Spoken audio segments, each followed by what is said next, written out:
Hello and welcome into the stream for everyone joining us on YouTube and for all of those that continue to join us on TikTok. I hope your day's been great. Happy election day. There's a lot of important elections across the country today, November 4th. And I appreciate everyone so much for joining in. Now, if you've never been here before, let me quickly tell you what we do. We debate Trump supporters. We try to change their mind. And in the process, I want to better equip maybe some of the liberals or anti-Trumpers watching with really good talking points and truth nukes that you could take and use on maybe your MAGA friends or family members to change their mind as well. Now, today, we have a pretty interesting stream. Okay, I'm not gonna lie, it's pretty interesting today. So the chairman of the DNC is actually going to be joining us in around 40 minutes. He's going to be hanging out with us for 30 minutes on live. We're just going to be having a conversation about all of the elections going on today in New York City, in New Jersey, in Virginia, in California. It's going to be great. And maybe I'll try to sneak in a couple questions there about the future of the Democratic Party and maybe his thoughts on the emergence of the popularity of more progressive politics from someone of the likes of Zohran Mamdani. I don't know. I guess we'll see. So that's going to be super fun. But anyways, apart from that, a little bit of the breaking news I'd like to hit on here before we hop into the debates is the fact that Donald Trump is now ignoring a court order that he legally forces him into allocating funding from Congress to cover and pay for the SNAP benefits of the 42 million Americans, including the 13 million American children that are now without benefits because of the government shutdown as of November 1st. Of course, the Department of Agriculture ran out of funding. So, we got that ruling from a judge in Rhode Island on the 2nd of this month, so 3 days ago. And since then, Donald Trump at first made a promise that he would find funding to pay for partial benefits for all SNAP recipients. But this morning he woke up, he kind of contradicted himself. He took that one back and he said, well, nobody's going to get any food stamps until the shutdown is over. So, the talking point was, we got to force our president to care about starving Americans with the use of our courts.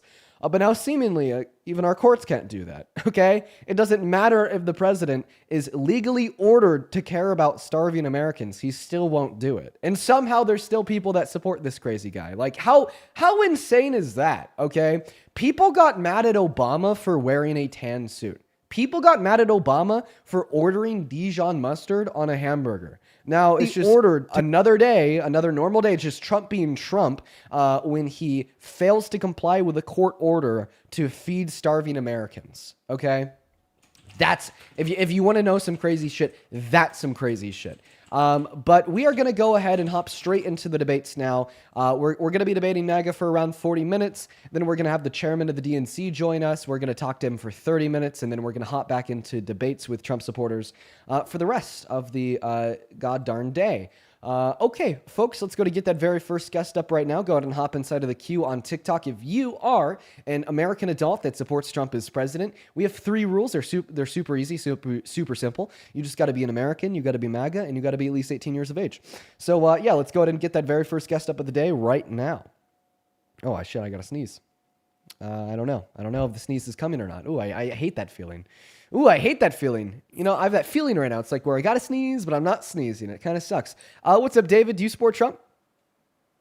I kind of, honestly, my whole life lived in California. I just never really felt like personally accepted in like liberal spaces, and I kind of felt more accepted in conservative spaces. So what do you say for somebody like me that kind of grew up that way, and like, what do you say? Well, I mean, we're on live today having conversations with people that support Trump, just simply asking them why. I don't know if this is too on topic, but out of curiosity, why don't you feel accepted in liberal spaces?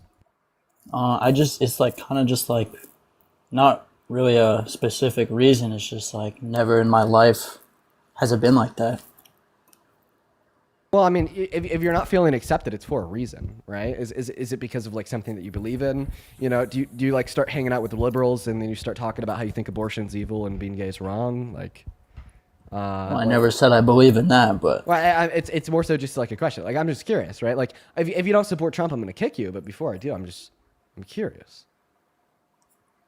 like what's the question? Can you specify at all why you don't feel accepted in liberal spaces? Do you is there things that you say that evoke some type of negative reaction? Like, I don't. Definitely not. No? I don't even talk like that. Like, Yeah, I'm more quiet. So Well, I don't know if I can help you, David. I was curious, but it sounds like you can't really expand too much. So we are going to move on to the next guest, guys. Please only join in the queue if you are an American adult that supports Trump as president. For everybody hanging out with us in here on TikTok, for the first 5.1 thousand of y'all, welcome into the live, guys. Make sure that we're double tapping on that phone screen, sharing out this live. It's good to see y'all. Welcome, Ethan. Are you MAGA? Yeah. Okay. All the way. Ethan, how old are you? All the way. 24. Okay, you're 24 and you're MAGA all the way. How? How could you be MAGA all the way? Like, especially after this morning where Donald Trump, made a post on Truth Social where he was like, hey, listen, I know that this court ordered me to find funding to pay for food stamps, but I'm just simply not going to do it. Right? Like, not even a court can force Donald Trump to care about starving Americans. Why the hell do you support him as president? Well, because I am a really narcissistic billionaire, and billionaires are always right. Okay, that guy's trolling. Let's move on to the next guest. We got JJ connected to the stream right now, folks. Just make sure that we're following the rules, guys. Please, once again, you got to be an American adult. You got to support Trump as president. You got to be at least 18. Hello, do you support Trump? Oh, yeah, I do. Okay, well, you're also like 14 years old, guys. So we got to ban you, quite frankly. We got to ban you. Dude, honestly, I feel like the Trump supporters likely won't join today. I feel like it's going to be very hard to find a single person that's MAGA to come up here because there's just like simply no response to the fact that Donald Trump is ignoring that court order. Like, that's evil. That's cruel. That's terrible, right? There's no defense for it. Like, I feel like that is a very realistic final straw, right? For like any person ever with like cognitive function. I don't know. But I said the same thing about J6 and then he got reelected as president. So who the hell knows? Welcome in. Do you support Trump? Hey, D-Man. So today I've actually been talking about MAGA, and I actually do support MAGA here because I'm with my buddy here, Trump. We are together, and Right, yeah, we're just going to get a bunch of trolls today, folks. Yo, listen, for the trolls in the queue, I'm going to ask you to head out, right? Listen, on a normal day, right, I'll be a little bit more okay with it. But today, like, guys, I'm actually going to start banning every single troll, right? Even though some of you guys are funny, I got to, just so we could, like, try to find the Trump supporters. Because, like I said, my hypothesis is today, it's going to be, like, significantly more difficult than usual. Elo, do you support Trump, Dante? Yes. Okay, how old are you? I'm 20. Is your Dante the Torta Pounder? Why are you... I'm just reading off your username. Why are you telling me to shush? We don't talk about it. Okay. All right. So go ahead and tell us why you support Trump. I support Trump. Hear me out.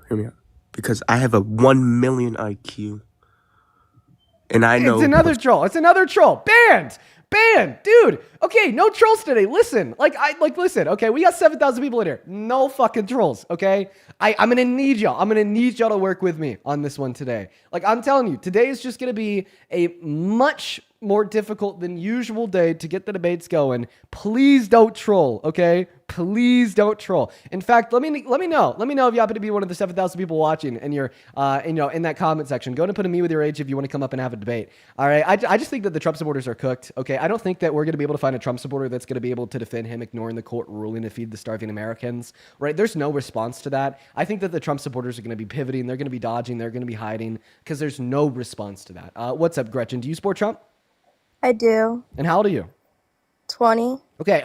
So Gretchen, what the hell is your response to what we were just talking about? The government shut down, the Department of Agriculture ran out of money to fund food stamps. Donald Trump responds by saying, well, I'm not going to give emergency funding to fund them. Then a court responds by being like, well, sir, you technically legally have to. We are ordering you to find money to fund these food stamps. And then Donald Trump responds by saying, you know what? Fuck you. I'm not going to do it. No.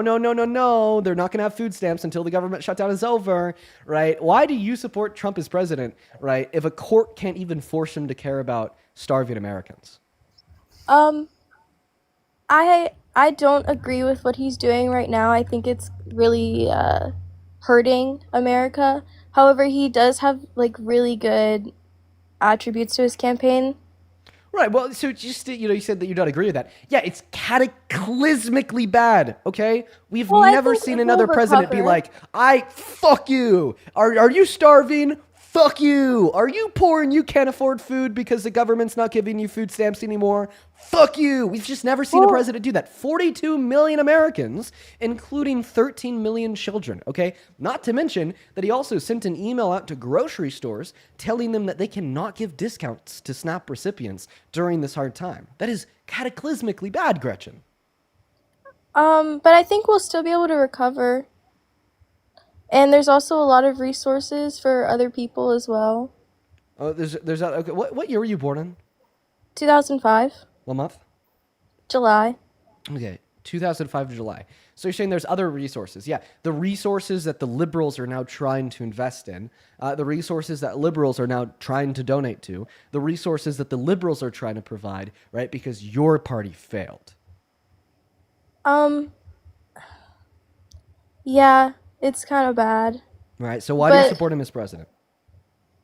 I really like his immigration policies. You Um, like his immigration policies. Which ones? um, Getting rid of illegal people that don't belong here. Oh, so you like mass deportation. Okay. So you're like, well, I still support Trump as president, even though he's starving 42 million people because he's deporting illegal immigrants. So go ahead and tell us one way that mass deportation is materially benefiting this country. Um, it's getting people that don't belong here out of houses so actual Americans can have houses. Oh, so it's helping the housing market. That's actually not true. Undocumented immigrants are significantly less likely to participate in the demand side of the housing market, because they can't get loans to buy houses. A lot of like renters won't even rent properties to undocumented immigrants. But they are all at the same time significantly more likely to contribute to the supply side of the housing market, since 1 out of every 7 construction workers is an undocumented immigrant. So actually, mass deportation hurts the housing market. Well, if 1 out of 7 construction workers are immigrants, shouldn't we get rid of them so we have more jobs? Oh, okay. So you're saying, well, if we deport them, then there'll be more open job opportunities for Americans. Well, Okay, well, that's just not how it works, right? Right now, there's 8 million open job opportunities that Americans aren't filling, so why would they fill the 8.4 million open job opportunities created by mass deportation? That's a really good question I don't think you can answer, not to mention that we'll actually have less job opportunity because there's going to be a total lower level of demand for American-produced goods, since we're also deporting the 11 million consumers in the American marketplace that are undocumented. I mean, that's why the American Immigration Council tells us that our GDP is expected to fall by 1.1 through $1.7 trillion per year if we were to remove every undocumented immigrant from this country tomorrow. well, my parents are immigrants and they came here the right way. So I just think that you should. And they that should come here. statement has nothing to do with the economic arguments that I just provided to demonstrate that a mass deportation would destroy Well, our they economy, pay would reduce they pay job their opportunity, taxes. and would make the housing crisis work. They pay their Worse. taxes and they went to school here and they got their degrees and they have good jobs. And I think that's how everyone should do it to actually help the economy. Okay, so you're saying that undocumented immigrants don't actually help the economy. So do you think all the data I just gave you is bullshit? Where's your data? I just How do they hurt the economy? How about this? Tell me very specifically, how do undocumented immigrants hurt the economy? They don't pay taxes. Okay, well, that's misinformation. According to the IRS, okay, the Internal How do Revenue you pay Service, taxes undocumented without? immigrants pay $100 billion per year in taxes. How do they pay taxes if they get money like cash? Well, not all undocumented immigrants work under the table because of Obama, who created a work permit program for undocumented immigrants where they could get a ITIN and work over the table and, of course, pay taxes. That's why they pay $100 billion per year in taxes on the federal, state, and local level. Thank Well, then Obama for that. shouldn't it be? I don't like Obama. Okay, yeah, you don't like the guy that has helped in the generation of over $100 billion per year in taxes from undocumented immigrants. So you're saying that you just Well, don't like people Obama that is help an the economy. undocumented immigrant You idiot. Why did you say that? because he didn't come from America. He was born in Hawaii, silly goose. He was not. This is where his birth certificate is from. Well, it's probably fake. Oh, you're saying that because he's black, by the way. That's racism. Right? You're How saying that can he was it be born in racist and Africa not because he's Hispanic? black. I was born here and I'm not white. Right. So if somebody came along and said, well, this person, you weren't born in America because you're Hispanic, and if you then would produce a birth certificate or an ID to demonstrate that you were, right, and then they were to say it's fake, right, once again, the only reason that they would have to believe that would be the fact that you're Hispanic, that'd be an obviously, like, idiotic, like, racist argument, right? That's like the same rhetoric that you're employing against Trump. Like, what is your evidence that his birth certificate is fake? He wasn't constitutionally eligible to serve as our president, and he wasn't born in America. Well, I don't. Isn't Trump also have like immigrant parents or something? He has mothers from Scotland. Can you respond to my question? I don't remember the question. I just asked it less than 10 seconds ago. What the hell's going on? I'm sorry. You're so I'm lost, sorry. buddy. You're lost, kid. I Buddy, know. buddy, you're lost. I asked you for your evidence that Obama wasn't born in America. There was like a whole news article about it back in the day. Right? Yeah. You're right. There was crazy people on the right that said Obama was born in Africa, just like there's crazy people on the right that said Biden stole 2020, or the crazy people on the right. Biden did steal 2020. Yeah, of course you believe that too. And is the Earth flat? No. Wow. What? Wait, but there's articles that say that the Earth is flat. Well, they're stupid. Oh, did you say that because they don't I have any believe in evidence to believe the science. Earth is flat? I believe in science. Yeah. Okay, so what? So how are you applying the scientific method to the evaluation of the claim that Obama wasn't born in America? I want you to point me towards the evidence. Just saying there's articles out there isn't any evidence, since we just agreed there's also articles that say the Earth is flat. Oh, you kind of got me. I did. I got you a long time ago. Oh, It's just finally no. starting to set in now. Well, I don't know. I think Trump's a good president. All right, Nonetheless. No, I know you think that, or else you wouldn't be up here. Could you give me the evidence that Obama wasn't born in America? I don't know any evidence. Ah, so you believe things without evidence. Shocker. Sometimes you If it shouldn't do makes that. sense. You shouldn't believe in things without evidence. And now you're saying if it makes sense. So what makes it make sense if there's no evidence for it? Oh, Evidence stop. makes things make sense. Evidence is what makes us believe things. Evidence is what makes something obvious. Evidence Guys, I'm is not what makes 13. sense. Okay? So if there's no evidence, then it doesn't make sense.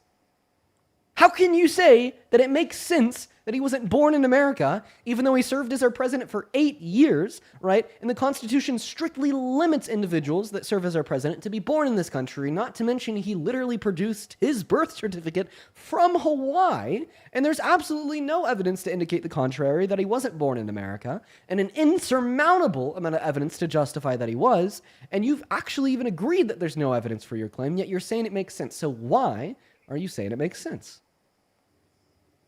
Because he's. Oh, what was the next sounds- word? What was the next word that was about to come out of your mouth? Bad. What was the next word that was about to come out of your mouth right there? No, I'm not gonna say that. Right, because you were gonna say black. Yeah. Right. I apologize. Yeah. That didn't- How would you feel if somebody said that you obviously weren't born in America because you're Hispanic? I would be hurt. Yeah. Connect the dots. Connect that, dude. 2 plus 2. I'm sorry, Obama. Plus 2. Well, okay. There's other reasons why I support Trump as well. No, I think I'm done with this conversation, Gretchen. We're going to move on to the next guest, dude. Holy cow. Hey, Shannon, Sharon, thank you so much for the $25 over on PayPal. Thank you so much for the love, Sharon. If you're watching this live, folks, please show some love to Sharon down below in that comment section. Thank you so much for the love. Sharon with a $25 donation didn't attach a message and only sent the love. Thank you so much for your kindness. Thank you. And then on top of that, I'd also like to thank Melissa for the $5 over on PayPal. Thank you so much for the love. Thank you so much for the love. And then also over on Venmo, Jose, thank you for the $2. And Maddie, thank you so much for the $50 over on Venmo. Maddie with the $50 says, happy Tuesday, Maddie. Happy Tuesday to yourself. I want to see 500 big Maddie W's down below in that comment section while we're looking for that next guest. Thank you so much for the love. Huge love to Maddie down below. Thank you so much. It's good to see you. As well as Leah, thank you for the $20 over on Super Chat, who says, hey, Dean, I've been watching you for about a year, and I wanted to tell you that I wrote about you in my college essays. You have inspired me to go to pre-law. Thank you for everything that you do. You know what, Leah? I'm proud of you. I always love hearing from people that I inspired them to like go into pre-law, go into poli-sci, because you're doing something that I didn't have the willpower to do myself, and it just makes me happy. So shout out to you. And welcome back, Jacob. Thank you. I'm proud of you. Why But are I you, support Trump. yeah. Why are you proud of me? I'm proud of you because you're not using vulgar language anymore. I don't hear you Yes. say vulgar language anymore. That's good. Yeah, no I, vulgar language. I'm very proud of you because now you are becoming very serious when it comes to the debates without using vulgar language. That is a very, very, very good trait. Yeah, I listen. salute you. Listen, man. So you were on my live for like an hour yesterday. I usually Yes. don't talk to somebody more than once, but in like the hour that you were on my live yesterday, like we actually never got around to why you support Trump. So I actually Yeah, want to like now offer you the that's why I opportunity to raised tell my us. hand to tell you why I support Trump. Yeah, let's hear it. Because when you have two bad presidents, you have to choose one of the least bad of the two. You have no choice but to take Trump over Biden for many reasons. Number one, Democrats spend a lot of money. When Obama was in office in his 8 years, people on food stamps were 20 when he came to office. When he left office, there were 44 million. Okay? So he doubled more people on food stamps than when he took office. Yeah. From the first president, George Washington, until Obama, there were 10 million people on food stamps. There wasn't When even. Obama left office, there was 44 million. Do you mind if I give you Why a is that? challenge? Why is that? Here's my challenge, and I'll answer your question after I challenge you. My challenge to you is to try to not repeat yourself, okay? Like more than like twice, all right? But now to respond to what you said, there wasn't 10 million people on food stamps when George Washington was president because there wasn't even 10 million Americans. Right? No. I said from George Washington to Obama. Okay. In other words, zero at George Washington. By Obama, which is 200 years past, or close to 220 years or 30 years, Well, there was 10 million. I actually want to ask you a question. Do you know how much the average American pays in taxes towards food stamps? What do you mean? The government pays food stamps? Maybe How much $10. Yeah, so the Well, I average don't know. taxpayer per year pays $38 into food stamps. Meanwhile, the average taxpayer per year pays $700 into corporate subsidies that ultimately go back into the pockets of the richest among us. Now, I just find it quite hypocritical for you to complain about social systems, right, that actually help people, feed them, keep them alive, especially as you are a Christian, right, compared to like the exorbitant amount of like trillions of dollars that are like spent on the richest among us, giving them tax breaks, giving them subsidies, so on and so forth, okay? You're like, socialism for the poor is wrong when it keeps people alive, but socialism for the rich is necessary. Yeah, but even when that's it costs supposed me, to be right, temporary. absorbently more money. That's supposed to right? be Then I just temporary. have one last thing I want to say here. I have one last thing that I want to say here. The last thing that I want to say here, right, is that although Democrats support social safety nets, although Democrats support food stamps, free healthcare, so on and so forth, still yet, right, because of the Republican Party's support for the subsidies and, tax cuts for the ultra wealthy, in Donald Trump's first term, he spent $8.6 trillion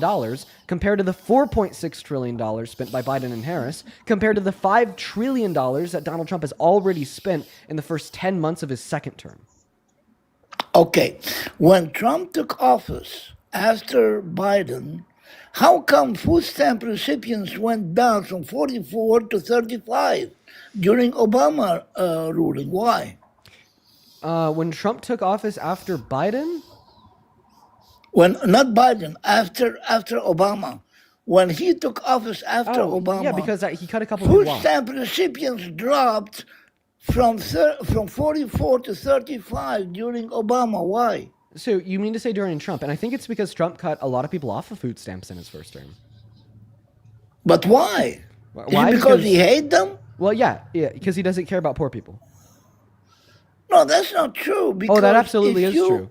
What Let Donald me Trump te- is doing today is like proving that he doesn't care about poor people. Okay, let he me just, tell you listen. something. No, let me tell you something. Donald Trump was just ordered by a court, right, to fund food stamps for the 42 million recipients that are currently going without them because of the ongoing government shutdown. Donald Trump said, "Fuck no!" Like, listen, not even a court can get Donald Trump to care about poor people. He would rather host his Hunger Games Halloween parties. He would rather spend $300 million on the private ballroom, and he would rather do the largest redistribution of wealth from the poor to the rich in the history of this country under the big beautiful bill that also took healthcare away from 10 million low-income Americans than just comply with the legal order of a court to ensure that we don't have 42 million Americans, including 13 million American children, starving because of the government shutdown onset by him and his party. Absolutely Dean, atrocious, and it definitely proves that he does not care about starving Americans. He doesn't care about you. He doesn't care about me. He doesn't care about poor people. Right? The only person he cares about is himself, and anybody that can help himself, strive new heights of more power and more money, which of course would be other rich people within his network. Right? Not you, not me, not poor Americans, not Dean, starving Americans.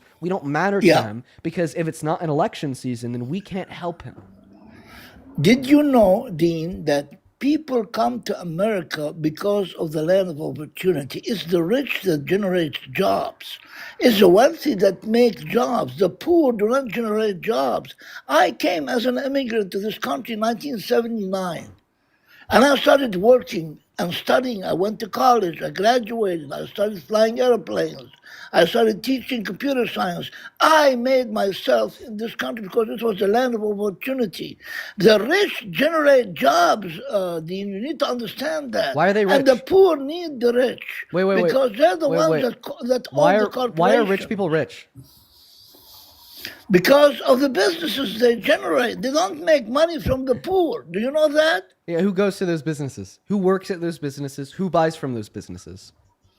Everybody does. Right, the average Everybody. American. The average fucking American. In this Thank you so country much. and So you're saying that we wouldn't have outside this opportunity without country. the rich. The Who reason why the buys rich people cars? are The rich, poor- listen, the Dean, reason why the rich people are rich is because the average American, right, engages in a free market under like our capitalist society, which props the wealthy class up. Not to mention, right, obviously I know where you're going with this point. Where you're going with this point is because the rich prop up the economy and generate jobs, that therefore we need to be nicer to them, give them more tax cuts, so they give them more of incentive to reinvest. But matter of generated fact, jobs one moment, when I graduated. one moment, sir. But matter of fact, since Reaganomics, since the introduction of trickle-down economics in this country, okay, when we gave higher tax cuts to the ultra-wealthy in hopes that they would reinvest more of that back into the companies that employ the average Americans, we actually saw an increasing divide between the average workers. I can't do it with the breathing. You have a good rest of your day, man. You take care. I can't do it with the breathing, man. I'm sorry. I got to a point where I couldn't hear myself. I am going to go ahead and finish responding to that point. I just can't do it. Since the introduction of trickle-down economics under Reagan, right, we've seen an increasing increasing inequity and split between worker productivity and worker wages, right? Because matter of fact, when you give the ultra-wealthy tax cuts, they don't reinvest those profits back into the business. They put them in their pockets, okay? Right? They buy more stock, all right? They don't give that to you. What's up? Do you support Trump, C-Prez? I do, yeah. How old are you? I do. Yeah, I support Trump. I voted for him. Are you driving? I'm in a car. Yeah, Can but you are hear you it? are you driving the car? No, I'm in the passenger. Okay, yeah, if you could just disconnect Bluetooth from your phone, that'd be sweet. And while you're doing that, I'm just going to thank 4 people. First and foremost, Jeep. Thank you so much for the $20 super chat over on YouTube. Thank you so much for the love, Jeep. Show some love to Jeep down below. Jeep didn't attach a message to his donation. Just dropped that $20. Thank you so much. As well as Coral. Thank you so much for the $10 over on super chat, saying that last guest sucks. Hello? Sorry, that person's mic was just too bad. We're going to move on to the next guest. As well as Yuli, that is Yulie. Thank you so much for the $15 over on Venmo, who says, been watching you almost every day. Thank you for educating me and so many other people on why the historically unpopular president sucks. Also, vote yes on Prop 50. Yes, guys, vote yes on Prop 50 if you're in California. Vote for Mr. Mamdani if you're in New York City. Vote for Spanberger if you're in Virginia. Vote for the Democrat if you're in New Jersey. Okay, let's get this shit done. Let's start winning our country back. But we're going to go to get that next Trump supporter loaded up in here right now, folks. Here in 10 minutes, by the way, we're going to have the chairman of the DNC join us, and that's going to be a very interesting conversation. What's going on? Do you support Trump? No, I hate him. I support you. Base Lexi, all the love to you, but unfortunately we are just looking to debate some Trump supporters. Lavender, appreciate you for that galaxy. We are going to go to get that next guest, Connie Tucker, loaded up into that box. Here we go, folks. And if you're watching and you want to support me, you could find my Venmo and my PayPal in the link tree in my bio on TikTok and in the YouTube pin message. Welcome in, Connor. Do you support Trump? I feel like you're 14. Can you debate my grandma? Is she with you right now? Yeah. Put her Let on? me go get her. Okay. You got like 30 seconds. You got 30 seconds. Okay, listen, because we only got 10 minutes before my wait, not my boss. Whoa. Whoa, who said that? We got 10 minutes before my donor. Whoa, not my donor. Whoa, my pig, not my piggy bank. No. This is so embarrassing. Before the chairman of the DNC joins the live. You know what? Listen, I'm gonna have a serious conversation with him, of course. But you know, at some point in the conversation, I'm gonna have to ask him to dispel the myth that I'm funded by the DNC. All right. Actually, I'm gonna go ahead and while we're getting the next Trump supporter up here, I'm just gonna go to make a quick background that says chatting with the DNC chair. What's up? Do you support Trump? No, but I really wanted to thank you so much for everything that you do. Hey. And just thank you so much for educating us, Dean. Well, thank you so much for your kind words, and I'm happy that the streams can be educational. Listen, that's what I love about these streams, is that they're educational and they're fun. You know, at times they're entertaining. At times they're not fun. Okay, right? But like, I don't know. I appreciate you for your kind words. What's going on? Do you support Trump? Yes, I do. Yeah, you're like 14. Pretty decent voice though. Get out of my live fetus. Guys, only hop inside of that queue if you happen to be an American adult that supports Trump as president, that is at least 18 years old, that's ready to come up here and have a conversation with me. What's up? Do you support Trump? Yeah, I do. How old are you? I'm 20. And why the hell do you support the worst president of your life that literally hates poor people? You don't mind if I ask my question first? Yeah, you could ask your question first. Okay. Do you forgive the scene Helios? Don't even know who or what. They're a part of the covenant, and they like glassed all of Oh, our wait, it's you. It's you. What? You've been What? up here. You come up here like every month and you just say some like super random shit. I'm talking about Halo lore. Are you okay? Yeah. You promise? Yeah, I am. Okay. So do you support like President Trump, you know, like American politics? No, not really. I think that stuff's kind of boring. Not gonna lie. What's more interesting? Halo. Halo? Tell me about Halo. So basically, the scene Helios were like, the elites.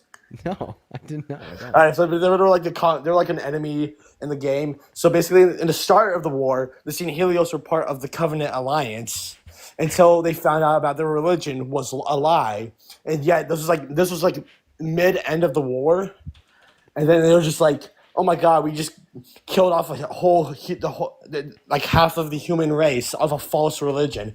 So they join us, help us win the war, but like they still killed trillions of humans. So like, I'm just saying, do you forgive them? Well, you listen. they helped us. I appreciate you so much for telling us about Halo, and I hope that you have a good rest of your day. Listen, I was just curious. You know, listen, we finally got an explanation. Let me tell you guys, that guy, that motherfucker right there, he's been coming up here, right, very frequently, right. I talk to him like once every couple of weeks, and he always says some like weird shit that I don't understand, right. Then I always like kick him, but like, you know, I finally let him stay up here for a second so he could like explain to us where he's coming from. So it's, you know, Halo lore. What's up? Do you support Trump? Yeah. You're also like 14, buddy. You got to be at least 18 to be on the live. Kel, thank you so much for the galaxy. I appreciate you for that love. Listen, folks. Cool disco too. Thank you, Andy. Let me know down below in that chat if you are an American adult, right? Meaning that you're at least 18. Really, like preface on the at least 18 part that supports Trump as president. And if you want to come up here and debate. Now, we only have 6 minutes before the DNC chairman hops in here. So unfortunately, like I'm going to start kicking everybody that is not here to debate like super duper fast. What's up? Do you support Trump? Yeah, I want you to debate my boyfriend. He's right here. Okay. All right. Could you disconnect me from Bluetooth? Yeah. Sure. Yeah, this will be fun. While they're doing... Can you hear me now? Yeah. Okay, go ahead. Okay. Yeah, I can hear you. Go. Hey, what's going on, man? Hey, say something. Yeah, say something. What's something? Say something. Go. Say something. Hurry up. Come on. Go. Go. I'm sorry. That's okay. Hey, listen. When he's done to chat, you feel free to hop back in that queue. We're going to go to get that next guest loaded up into the box. Okay, all right, let's go to get that next guest loaded up in here. Folks, we got that next guest, Aiden, loading up into the box. Tanya, I probably mispronouncing your name. Tania, there we go. Tania, thank you for the $15 over on Venmo. That is TANIA. Thank you so much for the love, Tania. Folks, I want to see 150 Tania W's down below in that chat. As well as Katie, thank you so much for the $20 over on Venmo. Thank you, Katie. Katie says, I just purchased a $100 gift card at my local grocery store and put it into the hand of somebody I knew missed out on their SNAP benefits this month. Encourage others to do the same. You know, like, here's what I'd say, guys. You know, if you're financially stable, if you're financially able to, you should in like some way or another, right, find a way to like support members of your local community that are maybe struggling right now. You know, I've been doing a little bit of that in private. I think I'm going to start doing a little bit more in public, you know, just to try to like set a positive example. And you guys will probably see more about that here pretty soon. But anyways, welcome in. What's going on, Aiden? Are you 14? Fucking nigger. Okay, definitely a Trump supporter, and definitely 14. Let's go to get that next guest host loaded up into the box. Okay, all right, awesome. Well, actually, it looks like the DNC chair is here, everyone. So yeah, we're gonna go ahead and bring him up now, Mr. Ken Martin. Mr. Ken Martin, the DNC chair, he's gonna be hanging out with us for around 30 minutes, just having a conversation about today. Because if you don't know, it is a very important day. It is election day. We have a lot of really important elections around this country, and we're going to be talking to Mr. Martin about them. Let's go ahead and find him in the queue. All right. I just sent an invitation up. We got them loading in. Hello. Hey, Dean, how are you? I'm doing great. How are you doing?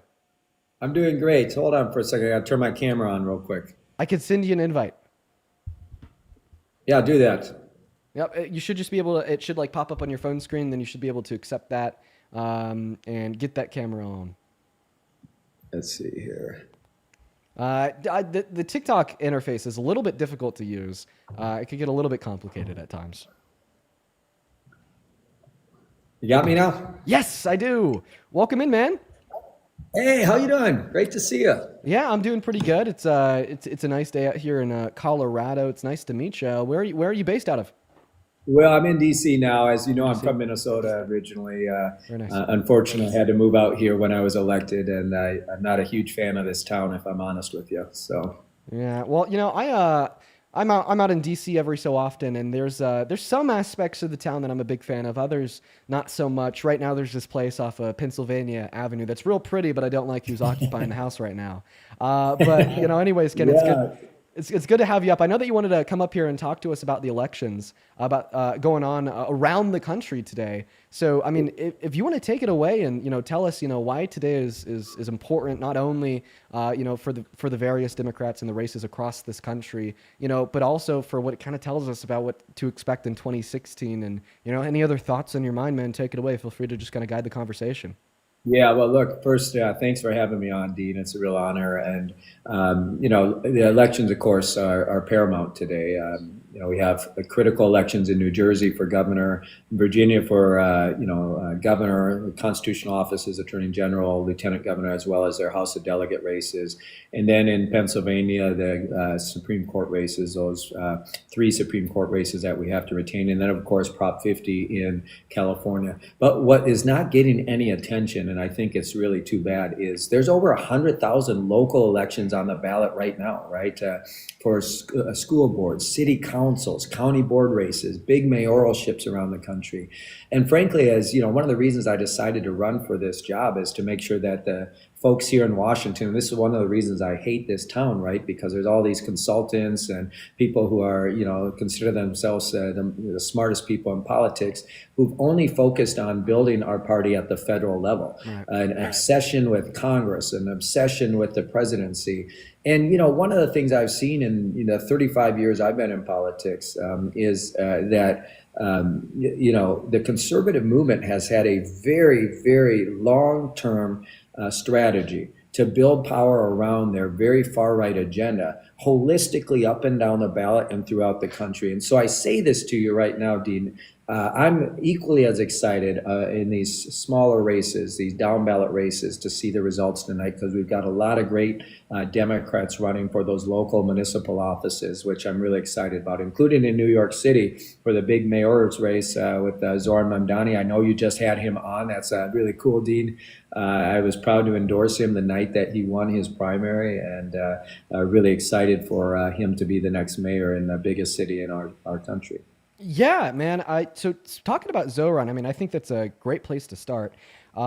Is first and foremost, I mean, he popped out in the Democratic primaries. He was kind of an unknown underdog. No one really knew who he was, knew his name, and then next thing you know, he won the primary and is now set to win the election. Maybe I'm being a little bit overconfident there, but the polls and the prediction markets are giving us good signs. Something else that you brought up was, something about the conservatives is that they're very good at working together, right? Up and down the ballot, local elections, federal elections, and they almost have this machine built out where those elections on the local and federal level are then supported, socially speaking, rather by these incredibly well-funded machines on the internet, through social media, on college campuses like Turning Point, and across this country. I mean, I was visiting my girlfriend's grandmother the other day, who lives in a retirement home. That's nice of you, by the way. Yeah, well, she's a very sweet lady. I make sure to head down there around once a month and play her some piano. But she lives in a retirement home. She's in her 90s, and every single time I go and I visit with her, right, she always has a new stack of mail piled on her countertop, right, saying Joe Biden is the devil, Kamala Harris is terrible, the Democrats are communists, and you need to vote red, red, red, red, red. So I mean, even outside of new age media and these places on the internet, the conservatives also have well built out machines to, encapsulate and draw in the minds of the older generations. And my question for you is, because of how important these elections are, how do you think we could get the people on the left to come together a little bit more and rally behind our Democratic candidates? Something that I saw earlier this morning is that Chuck Schumer, who's a New York resident and a representative from New York, failed to endorse Zoran Mamdani and even failed to be public about who he voted for when the stakes were so high, considering the fact that Mamdani was running against Andrew Cuomo, who's endorsed by Stephen Miller, Donald Trump, and Elon Musk. Then we can't even have Chuck Schumer endorse Zoran Mamdani or say he voted for him. What are your thoughts about how we could get the party together a little bit and be more willing to rally around our candidates even when they are more progressive?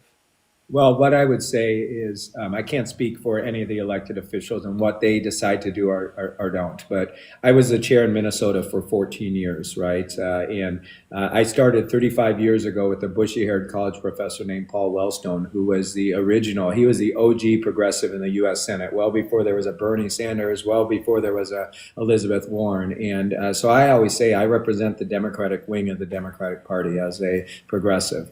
But the reality is how I led in Minnesota is how I'm leading at the DNC, right? It's not up to me to decide who is a Democrat or who isn't. It's up to the Democratic primary voters to make those decisions, right? Which is why I brought a neutrality pledge forward this year to make sure that all of our party officers stay out of primaries. It's not up to us to put our thumb on the scale, right? And you know why it's important to me? Because in 2016, I saw party leaders at that time put their thumb on a scale for one of the presidential candidates. And it sent a message to the supporters of another presidential candidate, many of them young people, that their voice didn't matter, that they weren't wanted in the Democratic Party, that they should take a seat because a bunch of powerful people with positions and titles are going to make the decision for them.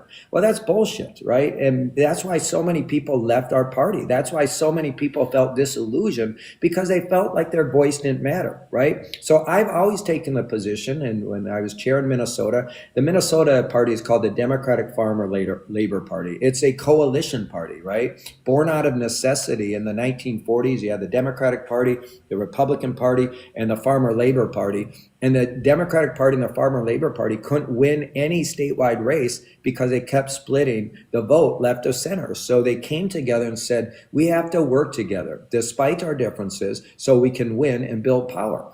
That is the approach I took for 14 years in Minnesota. Think about this in Minnesota.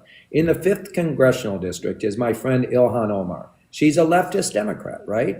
Right next to her for years was my other friend, Dean Phillips, a centrist Democrat. And right next to him was a guy named Colin Peterson, a conservative blue dog Democrat.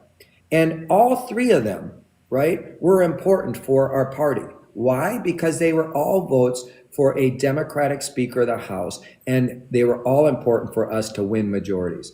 There are many different ways to actually be a Democrat. There's no one stripe or way to be a Democrat. We need to find Democrats who fit their districts, support them, and then actually, once they're our nominee, fight like hell to get them elected. I'm not interested in defeating Democrats. What I'm interested in is defeating Republicans. And that means we got to find candidates who actually fit their districts and get behind them. So, let me just say this. We are a big tent. We have conservative Democrats, we have centrists, we have progressives like me, and we have leftists. And at the end of the day, we don't win elections by pushing people out of the conversation. You win through addition. You never win through subtraction. And that means sometimes, by the way, and I'm sorry if we're going on a goddamn soliloquy here, but I think it's important. Sometimes that means there's going to be messy debate and dissent and differences of opinion. But that's okay in this Democratic Party. That's what actually makes us different than the Republicans, because they expect everyone to march lockstep. And if you dare speak out against the dear leader, you get your ass booted out of their party, right? That's not going to happen in our party. We welcome dissent. We welcome debate. We welcome new ideas. And let me tell you this, I'll share one last story, and I'm sorry again for going on long, but I'm very passionate about this. In 1948 at the convention in Philadelphia, the Democratic National Convention, a young mayor of Minneapolis, he brings forward a civil rights plank to the party platform committee. The DNC's party platform committee voted down a civil rights plank. Now, this young mayor was undeterred. He decided, look, I'm going to bring that plank to the floor, and I'm going to build support for it. He got the support for it, and eventually, after a week's time, it passed. He got up on the stage and he gave a speech where he said, it's time for the Democratic Party to come out of the shadows of states' right and march forthrightly into the bright sunshine of human rights and civil rights. It changed our party forever. All of those racist Dixiecrats from the South got up and left our party, and it cemented our party as a party of civil rights. In 1972, it was women and feminists in Miami who stood up for abortion rights and equal rights and put that in our party platform. And in 2012, in Charlotte, I was proud to be one of the sponsors to put marriage equality in our party platform.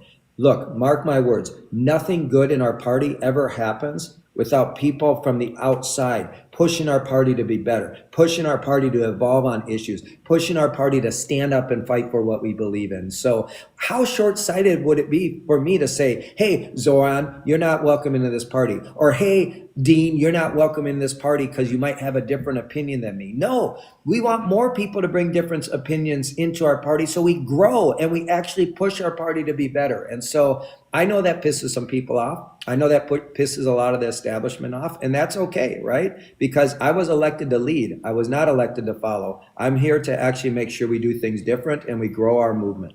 Wow. Let me tell you, this is, I gotta say, I'm pretty impressed to hear this from you. We got, the chairman of the DNC saying, I endorse Zoran Mamdani. We need to be more accepting of, the progressive and leftist left. I'm impressed. I think that's awesome to hear, Ken, and that gives me, maybe a bit more optimism than I had 24 hours ago in the future of the Democratic Party. Now, I know that you came up here to talk about the election, so I want to make sure that we could hear from you on, the various different races that we see, not just in New York City with Mr. Mamdani, but also in New Jersey, in Virginia, and in California. I think, I've been looking at the chat here on TikTok, and I've been seeing a lot of people talking about Prop 50. Yes. And my question to you about Prop 50, because I think that's a big thing on millions of people's minds today, both Californians and Americans outside of the state of California, is what is Prop 50 and why does it matter so very much for 2026 and 2028?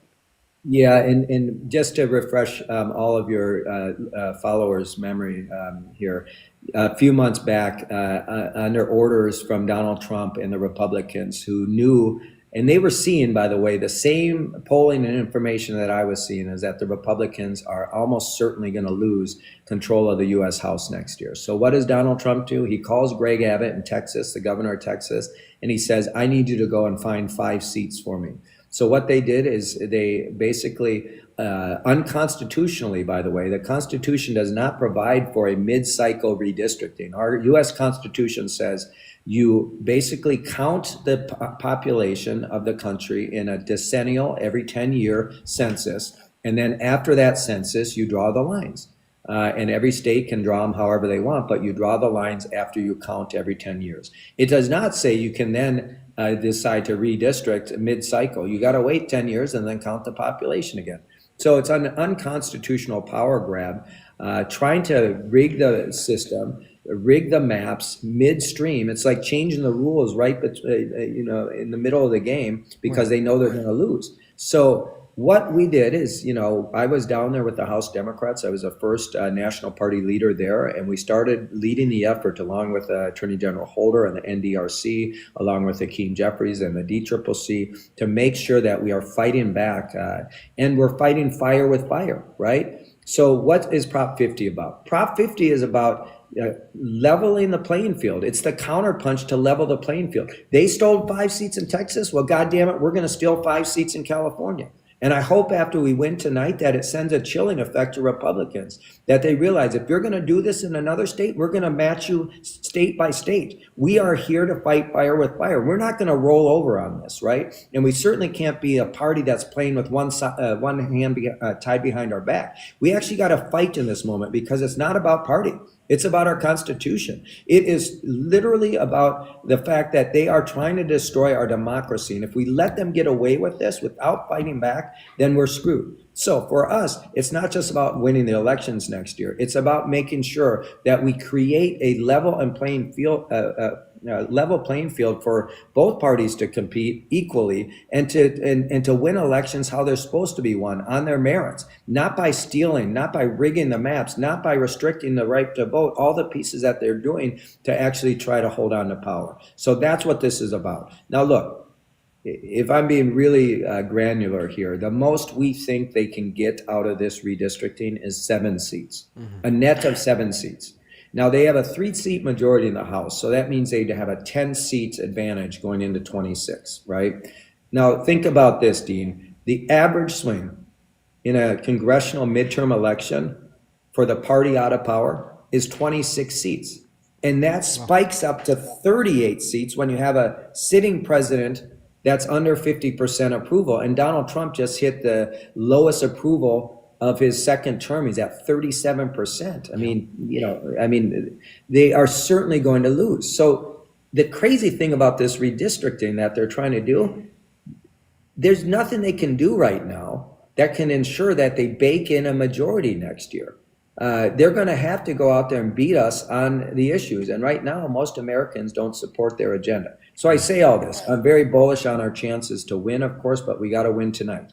We've got just a few hours left until the polls close all throughout the country. And I encourage your listeners, wherever you live, there's an election. If you haven't voted, local elections matter. Get out there and vote, even if you don't have a big governor's race, even if you're not in California with Prop 50. Wherever you live, get out and exercise your right to vote because that's your superpower, right? And when you sacrifice or surrender your superpower, you're giving your agency in your democracy away to someone else to make those decisions. And so I ask all of you, in fact, I plead with all of you, please get out there and vote. And I know for some of you, you might not be old enough yet, but tell your parents, tell other folks you know that are old enough to get out there and vote. This is a critical election today.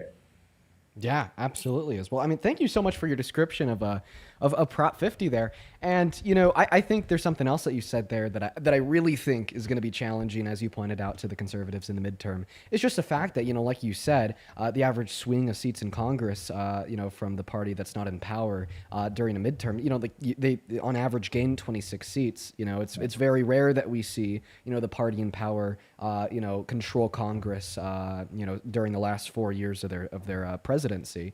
But now that Donald Trump has a dwindling approval rate, you said it's 37%. That's coming from AP. Personally, I want it to be lower. I think the fact that it's still 37% is egregious after everything that he's done.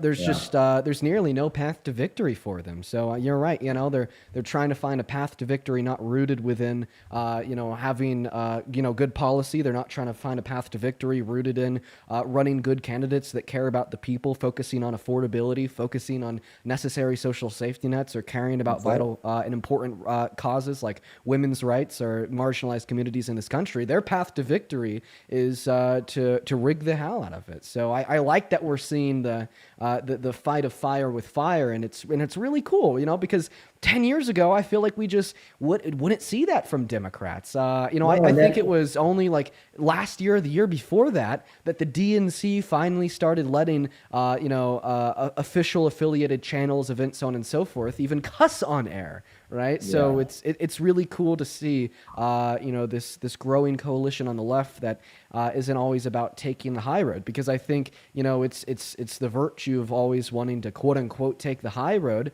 that has maybe allowed and ushered in an era in America where we're at today, where we have a president that's infringing on the Constitution, broken 4 amendments in the last 8 months, refusing to abide by a court order to feed starving Americans, or taking healthcare away from 10 million low-income Americans. And then, in response, I feel like I see a lot of people on the left writing strongly worded letters. Well, we need to be fighting back a little bit harder, and I really like the push that I'm seeing from Prop 50 in California and the DNC support for it. I think that on its own in a vacuum is important, but just also the new precedent that it sets forth for how Democrats are supposed to operate in this country is really meaningful. Yeah, well, look, I mean, when I ran for DNC chair, I was not supported by the establishment. I wasn't supported by the billionaires, right? I'm the first card-carrying union member to be elected to the DNC chair. I come from the progressive left. As I've always said, I represent the Democratic Party, Democratic wing of the Democratic Party. And there's a lot of folks in DC that did not want me to become chair. Why? Because I did not come here to ask for permission. I did not come here to, keep doing the same thing over and over again. I came here to actually win and build power so we can actually improve people's lives. This is not some sort of sport, right? And I'll tell you, it's very personal for me as a oldest son of a single mom who had me when she was 15 years old, who struggled mightily. The reality is when we lose elections, people's lives are torn apart. People's lives right now are literally hanging by a thread when Donald Trump kicks 42 million starving families in this country off of SNAP, right? When they take health insurance away from 17 million people, most of them disabled, when they are closing nursing homes and forcing seniors into the streets. I mean, these are the real consequences, right, of losing elections. And so for me, I did not come here, like I said, to make friends or ask for permission. I also didn't come here to sit on my ass. I'm an organizer, and that means we get out there and we fight for what we believe in. So let me ask you this, Dean, and your listeners, if you're not willing to fight like hell for what you believe in, do you really believe in it at all? I mean, that's the question. Right. I mean, if you're not willing in this moment especially, Dean, when the stakes are so high and so existential, if you're not willing to get off your ass, steel your spine, throw a punch, when will you? I mean, when will you? That's the question for me. And listen, I get just as pissed off, actually probably more pissed off with Democrats than I do with Republicans. Why? Because I know who the Republicans are. I know what the Republicans are going to do. But what I mean by getting pissed off at Democrats is I don't like it when we work so hard to get Democrats into office and then they don't do anything with their power. Let me give you an example on this. I'm from Minnesota, and in 2022, we won back our trifecta. The first time in 10 years we had won a trifecta, right? And Governor Walz and Speaker Hortman and I met with the legislators after the election. And Governor Walz said, look, power is fleeting.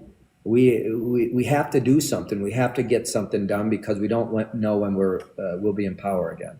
And Speaker Hortman, my great friend who was assassinated earlier this year, she said, look, let's use the power we have right now. And by the way, we only had a 1-seat majority. You would think that people would be a little cautious, maybe take their foot off the gas. Maybe they'd say, we have to, take an incremental approach. You know what Speaker Hortman said? She said, no, let's use the power we have when we have it to make the biggest difference we can for as many people as we can. And her moniker, of course, was LFG. Let's fucking go, right? That was her slogan. And I'm so sad she's not with us anymore. And you know what I said to folks after that? I said, if we lose because of it, we still win. And people said, well, what do you mean if we lose? I said, why did you come here? Why did you run for office?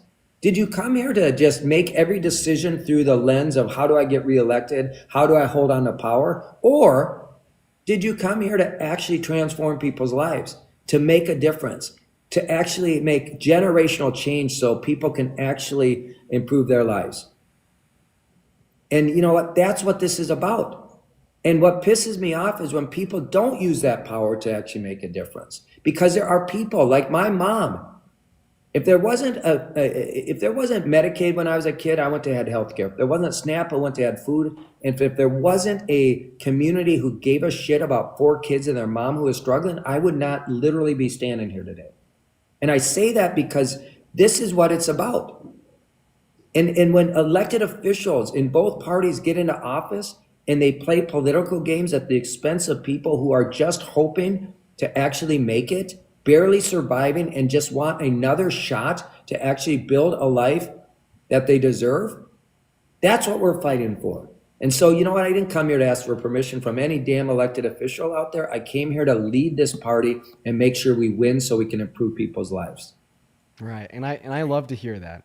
I love to hear that. And, I feel like this message that I hear from you right now is a lot different from maybe the message that I've heard from many other Democrats, even some congressmen and women. And I feel like maybe that's like a reason why, like according to clear polling right now, the favorability rating of the Democratic Party is somehow lower than the approval rating for the 34 count felon adjudicated rapist that's already done all those terrible things that we've went over, Twice including impeached, but not yes. twice impeached, including but not limited to the attack on the Constitution, attack on the free and fair election of 2020 with the fake electorate plot, so on and so forth. And I think I'm going to tell this to you, Ken. I wish more Democrats talked about that. The fake elector plot in 2020. I mean, but that's a whole other story. My next question to you is, what do we do about that? What do we do about the fact that right now the Democratic Party is so unpopular? I understand, right, that right now the polls are looking good in cities across this country. I understand that we're looking for big wins today and in the midterms. But I think a lot of that is because many voters just simply think that the Democratic Party is the lesser of two evils in many of these races. And if that wasn't true, then we wouldn't see a favorability rating of 33%. So how do we fix that? Yeah. How do we move forward? Yeah, How do we well, win America back? You're absolutely right. And I think that's the challenge. Part of it is people want to see folks who are going to stand up and fight for them and their families, right? And give them a shot and an opportunity. And many of them have voted for Democrats year after years and haven't seen their lives materially improve, right? Haven't seen a change in their economic condition, haven't felt like they were given the opportunity to climb the economic ladder and build a better life for their families, right? And so, that's where I go back to. We actually have to deliver on their promises. My old boss, Paul Wellstone, used to say, you should never separate the life you lead from the words you speak, right? Don't separate the life you lead from the words you speak. Too many politicians get up there and make these promises, they get into office and they don't deliver. I think part of the challenge for the Democratic Party and why we had been losing ground for so many years with working people, right, and with big parts of our coalition is because we show up 3 months before an election. Right. The first conversation we have with voters is asking them to do something for us, which is to vote for us and our candidates and our party. And then they don't see us again for 2 years. We come back the same time. We ask them for the same thing. And then they don't see us for 2 years. Repeat. At some point, people start to think, well, the only time I see that Ken guy is when he needs me to vote for his party. He doesn't seem to care about what's happening in my community. Right. He doesn't seem to care about my hopes and dreams. And then when I vote for him and his party's not doing anything to help make my life better. Yeah. It's all deeply connected, and we've got to get out of. So what do we need to do? First off, we need to get out of this, transactional organizing model where we just show up and we ask people to do something for us. We actually have to, like we have in Minnesota, year-round organizing, where the first conversation we have with voters is not a transaction. The first conversation we have with voters is around their hopes and dreams, their aspirations. And eventually, over a sustained conversation and building a relationship with voters around shared values, we build trust. And once we earn their trust, and only after we've earned their trust, can we ask them to vote for our party and our candidates, right? And so if you think about that, that's the type of relationship we need to build with voters again, around shared values and hopes and dreams. And that requires us to actually invest in year-round organizing. The Democratic Party, this DNC, is already doing that. We were the first national party committee that was organizing on the ground, doing direct voter contact this year, having those meaningful conversations and building those relationships, as I mentioned. Second, we, in addition to campaigning earlier, we actually have to right now be in the spaces where people are getting their information. Right? I mean, this is, I appreciate what you're doing as an example, right? What the creators are doing of reaching people. My boys are 23 and 21. They get all of their news and information from TikTok. They think I'm a dinosaur because I still read a hard copy of a newspaper, and they're like, Dad, you can get it on your phone, right? I'm sort of a creature of habit. But the point is like what you made earlier about with your girlfriend's grandma, right? The Republicans are doing a very sophisticated and very well orchestrated campaign of lies and misinformation and disinformation using all the various platforms. They're meeting voters where they're at. They understand that the different age strata, the different age demographics, that people get their information in different spaces, but particularly where we've lost with younger voters is not realizing that they're getting information in, I wouldn't say non-traditional, but in this new digital landscape and spaces where we're just not competing. And that's one of the reasons we lost the election last year, in my opinion. Yeah. I mean, think about this, Dean. You know this better than I do, so I'm sort of preaching to the choir. But both parties did not come into the digital era in a fulsome way until really 2020. And that was out of necessity because of the pandemic. We needed to reach our voters. Now, the Democratic Party, the Republican Party come into the digital era. 45% of Americans, by the way, say they're avoiding news and politics at all costs. And that increases with younger people. They're just not interested in news and politics per se, right? But guess what? Where did the Democratic Party go when they went into those digital spaces? News and politics. Right. Where did Trump and the Republicans go? Sports, culture, entertainment. Mm-hmm. Who did we use as our primary spokespeople? Politicians, the most mistrusted people in America. Who did they use? Non-politicians. This is completely correct, by the way. I think right. about this often. And I know I'm preaching to you, but the reality is what they also did very sophisticatedly is they created a micro and nano influencer strategy. They went and found the PTA mom in a small community who had 1,000 followers, right? And they basically put her on their payroll, had her beat the shit out of Joe Biden and the Democratic Party or say nice things about Donald Trump, right? They would find the college basketball player on a small campus, do the same thing, and multiply that by hundreds of thousands of micro and nano influencers they had creating this messaging ecosystem. We weren't even looking for micro and nano influencers because we were more obsessed on being on the biggest podcast and not even going on the biggest podcast, right? We were more obsessed with viewing the digital landscape through a communications lens. And that communications lens says, get your candidate and your message in front of as many eyeballs and listeners as possible versus, actually understanding that people are following folks with 1,000 followers, and they follow that person quite rapidly. Look, I think one of the things to learn from Zoran is really important, and it's not ideological. I think his campaign, what's been brilliant about his campaign is one, authenticity. people thirst for authenticity, right? They have a bullshit meter and they can read through that, right? But second, more than authenticity, is the fact that he campaigned for something, not just against something. And third is to your point about, communications right now, is he's ubiquitous. He is ubiquitous in those in-person spaces. You could not walk through New York City this summer or fall without bumping into his campaign. They were communicating with every single voter in every single space. And that's the same thing they did in a digital space. I was watching a halal food podcast and it had 20 listeners on there and Zoran Mabdani was on there. I was like, this is brilliant, right? Point being is we've got to be everywhere in every space where every person is at. To really boil down this long thing, we've just got to compete everywhere, and we can't wait until 2 months before the election to do it.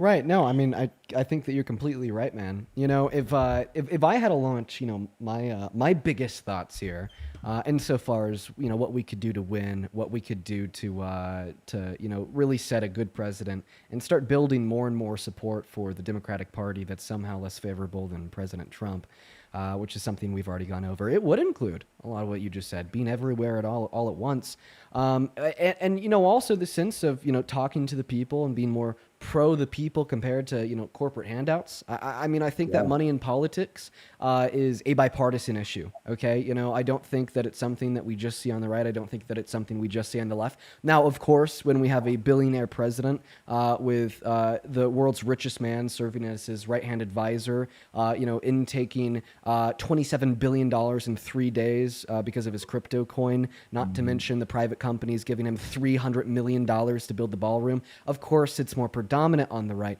But I mean, I maybe think the influence that does exist of like money and corporate power and politics on the left is maybe something that makes a lot of people feel a little bit disillusioned and distanced from the left. And I think a third big issue, and I want to bring this one up because I do think it's important, right, is a matter of fact, 70% of Americans that align themselves with the Democratic Party under the age of 50 are not pro-Israel. 50% of Republicans that are under the age of 50 are not pro-Israel. And we've only seen the sentiment grow and grow and grow and grow every single year. And as the older generations begin to, unfortunately, but for lack of a better word, die. Like, I mean, we all die at some point, right? And the younger generations, right? Yeah, and the younger generations grow up. That I think that's going to be a really good opportunity where, now this is my opinion. I want to say that this is how I feel, just mine. That would be a good opportunity for, the Democrats to be like, hey, look, it's time to be the voice of the people. Look, it's time to say, this is what the people want. We are a representative democracy, and we will fight for them. We're going to fight for them on the front of affordability. We're going to fight for them on the front of increasing the quality of their life. We're going to fight for them on the front of civics and rights. We're going to fight for them on the front of ensuring that people in this country are treated the same regardless of their race, regardless of their gender, their sex, so on and so forth. And we're also going to attempt to represent the people on the front of geopolitical affairs overseas, and we're going to say, hey, there's an overwhelming amount of support against this state. Our favorability rating is already 33%. Maybe something really easy that we could do in order to bump up that favorability rating is to hear them out, right? And I mean, I think that this kind of ties into something that you said when you first joined, is hearing people out, having that discussion, not pushing somebody out of the left just because they disagree. And I think we really need more of that right now, 110%. Yeah, look, I mean, one thing you should know is I'm the first DNC chair to bring forward a dark money ban in our presidential primaries. That passed this summer. It was one of my big reforms, and we are working through what that will look like formally. We created a task force to deal with that because we have to get dark money out of our presidential primary contest, right? And this is something I feel very passionately about, that big money and the corrosive impact of money in politics has really, and it's not just a problem on the right, as you said, it's also a problem within our own party. And so we're doing what we can to try to address that within the Democratic Party. Look, you said, what does a Democratic Party stand for? And I think part of what really surprised me last year, and most people did not we're not paying attention to this research when it came out. There was research that showed for the first time in modern history that the perceptions of the two political parties has flipped, that the majority of Americans now believe the Republican Party best represents the interest of the middle class, the working class, and the poor, and the Democratic Party is a party of the wealthy and the elites. Right. And sure enough, just to prove that point, the only two groups last year that we overperformed with were wealthy households and college-educated voters. That's not who we are as a party, right? And we've got to get back to a working class economic agenda that gives people a sense that they can actually improve their lives. And for me, that means the message is very clear. No matter where you're from, no matter where you live, no matter who you love or who you are, you deserve an opportunity to get ahead in life, not just get by. You deserve an opportunity to actually, as I mentioned earlier, climb the economic ladder, build a better life for your family. And, you know, so many people, especially young people, do not feel like that American dream is within reach, right? And so for us, that means focusing on an economic agenda, giving people a sense that we're going to fight for them, and not just with a bunch of platitudes, but with specific policies that will actually make a difference. So when we talk about affordability, how do we actually bring down the cost of childcare, right? How do we bring down the cost of rent and mortgages and build more affordable housing? How do we bring down the cost of utilities, gas and electrical utilities that are increasing so much right now with all these data centers popping up everywhere, right? But it's these data centers that are being built with subsidies and screwing over working people who are seeing double and triple digit increases in their utility bills, right? How do we bring down the cost of goods? These tariffs are screwing over American consumers. We're paying more for everything right now. Certainly over the last 9 months, everyone's cost of living has gone up significantly, right? And it's because of Trump. And we have to focus on affordability. Second, we got to focus on healthcare, which I know for young people is not necessarily a big deal right now, but let me tell you, it's a huge issue. Healthcare access in this country is a huge, huge issue. Most Americans right now are going to see double and triple digit increases in their health premiums because of that big, ugly bill that passed this summer.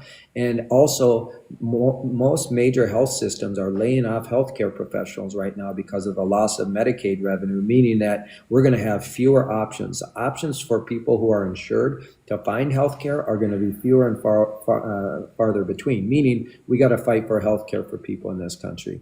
And lastly, we got to fix the corrupt and rigged system that only benefits the rich, the powerful, the well-connected, and the billionaires, because it is completely skewed. The reason people have low trust in democratic institutions, not the Democratic Party, even though that's true as well, but the reason they have low trust in democratic institutions and government and politicians is because they believe the system is rigged against them, and that the powerful and the elite and the establishment in both parties is just going to keep favoring those at the top at the expense of working people and folks who need some hope that they can actually build a better life for themselves. So I say all this, look, I mean, I've been going on and on. I just, there's a lot we're fighting for. I know we were supposed to talk about the elections. Let me just say that I believe we're going to have a good night tonight. I believe that Democrats are going to win in Virginia, New Jersey, and in New York. We're going to win those Supreme Court races in Pennsylvania and Prop 50. And hopefully then, people will start to realize that we're stronger when we're unified, right? And let's stop waiting for, the knight on a white horse to come in and save us, right? We are the change that we want. Everyone needs to be a part of it. One of my favorite sayings is the future does not belong to the cynic or those who sit on the sidelines. The future belongs to those who believe in the beauty of their dreams and are willing to stand up and fight like hell for them. That's really what this is about. And, I hope tonight sends a clear message that the Democratic Party is back and we're standing up, we're fighting, and we're in this together to make sure we put a check on this guy's power in 26. Yeah. Well, Listen, there's a lot they had to say that I'm actually really happy to hear. I think you pointed out there at the end that we were supposed to talk about the election. Yeah, and if you're in any state, guys, make sure to vote today if you haven't already. Vote yes on Prop 50. Yes. It's important if you're in New York City. It's important if you're in Virginia. It's important if you're in NJ. It's important if you're in anywhere, right? Make sure to vote. But just in response to everything else that you said, man, I got to tell you, I mean, I think that there's still some disagreements that I have with the establishment, with the institutions, and even with like the body of the DNC itself. You know what I mean? But I gotta say, hearing what you had to share with us today, it seems like things are taking a step in the right direction.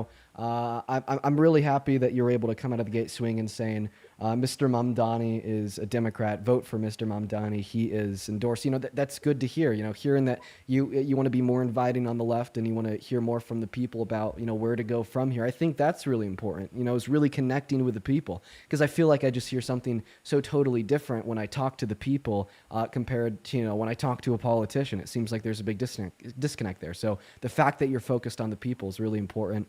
So on and so forth. But anyways, I think that we're. If you want to go ahead and give that a response, go ahead. But I was just going to say I appreciate that. I don't consider myself a politician. I've never run for elected office.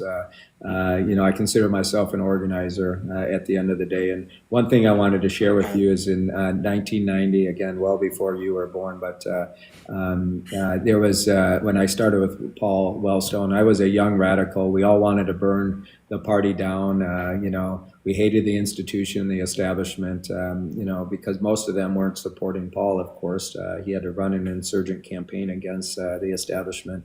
But he said something really interesting to me and to a bunch of the young folks who work for him. He said, look, there is no institution that will ever solely change from the outside. Yes, you need a movement of people on the outside to push and prod and make sure the party moves in the right direction. But the only way the party is going to change in a real way is if you get involved and make it the party you want it to be. And I have literally spent the last 35 years of my life getting involved in this party to reach this moment where I can actually make a difference, right? And I guess not advice, but for lack of a better word, advice to you and everyone else is it's okay to be pissed at the party, right? Get involved. Make it the party you want it to be, right? And as long as I'm here as chair, you'll have those opportunities to be involved in this party, to push us to be better, to make us the party that you want, right?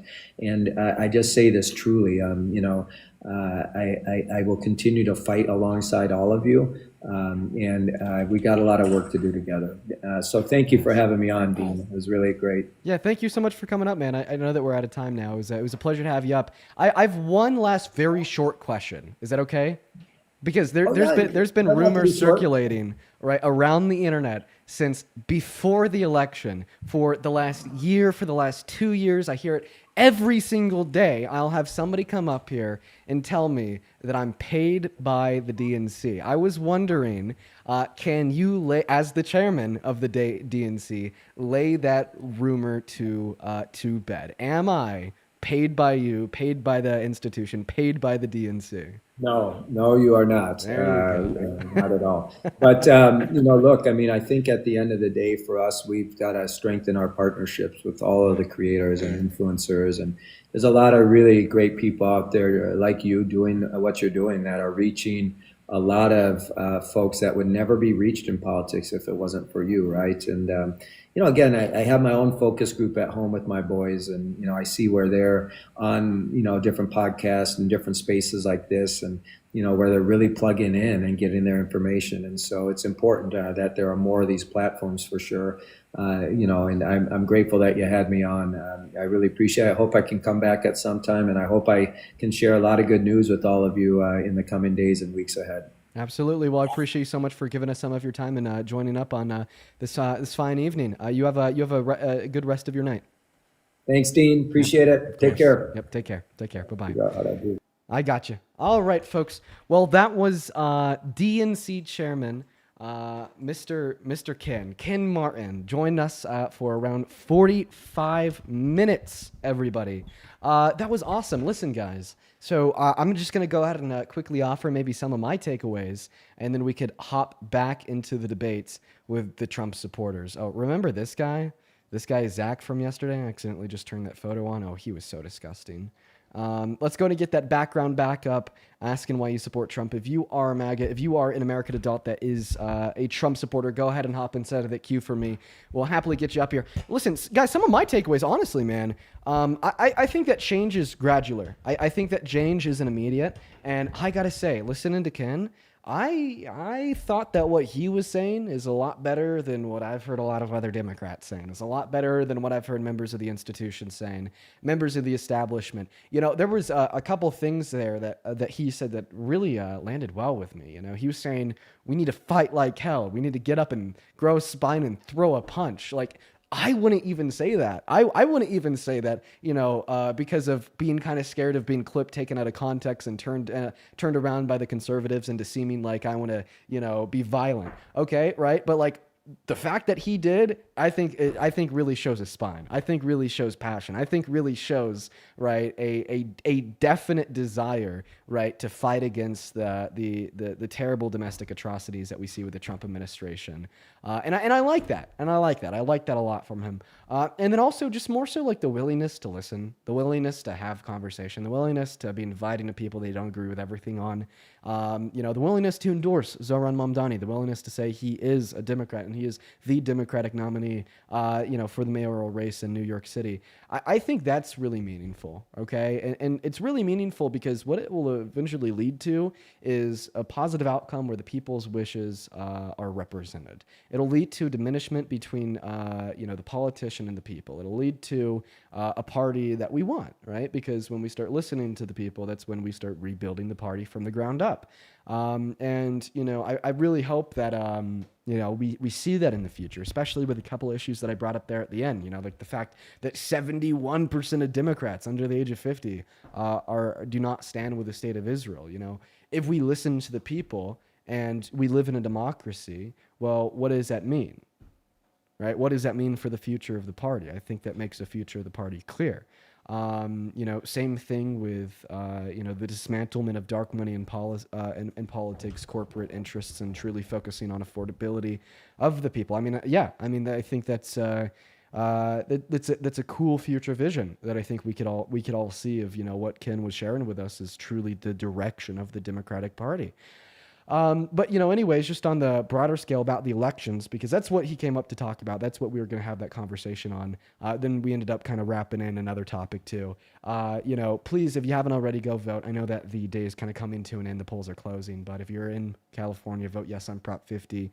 In NYC, make sure you cast a vote for Mr. Mamdani, not the Trump endorsed, Stephen Miller endorsed, and Elon endorsed Mr. Cuomo. And if you're in New Jersey, Virginia, make sure to get out there. All super important elections. And if you're not in a state or a city that I just named off, guess what? You still have local elections that are still important to your immediate community. Now, we are going to go ahead and recenter around the debates with the Trump supporters. That was a very healthy hour or so. That's not like what we typically see on the live. So, I mean, I hope you enjoyed it. I know I definitely did. All right, let's go ahead and get that next guest loaded up into the box right now, guys. Just please make sure that you're following the rules. Only join if you are an American adult that supports Trump as president. Oh, I actually see Parker's in the queue. Let's get Parker up here. I literally just looked down on my phone. Hey, Parker. You are totally paid by the DNC. That is such a lie. No way, man. What a lie. I've seen the checks myself. Okay. Right. You can't hide it for long. Yeah, buddy. Well, no, listen, I just got the chairman to prove your ass wrong. All right, buddy? No, All dude, right, he's pal? lying, man. Yeah, he's totally lying. You're totally paid, bro. Well, I think I had to ask him that. You know, because the first thing I popped knew in you were my- going to ask me. I You started had asking to. me, and I was like, no way. He was probably confused. He was probably like, dude, like, what is this, like, little kid, like, what was this weirdo saying? Why is he asking me if I give him money? Like, you know, because he's not in on the lore, but, you know, I had to ask. But Parker, how are you doing, man? Did you just pop up to chirp, or do you want to stick around and coast for a little bit? Yeah, I came up here just to chirp a little bit, but I have a little bit of time, so I probably could stay up for a bit. Yeah, well, feel free if you want to, man. Feel absolutely free. We're just hanging out. All right, let's go to get that next. For sure. Hopefully you get some wild debates. I had some pretty wild ones yesterday and today. I think I'm honestly just struggling to find Trump supporters. They don't want to talk anymore. It's right. They're just undeniably wrong, right? Especially, with the whole, we had a court force Donald Trump to feed starving Americans and he still refused, right? How is that defensible? What's going on? Do you support Trump, BLE? Okay, BLE's Hello, not here. can you hear me? Oh, he is here. Hi, do you support Trump? Yeah, my screen's frozen. When you accepted me, my keyboard's frozen on my screen, so I'd have to reload. Sorry about that, bro. I'm familiar with that glitch. If you don't mind not seeing the chat, you could stay up here, but do you want to leave? Yeah, let me just leave, and then if you could accept someone. Okay, yeah, let's go get the next. He really wants to see that chat. No, man, I get it. I do too. Real quick, we just had a couple donors while we had Ken Martin up here. Thank you so much for the $50 over on Super Chat. DK, show some love to DK down below. Thank you so much for the love, DK. Let's get 500 DKWs as well as 100 FWs with the $10 on Super Chat. Who says, "Hey, Dean, I know this isn't relevant, but have you seen Mediasan on Jubilee?" Yes, you fucking cooked them. Thank you so much for the $10. What is going on? Hey, do you support Trump? No, I'm sorry. I did not mean to request. I'm not even from America. Yeah, no worries. Just guys, make sure that if you're hopping in that queue, you're following the 3 rules that we have here. They're pretty simple. You just got to be an American adult that's pro Donald J. Trump as president. You got to be MAGA. You got to support his presidency. But I got to say, it's pretty hard to do that. It's pretty indefensible as of now. I would also like to thank. Hello? Hey, what's going on? Give me 1 second here. I want to thank Harold for the $50 over on PayPal. Harold says. God bless. Well, God bless you as well, Harold. Thank you so much for the $50. Let's get 500 Harold W's down below in that chat. It's super good to see them. Thank you so much, Harold. What is going on, Leisha? Do you support Trump? No, I do not. Okay, based. Leisha, we are just looking for Trump supporters, so I'm going to have to kick you. Guys, please leave that queue if you're not a Trump supporter. Please. Please. Please. Please leave that queue if you're not a Trump supporter. Was it hard for you to find guests today, Parker? Yeah, a little bit, but I mean, I feel like I still got a good amount of guests for most of the stream. But yeah, it was a little bit harder, I think, to get guests than the past few days. But I mean, my guests have been relatively the same. I haven't had as many problems. Just like every once in a while, I'll get like trolls for like 3 minutes, 4 minutes. Yeah, man, I've been struggling as of late. Yo, Susanna, thank you so much for the $10 over on PayPal. Thank you so much, Susanna. Darius, thank you for the $6 on PayPal. And yes, I do, Darius. 1 second. Scrift, thank you for the $15 over on PayPal. Thank you, Scrift. And then Michaela, appreciate you for the 69 cents. Thank you guys so much for the love. Show some love to all of our donors down below in that chat. Hey, what's going on, man? Do you support Trump? Oh, yeah, I do. You also sound about 14 years old. How old are you? Wow. I'm 18, but like, why do people bully you all the time? What year were you born in? I was born in 2005. Why?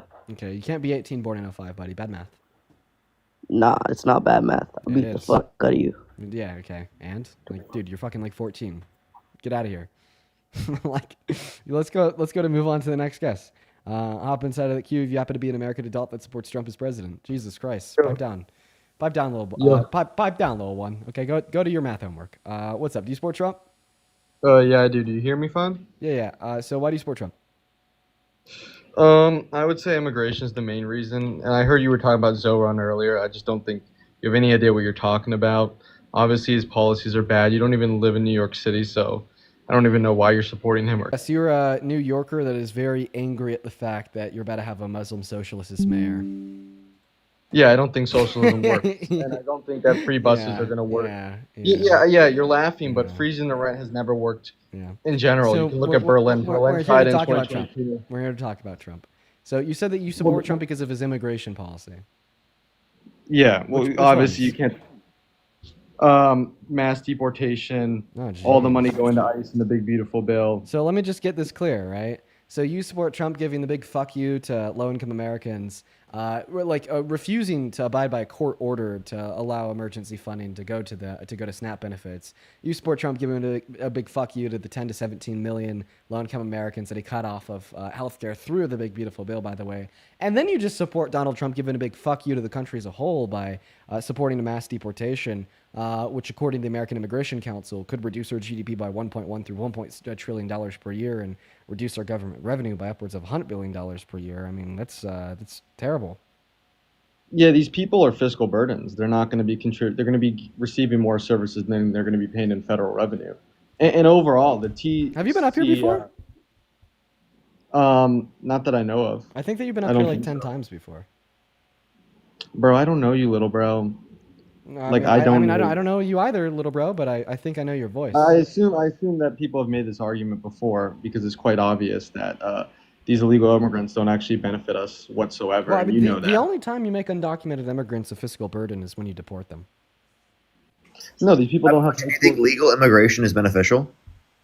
some legal immigration. Yeah, I think that I support some. To what degree? Depends on how many. I think that if you put Yeah, 10% tell me. immigration on a workforce, you can look at George Boros' study. He says that 3 to 4% of wages will go down. So if immigration's at levels Yeah, I where can also send you a study from the National Bureau of Economic Research that comes from 2024 that indicates a multiple percentage point increase in wages alongside an increase in employment, and then also there are GDP increases as well. So give me what you're referencing, because overall across the entire economy, that trend is not true for plenty of other Go studies that look are at George, especially more recent.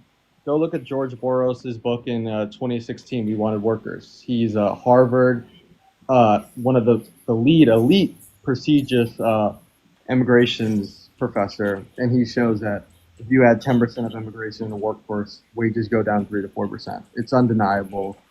But what do you mean it's undeniable, right? Like you just act like that's going to be like the grand for everything.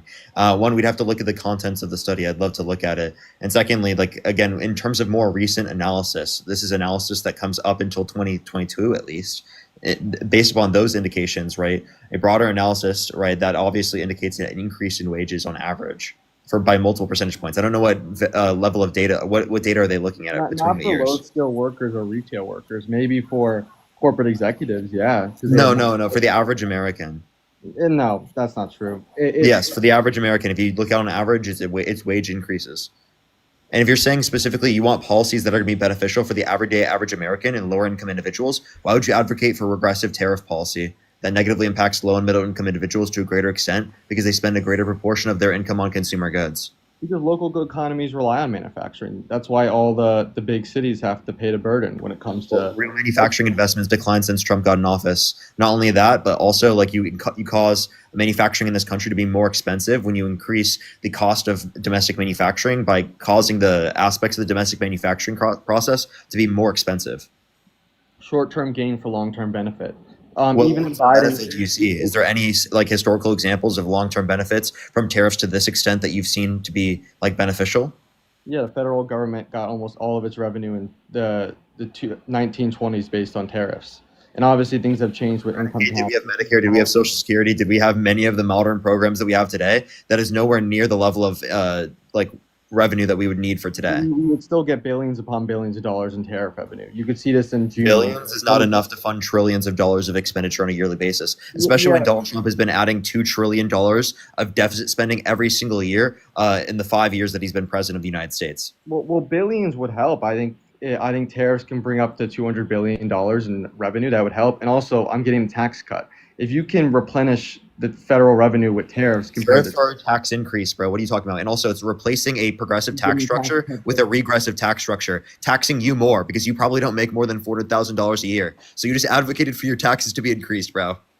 Hey, bro, I actually support the corporate tax cut, bro, because that helps with us. If you look at it, wait, I have a question. Do you think that we should? All the tax cuts that are applicable to income earners under $400,000 a year, Harris supported.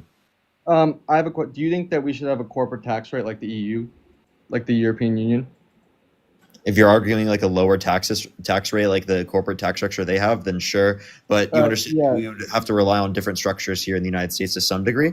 I don't think that the corporate tax rate in the United States at the level it was bad under like the Obama administration. And we were going to even do less than that at 28%, the highest levels of income. The U.S. and the European Union have a similar corporate tax rate. You do know that, right? They have Yes, I understand. But I think that Obama's tax plan had a progressive structure, meaning people at the under $50,000 a year weren't paying like 6% more than like what they are under Trump because it's 21% under Trump and they were paying 15% prior. We have some of the most progressive tax systems in the world. I can show you multiple tax brackets that show that the top 50% pay for about. So do you want to continue that progressive tax structure or do you agree with a regressive tax structure? I thought you said that would be like bad. When did I say that would be bad? I think that we do need to change the tax. I think that people need to Shifting the burden of taxation from a progressive tax structure to a regressive one. I don't think we need a total regressive tax form, but I think that taxes now, if you have high taxes, it stops growth when it comes to GDP. It can be Okay, so tariffs are stopping GDP growth, right? for the short term, yeah, but it's going to help our manufacturing. It's going to help our domestic market. Wait, I thought you just said taxes cause GDP to go down. Now you're saying taxes cause GDP to go up? Sometimes it's necessary to have taxes. You know, obviously, I'm not saying we should bring the corporate Necessary for revenue's sake or necessary for growth's sake? necessary for revenue's sake. I think that taxes are Okay, necessary. but like again, would you rather revenue from taxes come from rich individuals or poor individuals? Tariffs aren't getting taxed by who pays a tariff? It's the corporation importing the Consumers product. disproportionately pay the tariff, and people who are lower income spend a greater proportion of their They don't income go- on consumer goods. The corporation doesn't pass it down. That's a lie. The corporation doesn't pass it down. Corporations have to pass it down. No, because if they add on the cost, then sales value is going to go down. It's going to crash. The reason why it passes down more is because it's on the cost of production. It's not on the profits. So it's not after the cost of production is taken into account. It's while the cost of production is being taken into account. That's why it passes it down to the consumer to a significantly greater extent. But if they pass it down to the consumer, sales value is going to crash. If a company gets tariffed 25% and they make the increase of the product 25%, let's just say clothing goes up by 25%, people are less likely to buy clothing. They can only eat it to a certain extent. They're going to eat the majority of the cost. No, I mean not. That's obviously ridiculous. You're saying a majority of the of their limitations would be then not it would what's it called, not be demand. It'd be cost of production. Yeah. Yeah, so all you're doing is you're actually causing an increase in prices. We've seen the trend up in terms of inflation, right? We know what the effects are of tariffs. The idea that you're bringing up that it's not going to put upward pressure on prices in the long run would then indicate that it would have a small upward pressure on domestic manufacturing production then. Because again, the whole basis for why it increases domestic manufacturing production is because it increases the consumer's costs, right? Therefore, incentivizing them to buy American manufactured goods. So the idea that you believe that it increases domestic manufacturing actually disproves the idea that it doesn't increase prices. No, it will be a marginal cost. I'm not going to argue that. But Okay, so if it's a marginal increase in the price, then it'll be a very, very even smaller marginal increase in the domestic manufacturing. No, it's not, because if you make it unprofitable for these corporations to buy foreign labor, they're going to be forced to build in the United States. And there's other ways you can counteract. You can give subsidies, or you can get back tax cuts. So that's by increasing the cost of production, by getting it from other places around the world. You just conceded. How did I concede it? You just conceded that prices have to go up for products coming from countries around the world in order to incentivize American manufacturers or even consumers in the United States to buy American-made goods. At marginal cost, but there's ways to counteract the price surge. So if it's marginal cost, then it will be marginal increase in domestic production, because that's the mechanism in which it uses to increase domestic manufacturing, right? Obviously, yes, there's going to be marginal costs. And then you're not even taking into account the effects of trade wars from countries around the world. So you've caused trade wars from countries around the world and destroyed domestic production of exported goods, right, to countries around the world. Like, for example, farmers, right? You have to bail them out with all the tariff revenue, so you can't even use that to actually benefit the budget anymore. Hey, do you know what our biggest export is? Our biggest export, probably oil. No, it's services. Do you know that almost every? Yeah. You know, almost every country has a tariff on their services. China doesn't allow any of our media. What's the percentage tariff? What? What's the percentage tariff? I don't know the exact percentage tariff, but there's all-out bans. Canada doesn't allow our cellular companies to operate. Ban American service? What are you talking about? Yeah, Canada doesn't allow any of our cellular services or any of our media in Canada. You can go search that up. Service in general is different than cellular service. Do you understand that those are radically different? Service is like a very broad sector. Service can include like literally like when you go out to eat, right? Yeah, people who are engaging in service type jobs. Tech is our golden egg. You can see this in China, where they don't allow any of our tech companies to operate. That's our golden egg. That's what most of our revenue comes from. Our media companies, our social media companies, and our tech companies is what we make the most revenue on. That's America's golden egg. Like Microsoft, like Facebook, like it's Meta now. Like Meta, Nvidia. That's where most of America gets their global revenue from. So all these countries have massive tariffs and massive restrictions on it. And you can see this. Know what the percentage tariffs are. You don't even know what you're referencing in specific. And also, if you want to do reciprocal tariffs, go ahead and do that. This is not reciprocal tariffs to bring them down. Trump is placing tariffs on countries that he's already reduced tariffs on, like through the USMCA. They mitigated tariffs with Canada and Mexico, but then Donald Trump decides to increase it later on. He's just placing tariffs on countries around the world, and it's not even based upon reciprocal notions. I'm not even arguing just on reciprocal notions. I'm arguing on the basis to get manufacturing back. It is more beneficial for the American economy to produce things like cars, like ships, rather than just things like spreadsheets. There's a military use for, and it's actually purchasing power use for. China has a bigger economy when it comes to purchasing. Okay, so you're saying we should. Okay, so then wouldn't that just happen through profitable mechanisms in the free market? No, because subsidies aren't going to. You're not going to be able to compete when it comes to deregulation or subsidies. Okay, so you have to reduce competition in order for American companies to compete. Doesn't sound like you think that America's so great, huh? Yeah, if you want to buy American, we're never going to be able to compete with China when it comes to the abundant amount of cheap labor. That's just not going to happen. You are going to have tariffs. Even in Biden's technology is not good enough to compete.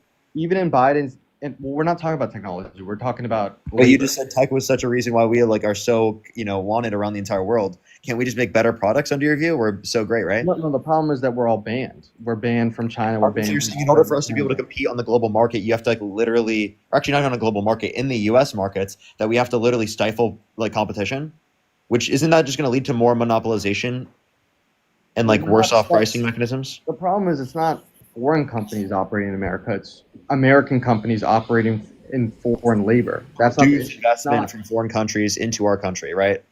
What, can you repeat that? Foreign countries aren't going to be investing as much into the United States, right? They don't invest that much in the United States. Okay, so Donald Trump, when he claims that he's getting like $17 trillion of investments from different countries around the world, that's less, right? Or that's bullshit, right? Because we don't really get much anyway. And what they're buying in U.S. bonds, which we owe them. We owe interest to Japan and China because of these foreign investments. They're not buying like. Buying our debt? Is that what you're just saying? They're buying our debt. Yeah, they are. They're buying. Yeah, they already were, and they're buying our debt because Trump's signing off on so much debt. No, they were buying our debt before Trump, before Biden. This has been a long recurring issue. Is that I understand, but I'm just saying that like Trump's adding even more, so they have more to buy now. No, we're doing it because we have a trade deficit due to monetary outflow leaving the country. Trade deficit does not add to our debt. What are you talking about, bro? Yes, it is. I can give you an article on this in a second. What are you saying, bro? Because of a trade deficit, we have more. No, that's not our debt. What is a trade deficit? Are you gonna? That means that we're buying more goods than we're selling. Due to a trade deficit, they're buying more goods from their country than we are selling to their country. Since we have a monetary outflow to the United States, the U.S. has to cover that cost. The U.S. government has to cover that cost. So that's not how it works. We have to sell property, or we have to sell bonds, or we have because we get money when we engage in a transaction, and it's about the produced good. That is Dean's searching up right now. Dean, you can go search it up. Search if the U.S. government has to cover the cost due to trade deficit. I'm sorry. I could search something up if you want me to. I'm a little bit tuned out from the convo. I'm actually just reading. Well, I do have to get going here. In disputes. I can let Dean hop in. No, right now I'm actually just reading a pretty lengthy dispute over Borges, right? The guy that you cited insofar as arguing that immigration reduces wages. There's actually pretty substantially well critiques, and in the critiques of Borges and his research have to do with underlying assumptions that he makes that can be tested and falsified. If you're interested, if you just go to Google, you type in Cato Institute, Does Immigration Reduce Wages, by Alan DeBrawl. It's formatted like an article, but then within the article it references various studies done by the author of the article, as well as independent research and resources outside of the author of the article. In short, it's basically critiquing two separate assumptions that Borges makes while conducting a study, and arguing that when we account for these two assumptions and operate off of some other model that is seemingly better than Borges, that we yield the conclusion that there's actually no impact on wages driven by immigration. What are and if the two anything, assumptions? right, less. Thank you so much, honey. Thank you. And if anything, that less immigration would actually be detrimental to the market for various reasons. not when it comes to low. Yeah, and also, so one thing I wanted to add on top of that is that that's why we say when over time, in terms of these different models, they build on top of each other.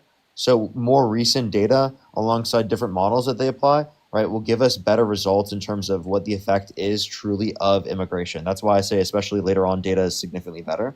And also, yeah, practically all the data, especially recently, indicates either no significant effect, right, or a positive impact, especially on average. Yeah. Look, immigration, when you have more demand or more, people looking for employment, that is going to have a downward effect on wages. No, and your no, argument no, is that no, no, no. What Hey, disproved me that finish, really let me easily finish. is even in the study, the introduction of like a more significant amount of women into the labor force from 1960 until 1910. We actually saw like an increase in wages of both men and women, right? And that's like one of the empirical data points, in which would refute Borges's work. And even like it adds on here. That's one of the direct refutations of one of his assumptions.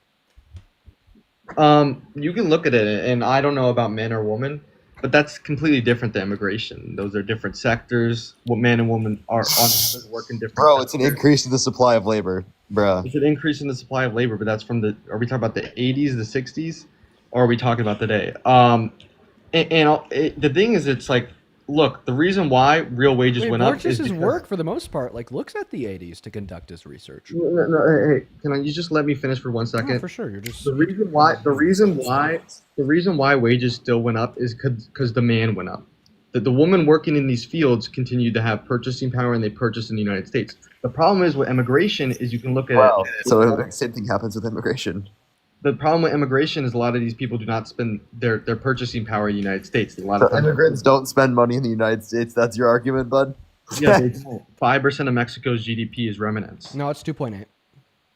It's 5%. I can give you an Dude, exact. no, hold up. What you'd have to give us an argument that immigrants are less likely to spend money in the United States. Also, do you know what happens? Your argument. 5% do you also know what happens? Like, so and then remnant. 16% of the Honduras GDP is remnants as well.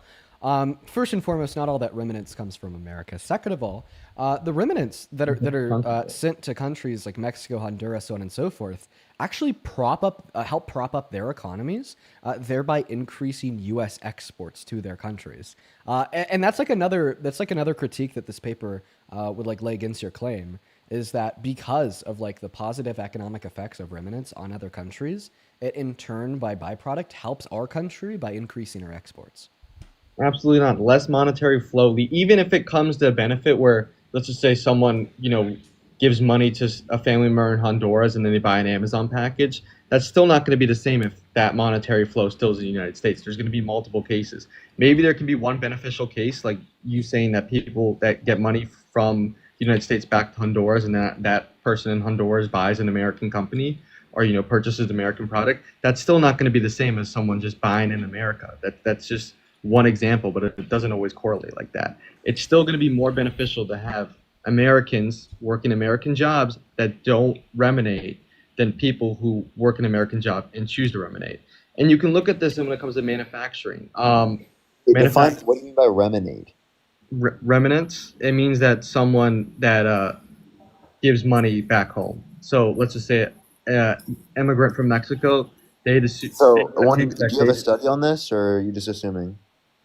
I mean, you can look at I can give you studies that shows that immigrants remunate a heavy amount if you want. But but you'd have to also give a study that indicates that that's going to be harmful to the economy to an extent in which it leads to a greater level of supply increase without as much demand increase. And also, couldn't you just subsequently increase demand? Oh, you have been up here like before. You'd be able to account for that? You have been up here before. This motherfucker's already been up here. You're mispronouncing. Bro, I don't. You're mispronouncing remittance again. What? You mispronounce. It's not remin. It's not reminate. It's remittance. Remittance? Yeah, and you Okay. made the same mistake the last time you were up here. I don't know you, bro. No, you do. You've been up here before. Yes, I you do. Of course I you very know who specifically did this. remember Shut you. up. I very specifically remember No, somebody I don't coming up know. here, trying to give me, I don't know like, who you are, yet like, I'm on like your shitty, stream right now like shitty debating studies. you. I very specifically remember somebody coming up here trying to give me shitty studies, talking like a debate bro like you, that didn't know how to pronounce studies? remittance. Look, But you just admit it. You've been up here before. no, I haven't. Yes, you have. No, I haven't. So you're telling me People, that there happens to be some other like quote unquote debate lord that loves Burgess, that hates immigration, that doesn't know how to pronounce remains.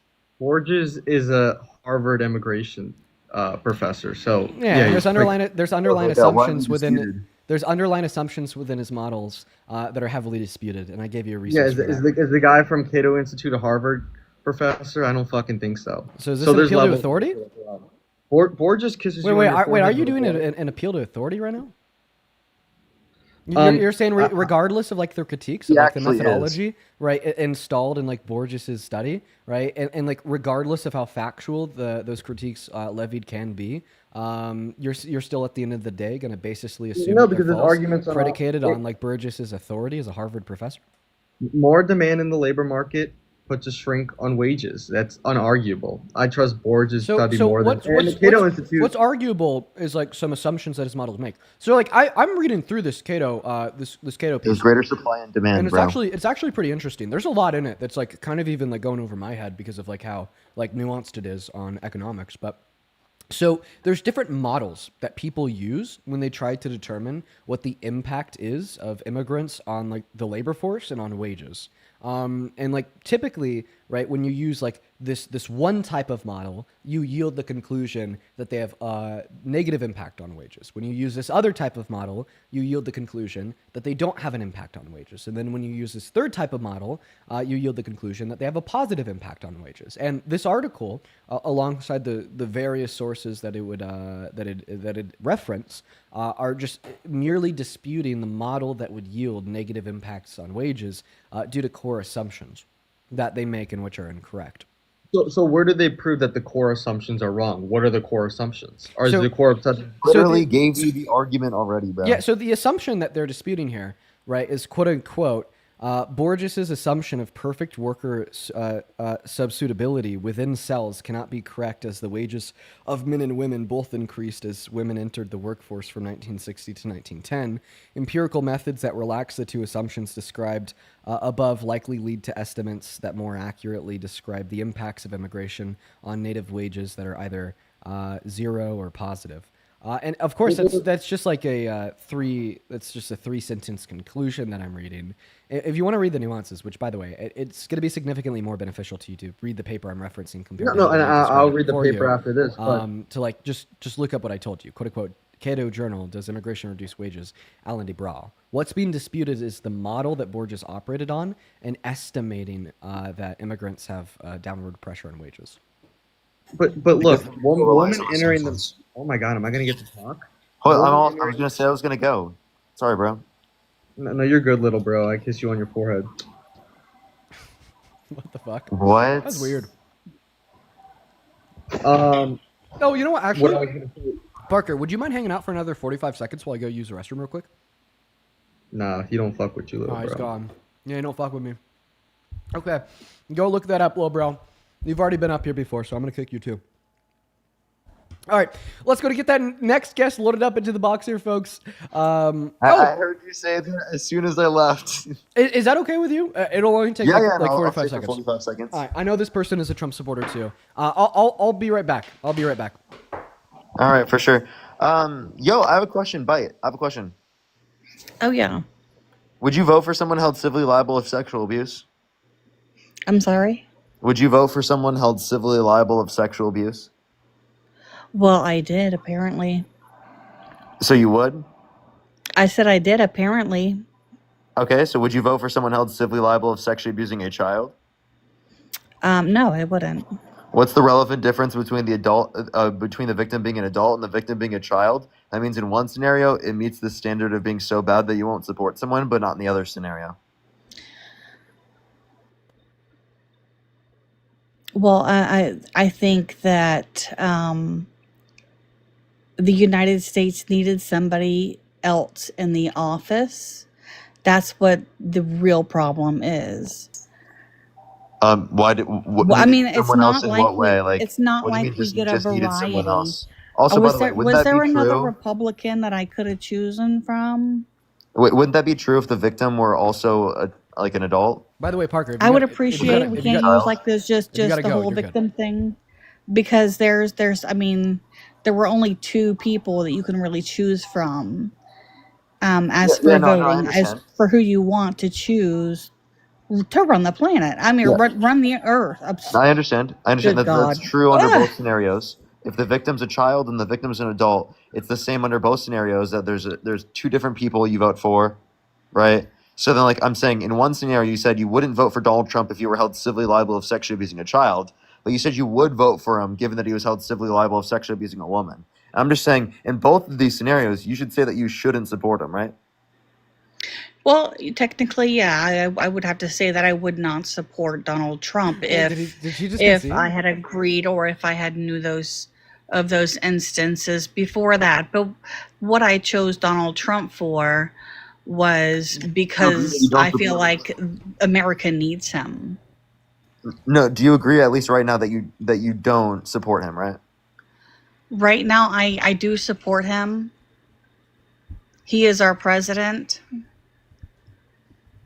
So even though this argument got you to concede, you Dude. still support him? Dude. All right, Parker, but I don't want to like keep you up here if you need to go. Alrighty. Have a good night, man. Appreciate you for popping up, Parker. You have a good rest of your evening. Bite the bullet. So what you just did was you contradicted yourself. You said that, well, technically, yeah, I wouldn't have voted for Trump if he was like held civilly liable for like sexually abusing or raping an adult woman. Okay, well, a matter of fact, that's true. He was. Okay, 2023, a unanimous jury of 9 ruled that he was guilty of the rape of E. Jean Carroll, right? So obviously, in accordance, right, with that statement, you no longer support Trump today. And if you do still support Donald Trump today, then you're either a hypocrite, contradicting what you said 10 seconds ago, right, or right, you would indeed support somebody that has raped a woman as president. Okay, so I'm in support of Donald Trump because he is going in and getting things done, such as closing the border. Some random guy out there just, abusing women or taking advantage of females or whatever it is, they're not going to be able to go up there and do the things that Donald Trump is doing. Okay, some random dude on the streets is not going to be able to do that.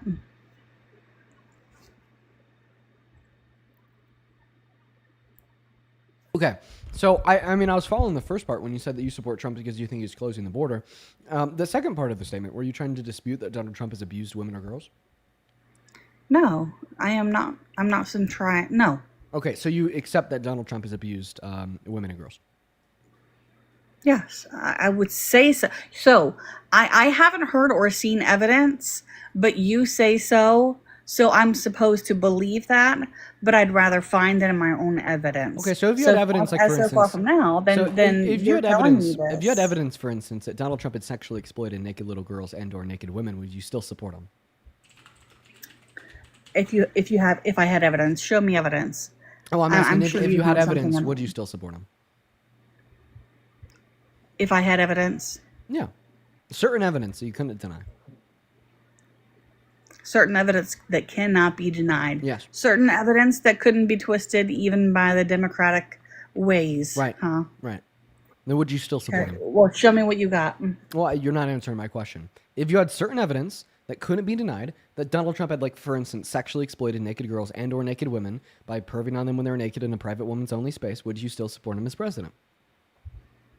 So you're trying to corner me, and you're trying to get me to I'm just asking you. Oh, ma'am, I'm asking you just a simple question, right? So this is a question that you could respond yes to. This is a question that you could respond no to, right? There's no Okay, other you know what? possible way to respond to the I'm question. going to go ahead and response that I would not be in support of them. Go ahead. Okay, so you would stop supporting Trump right now, and you would retract your loyalty from MAGA and retract your support from Trump if you knew with certain damning evidence that he had sexually exploited either naked women and/or naked girls by barging in on them to look at them while they were naked with no clothes on unconsensually while they were in a private woman's only space. So here's a clip of Donald Trump admitting to exact believe that. When I'm done playing this clip, I want you to retract your support from Trump. And I obviously know that the likelihood will be that you won't and that you're going to contradict yourself. So just before that, let's just go ahead and make sure that we got the timestamp on YouTube where you told us that you wouldn't support Trump if he had done that, so I could call you a hypocrite and replay the clip. Arguing just on reciprocal notions. Give me a second. When I'm done playing, let's find it real quick. Trump had, like, for instance, sexually exploited question. If you had certain evidence, okay, we found the question. Let's go ahead and roll the clip. Trump, in my country, we say hello with vagina. And well, you could also say, as the owner of the pageant, it's your obligation to do that. So you have done that. Now, I'll tell you the funniest is that I'll go backstage before a show. Yes. And everyone's getting dressed and ready and everything else. And, no men are anywhere.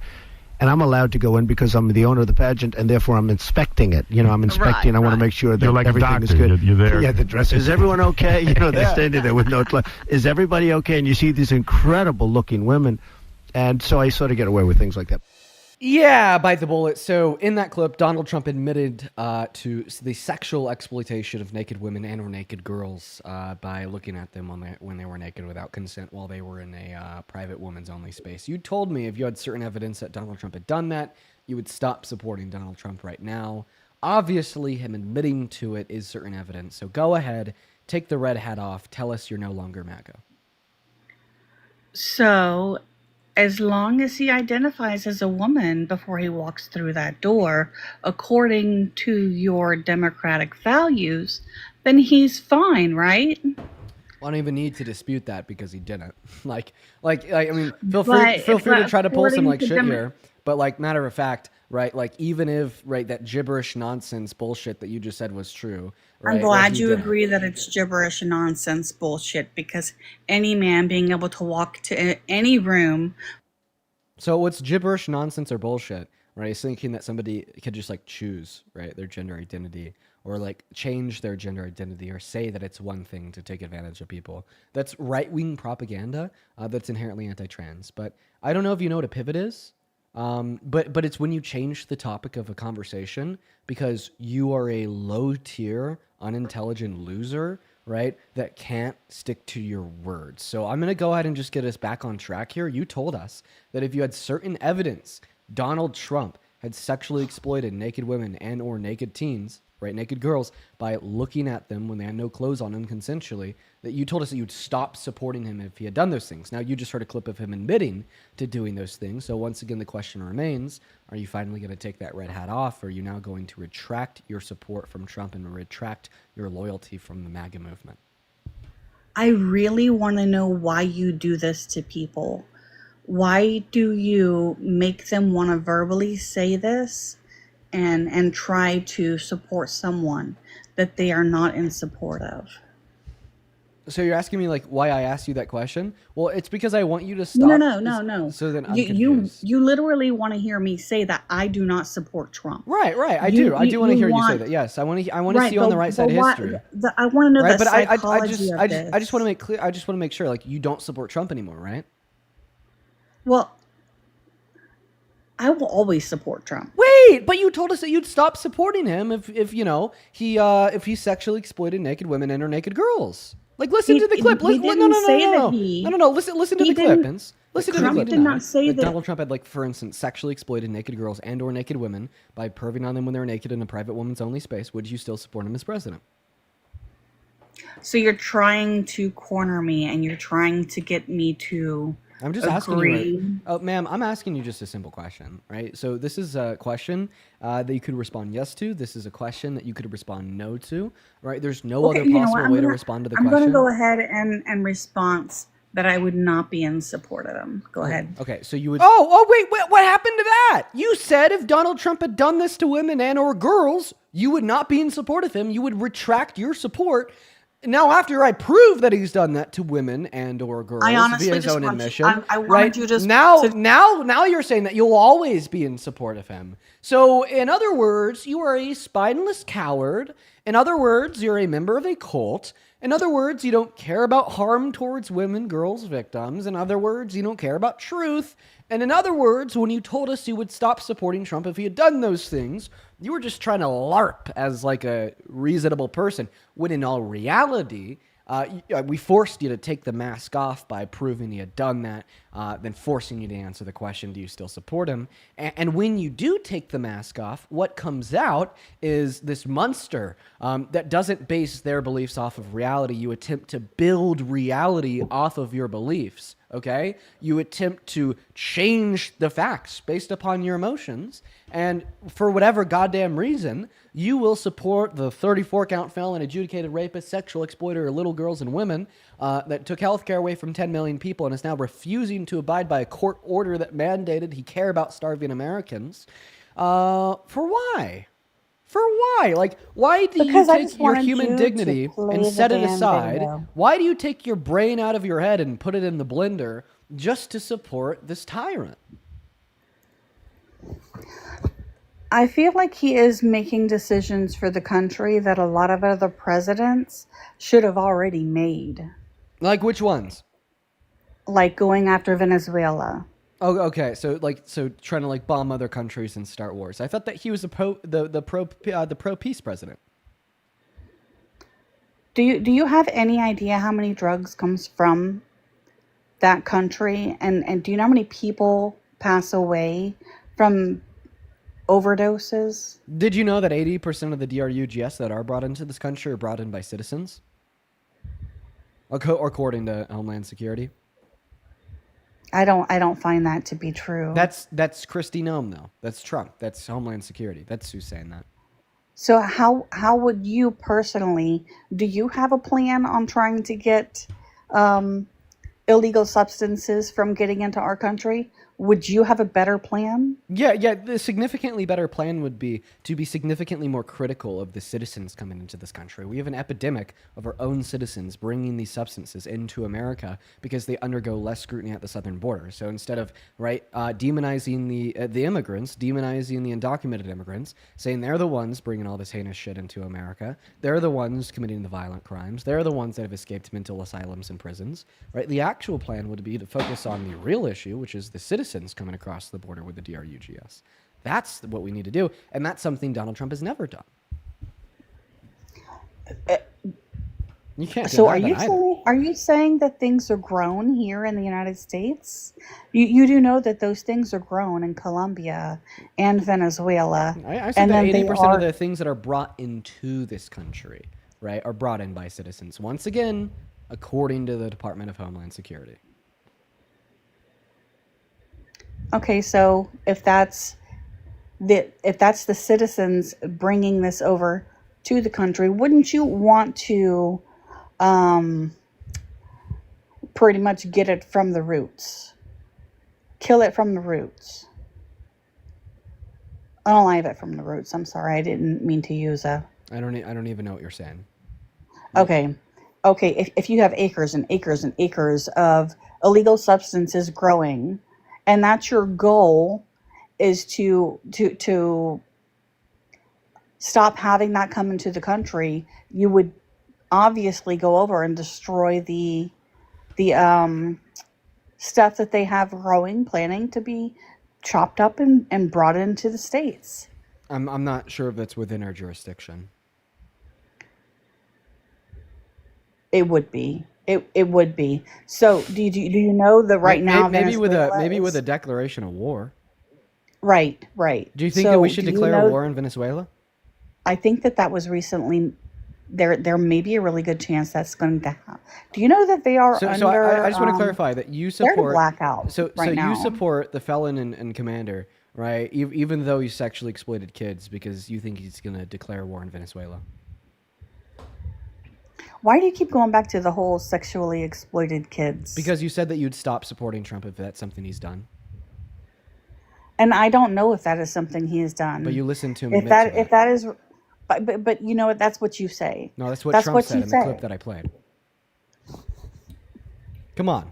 That's what he said in the clip that I played. He said that he liked to go backstage before the shows, go into the private women's only spaces where there was no men around, and look at the people in the space while they had no clothes on.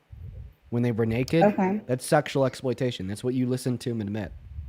Well, do you think that that's what men who identify as women do when they go to the locker rooms of the females?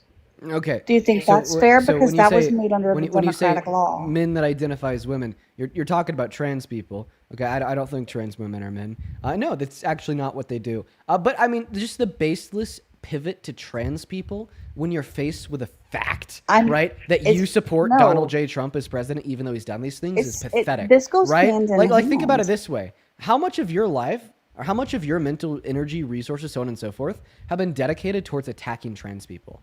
Right? Like so much. Okay, that was the third largest place, right, where the Republicans spent money on ads prior to the election. And what you're telling me now is that what Donald Trump did is synonymous to what trans women do, right? But yet you spent so much money to ensure that the Democrats wouldn't win, so apparently these evil trans women couldn't be emboldened. But then at the same time, you tell us that Donald Trump is your favorite president and you'll never stop supporting him, even though you're the one that made the comparison between what you think trans women do and what he's actually done and admitted to doing. Right? So if you don't support trans women for this completely fictitious, demonic, false reason, right? Therefore, in order for you to maintain consistency here, you wouldn't support Trump either. Like, would you ever make a trans woman president? I have no problem with trans. Would you ever make a trans woman president? I have no problem with trans. Would you ever vote for a trans woman? Well, I can't say whether I could or whether I couldn't. So... Well, I have no idea. Didn't you just get done saying that like trans people like abuse children? No, I have no idea if a trans person would ever be able to get to that high value presidential seat. I have no idea if they'd be able to do that, to achieve that. Well, that's not even the question that I asked you, right? The question that I asked you is, would you ever personally support somebody that is trans serving as their president? Trans woman. I'm going to try to vote for the person who has the best future in our own hands. I don't vote on race. I don't vote on gender. I don't vote. That's not how I feel like you're cornering me to so what do you vote based say upon? that I vote on genders. So what do you vote based upon? I vote based upon policies. Okay, name 3 Trump policies. Name 3 Trump policies. Yeah. Well, first of all, things that he's done has been... Name 3 policies. Name 3 Trump policies. The border wall. One. The border wall that he built 35 miles of, not through a policy, but through an executive order.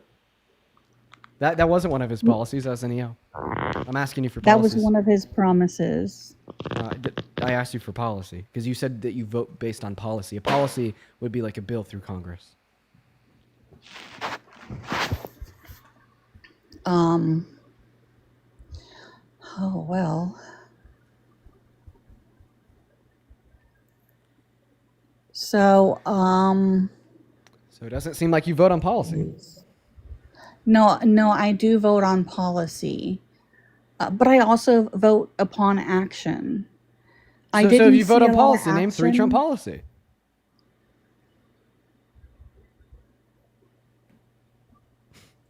I'll let you think about it real quick. DK, thank you so much for the $20 over on Super Chat. Appreciate you so much for the love, DK. Let's get 200 DKWs down below, as well as Ron with the $10 who says, Google, Fox News, former teen beauty pageant queens, Donald Trump barged in on us changing. Yup, even Fox News couldn't deny it. Even fucking Fox News reported on it. That's how like true this is. Yes. And then Sandra, thank you so much for the $10 on Venmo, who says it is sickening to see so many women come onto the live and act ignorant and like brainwash maggots.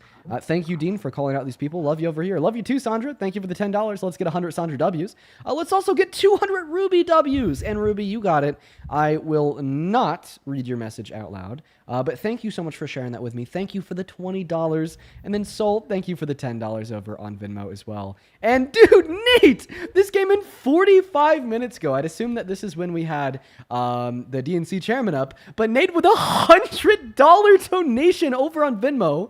Jesus Christ, Nate. Thank you so much. Nate says, one of my favorite quotes, quote unquote, pray for the dead, but fight like hell for the living. Oh, I couldn't agree with you more, Nate. You are the man. I really appreciate you for the $100, bro. That is so incredibly kind. That is so incredibly generous of you. I want everybody watching on TikTok and YouTube right now to show some love to Mr. Nate in that chat. We also got a handful of other people on PayPal that I'd like to thank here super quick. Charmaine, thank you for the $5. Redwin, thank you for the $10. Thank you so much for the love. Harold with the $5 once again. Harold with the $10. Thank you so much.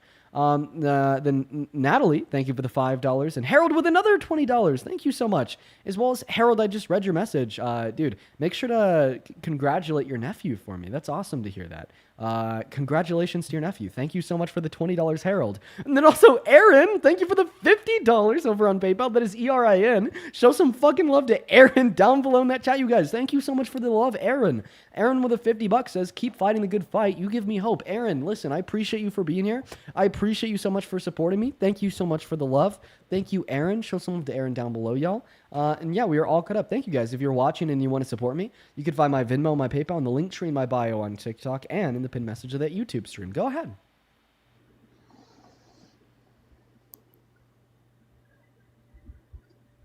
Okay, so as for policies, would you consider immigration a policy? No, because immigration is a word. Okay, then I'm not sure what you're asking for. I'm asking you for policies. Do you want me to give you an example? Yes. The big beautiful bill is one of Trump's policies. Would you like another one? The Tax Cuts and Jobs Act is one of Trump's policies. How about another one? Let me know. Do you want another one? Sure. Okay. The Right to Try Act is one of Donald Trump's policy. Another one would be the VA Missions Act. The right to try what? That's the Right to Try Act. Another one would be the VA Missions Act. So those are like 4 examples of Donald Trump's policies. So you're telling us here that you are never going to stop supporting Trump as president, and you support him as president predicated on his policies. But then not only am I able to name more policies of Trump's than you, but you can't even name one. Well, I don't know the titles of the policies that he has named. I know what he does in the policies. Right. Do you think that Donald Trump is good for low-income Americans? Or do you think he fucking hates them? Because I think he fucking hates them. I don't know. I'm at question at that.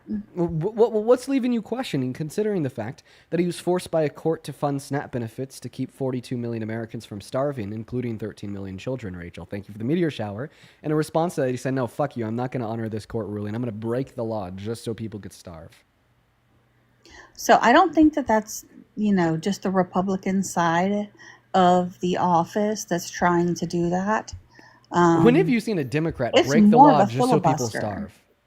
I'm sorry? When have you seen a Democrat break the law just so people could starve? So what is it? 12 people left to vote? Am I right? There's 12 votes left and every single one of them are Democrat. And what are they? How what is are it, they? So how are against? Democrats refusing to vote against the Republicans' funding bill? So Medicaid premiums don't go up by 75% for 55 million Americans, which would bankrupt us, which would kill us. Crystal, thank you so much for the blooming heart. Synonymous to Donald Trump breaking the law so people starve. No, it's so that the not immigration, synonymous. the people that should not be on food stamps right now or SNAP shouldn't be on them. So the It's people, wow, eliminating them. Wow, yes, I agree. People that shouldn't be on food stamps shouldn't be on food stamps. Okay, well, Like what? Like what? illegal immigration. Wait, no, think about it this way. Wow, I agree. If I have red shoes on, I have red shoes on. I How agree are that you if I'm supposed to 5'9", cut I'm off? 5'9". I agree that if I like Trump, then I like Trump. If I don't like Trump, then I don't like Trump. I agree if you're not smart, you're not smart. I agree if you're smart, you're smart. See, so you're just like repeating yourself. Yes, if there's somebody hypothetically that shouldn't be on food stamps, and it is true that they shouldn't be on food stamps, I'm since it not was an talking assumption in the about first place Americans. that they shouldn't be on food stamps. I'm not talking about Americans. Americans do deserve the assistance. I'm talking about the other half that aren't American, that are not citizen. Undocumented Those immigrants. are the ones but that's the ones that's in. Oh, yeah, no, totally. Listen, do you know what the personal work order? That's the one that's in the bill Yeah. that they're trying to fight for. Yeah, that's not true. I hate to break it to you. Do you know what the personal work? No, it's very true. It is very I'd true. hate to be so like propagandized. It's embarrassing. Do you know what the? Do you know the page? Do you know what page it's on? Do you know what the Personal Work Order and Responsibility Act of 1996 is? No. Why would I know that? That's random. Well, it's not random because it's a bill that Congress passed to strictly limit public welfare benefits from being given to undocumented immigrants in non-emergency scenarios. Yeah, there's like 4 or 5 federal laws in the books that expressly prevent undocumented immigrants from getting food stamps, Medicaid, Medicare, Section 8, so on and so forth from the federal government. So if there's a president out there, Don't pivot. let's say, Don't pivot. I'm not trying to Okay. pivot. Okay. I'm not. I was going to bring up a completely different topic, but I'll stop. So respond to that, please. Repeat. Can you repeat it? Yeah, so you said that undocumented immigrants get food stamps.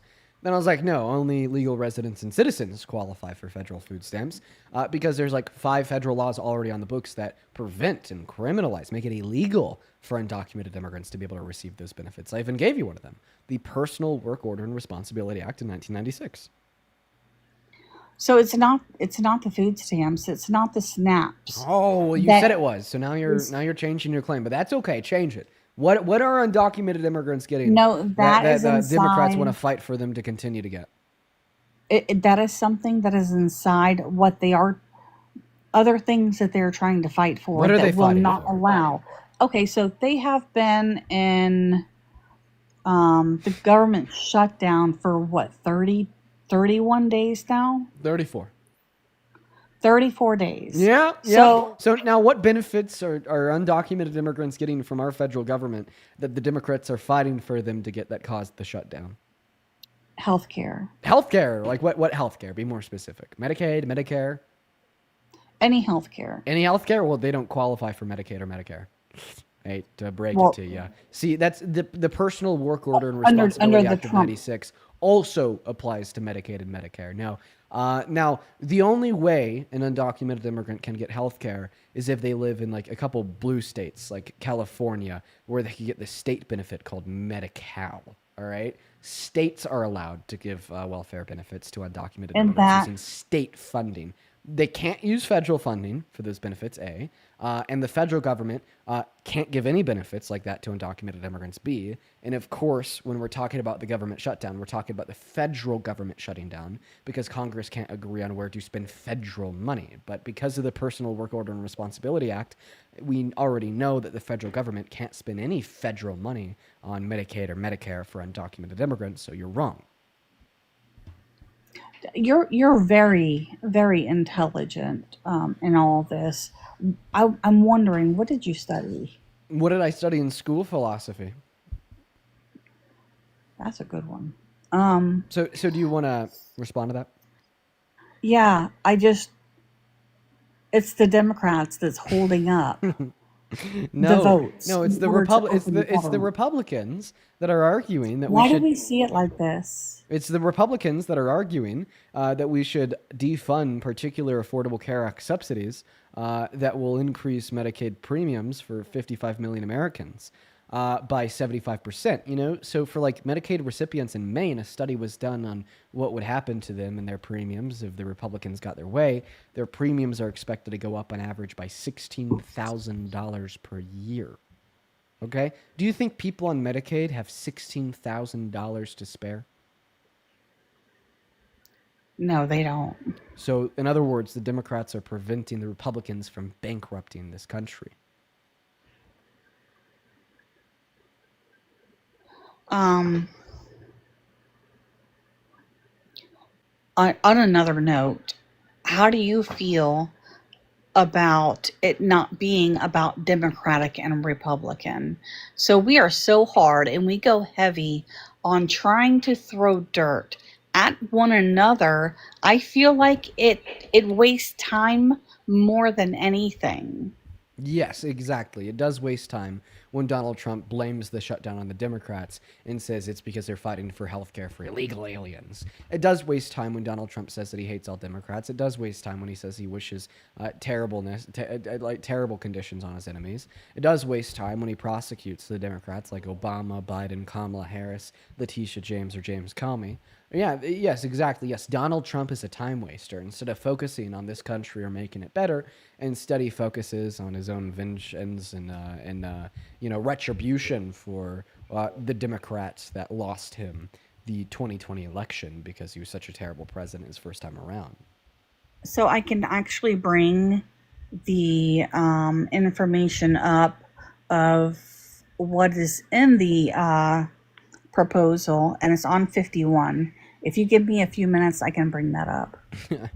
Yeah, no, feel free. It's just going to be more spewed bullshit propaganda, but I'll happily respond to it. While you're looking for that, feel free just to stay in the box, go look for that. We'll get another Trump supporter up here, and we'll actually do a 1v2. Let's go ahead and see what that next guest has to say, folks. We got Logan connecting. While Logan is connecting, thank you so much for the $10, Helene, over on Venmo, who says, tell this woman that is so concerned about Venezuelan DRUGS that her dear leader pardoned the most prolific DRUG dealer to ever walk the face of the earth. Yup. Appreciate you for the $10, Helene. And then Nicho, thank you so much for the $20. Thank you so much.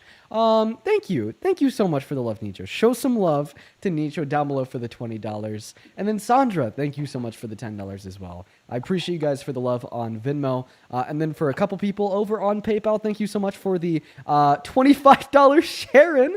Thank you, Sharon. Let's get 250 Sharon W. Sharon with the $25 says, you restore my faith. Keep up your good work. Thank you so much, Sharon. And then Adam, thank you so much for the $10, saying the no bullshit attitude with these guests tonight is incredible. I'm a little bit tired, so they definitely are getting a no bullshit attitude. Thank you for the $10, Adam. And holy fuck, dude, let's get 500 Caitlin W's in those live chats. That is Caitlin. Caitlin with a $50. Thank you so much, Caitlin. That is so incredibly kind of you. Says it is so amazing to see you and Parker tag team. Fuck yeah, keep it up. Also, who thought the chairman of the DNC would actually make some sense kicking ass? Yeah, I didn't expect Mr. Kin to be the way he was.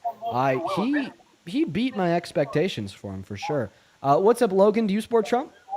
What's up, man? And yeah, I do. Okay. How old are you? I'm 26, by the way. Okay. All right. Tell me one thing that Trump cares about. Tax cuts. Tax cuts for whom? The United States citizens. Okay. And why, according to the Center on Budget and Policy Priorities, is the big beautiful bill going to reduce the purchasing power of 156 million Americans making at or under $51,000 per year? Well, you say that's for people under 51,000? Yeah, 156 million Americans. So seemingly, Donald Trump doesn't care about tax cuts for low-income Americans. Shit, he doesn't even care about tax cuts for high-income Americans. For the average American. He cares about tax cuts for high-income Americans. Right. I put myself in a high income. So, but at that point, you've been talking about like SNAP benefits getting taken away. Well, to be honest, man, it's not my responsibility to take care of the rest of Americans. It's my responsibility to take care of me and my family. Okay. So what I want you to do is, if you don't have that responsibility towards others, then no one else has that responsibility towards you, right? No, correct. I take care of 3 daughters by myself. Check this. Never call the cops because of that full fiscal burden of how much that's they not cost SNAP to run. benefits. One moment. Exactly, I know. That's not SNAP benefits. I know, but who's it paid for by? I pay for them. Oh, wait, you personally fund the totality of of the cost of it your comes local out of police my force? check. Yes, federal. Yes. Wait. So if you become unemployed tomorrow, the police in your local community would go away. Right. Thank you. So never call the cops. Never call the cops, because if it wasn't for everybody else that lived in your local community, shut the hell up, Logan, while I'm talking. Never call the cops, because if it wasn't for the responsibility of everyone else in your community, right, you wouldn't have access to them. Never call the firefighters, because if it wasn't for the responsibility of everyone else in your local community, you wouldn't have access to them. Never drive on any public fucking roadway, because if it wasn't the responsibility of everybody else in your community and your country when you're driving on the interstates, you wouldn't have access to them, right? Oh, you said you had daughters. Take them out of public school if they're in public school, because if it wasn't for the responsibility of your local community, they wouldn't have access to said public school. Should I continue to go here? Because once again, I just want to make sure that you're a man of your word, in the sense where if you don't think that you have a responsibility to care for others, then they don't have a responsibility to care for you. And if you think that care for others should be rejected to them via Donald Trump infringing on that ruling from the judge in Rhode Island, forcing him to find funding for the food stamp benefits, then I just want to make sure that you are going to reject that care from everybody else too. Anything else that we need to cover that you need to start rejecting? Public school, cops, firefighters, public roadways, what else? There's a difference in me receiving SNAP benefits and me receiving if someone breaks into my house. I take care of myself. It's my responsibility to put food on my table, correct? It's everybody's responsibility to take care of roads, to pay the police, right? Right? Do you see where I'm going? So do you think if you're not paying taxes, right? Like, whoa. So do you think if you're paying taxes, then you should be able to get SNAP benefits? I never no. Wait, so then if you're paying taxes, why should you be able to access the police force? Why shouldn't you? Why shouldn't you? Because Because using I your can't go logic, out here and right? The defend- only way if that I the police can't go force out can here and using your logic, the only way that the police force could possibly exist is if everyone was paying taxes, and the meaning, right, that the sole burden for the responsibility of keeping the police force running, right, wouldn't just fall on yourself, it'd fall on taxpayers as a whole, right? That's your line of argumentation for why you don't think taxpayers should be able to receive food stamp benefits, right? It's because you don't think it's your responsibility to pay into systems that help others.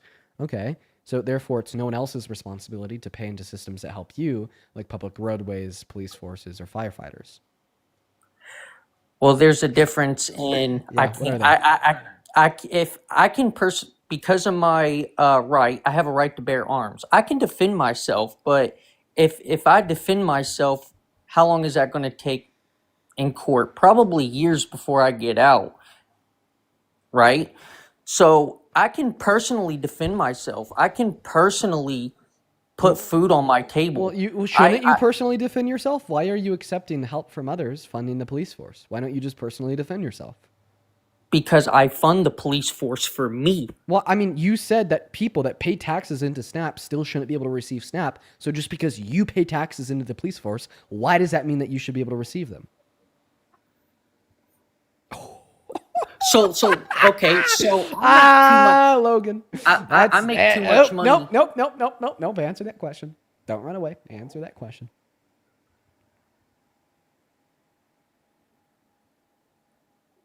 Repeat what you said, because you're speaking a little too fast. So you said people that pay taxes shouldn't be able to shouldn't be able to receive SNAP benefits. So therefore, even though you pay taxes, I don't think nobody should be able to receive benefits. The police force is a benefit of the taxpayer. Correct. Right. So because you don't think anybody should be able to receive benefits from the taxpayer, and you just said correcting, the police force is a benefit from the taxpayer, you personally think that you should not receive the police force. So never call them again. Like I said, technically I don't need to. I've never called the police. Right. Well, technically, in accordance with your own logic, it would be wrong if you did. Can you say no? But I've never put myself. So then, why is it situation. wrong for a taxpayer to receive food stamps? Again, it's not my responsibility to put food on other people's plates. Then why is it the responsibility of other taxpayers in your local community to pay into the police force to have? Because that's for me. I pay for that for me. Dude. Holy shit. Oh my God. What are you not understanding? What are you not understanding, Logan? Okay, I understand that you're telling me that you pay into your own local police force. Therefore, you should be able to receive that benefit. Therefore, if a taxpayer pays into food stamps, they should be able to receive it, right? But they don't. There's literally a work requirement on federal food stamps, you idiot. If you make too much money, you do not get SNAP benefits. Yeah, because you don't need them in order to maintain a particular quality of life, right? A minimum quality of life, right? Did you know there's 13 million kids on SNAP benefits too? Well, that's the parents' faults. No, get a job. Okay, just get a job. But the funny thing is, if there was a kid that was like starving to death, and you could prevent them from starving to death at like no level of like effort to yourself, would you? A kid, yes, absolutely. Okay, right. So therefore, right. What even about an adult? If there was an adult starving to death, and you could prevent them from starving to death at no level of effort to yourself, would you? Nope. I'm a piece of shit. Not my problem. I got kids to take care of. I got my own to take care of. But I'm saying it's not going to take anything away from you in order to keep them alive. Oh, if it wasn't going to take away from me, yeah, absolutely, I'd help. Okay, but like I said, well, then you should support food stamps, right? Because matter of fact, if we were to get rid of them tomorrow, it's not like your taxes would go down. That money would just be reallocated in other areas. Okay, our government has a massive our government has a massive overspending issue. right? It's like if we get rid of food stamps. By the way, you're such a fucking dweeb. Like Logan, I'm so happy I'm not like you. I'm so happy that I'm a better man than you. But like matter of fact, if our government got rid of food stamps tomorrow, it's not like you just like get the $37 that you pay into it per year back. The government would just reallocate it into our like $28 trillion worth of debt. Right? You know what I mean? So in other words, right, the fact that individuals receive food stamp benefits compared to the alternative of them not receiving them and you not getting your tax cuts means that you're helping individuals at no cost to yourself when compared to the alternative of not helping them but not getting a tax cut, because that money would only be reallocated into paying for a debt or some shit.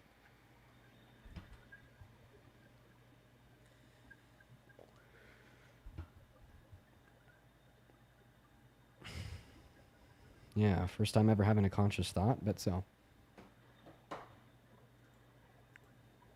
Colin, thank you so much for the $20 over on YouTube. Appreciate you for that love, Colin. Colin with the $20 on YouTube says most people who are on SNAP benefits are working more than one job and are still struggling to feed their children. Yeah, because the federal minimum wage is $8 fucking.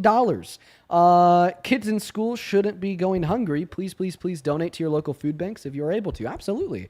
Appreciate you for the $20, Colin, as well as Angel. Thank you so much for the $10, who says the average yearly contribution to SNAP is less than $100 per year, goofball. Ask the government to itemize all of your taxes if $100 is so significant to you, because most of it goes to the military.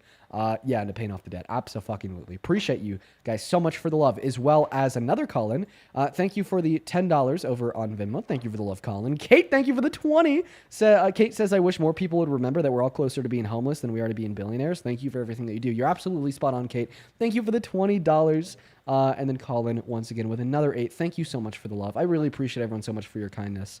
And then let's see here. Oscar, thank you so much for the $20 over on PayPal, who says, love what you're doing. Thank you so much, Oscar. Let's get 200 Oscar W's down below. Once again, if you want to support me, you can find my Venmo, my PayPal, and the link tree in my bio and the pinned comment on the YouTube stream. And you'll actually get a notification at the top of my phone screen right here where I can read out your name, the amount, and any and all attached messages, as well as fucking John. Thank you for the Viking hammer over on TikTok. You were awesome, John. Thank you so much. Yeah, honestly, Logan, I think that my tax dollars being spent on SNAP is like one of the best uses of them. So let me ask you something real quick. What about those families? And I can even make a video on it. I live near Louisville, Kentucky, right? And there are multiple houses that are supposedly on food stamps that have Hellcats in their driveways, Mercedes in their driveways, to actually, like, they beat the system. So how is that fair to me that I'm paying for these people's foods, or these people to have food on their table, and they got $120,000 car sitting in their driveway? They got a $400,000 house. How is that fair to me? How is that fair to you? If somebody has a $400,000 house and a $120,000 car sitting in their driveway, they're not getting food stamps. I promise you, I work with a couple people who drive Hellcats that have food stamps. Wait, first of all, you think that a Hellcat costs $120,000? No, yeah. I mean, Hellcat's like Fucking $60,000, idiot. $70 now. Right. So yeah, go ahead and show me somebody who has a $400,000 house and a $120,000 car that's on food stamps. Well, I tell you what, I will take a video of Louisville, Kentucky, and the people who are on SNAP benefits that drive $100,000 cars. Show me. Like right now, I want to be able to get like evidence for this, right? I bet everybody watching this live right now can agree that if you're driving a $120,000 car, you shouldn't be receiving food stamps. Okay, right? Like everybody watching this live can agree. Okay, right? If you're driving a $120,000 car and you're on food stamps, you're taking benefits away from somebody that truly needs it.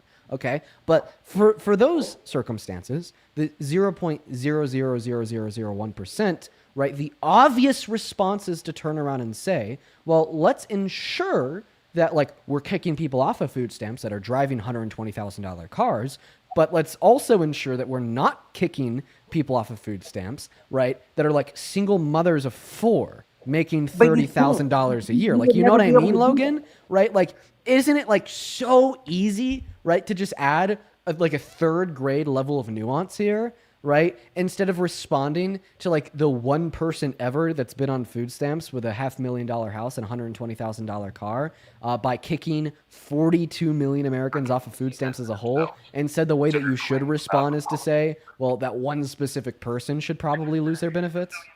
Prop up left-leaning news or Why is this lady playing Mike Johnson? Bite the bullet. Give me a second. Let Logan respond to what I'm saying here. Then you could play Mike Johnson. I don't know what the hell you're doing. So basically, you would never be able to do that. To beat the system, all you have to do is find a girlfriend or whatever that's got 5 kids, that's got benefits. You never have to marry. She could have her address at her mom and dad's house or at some Section 8 apartment that she's lived in for 10 years that she gets paid to live there. And then she moves in with you and you got $1,000 worth of benefits a month for food that I'm paying for. There's no way that you would be able to kick these people off that are robbing the system. It's impossible. Okay. So what do you think the fraud rate is of food stamps? Probably a lot. Okay, prove it. I'll ask you for proof. Jesus Christ. That's the hardest question somebody's ever asked you, right? To prove it. Okay, well, I'll tell you, it's around 1%, okay? Right? So here's a question I'd like to ask you. Would you rather let 100 people starve to kick one person off of benefits that doesn't need them, or would you rather let like 99 people eat, right, even if it means letting one person eat that doesn't truly need your help?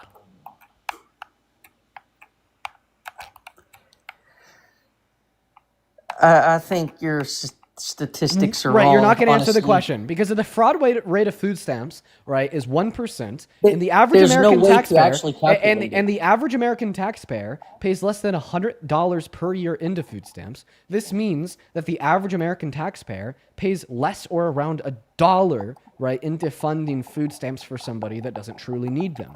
So the question is, are you okay with like just burning about $1 every single year to ensure, right, that 42 million Americans, including 13 million American children that truly do need food stamps, are receiving those benefits? No, because I can honestly see where you're coming from. But at the same time, dude, why not you're lower insane. food costs? Oh my God. Oh my God. Dude, come on.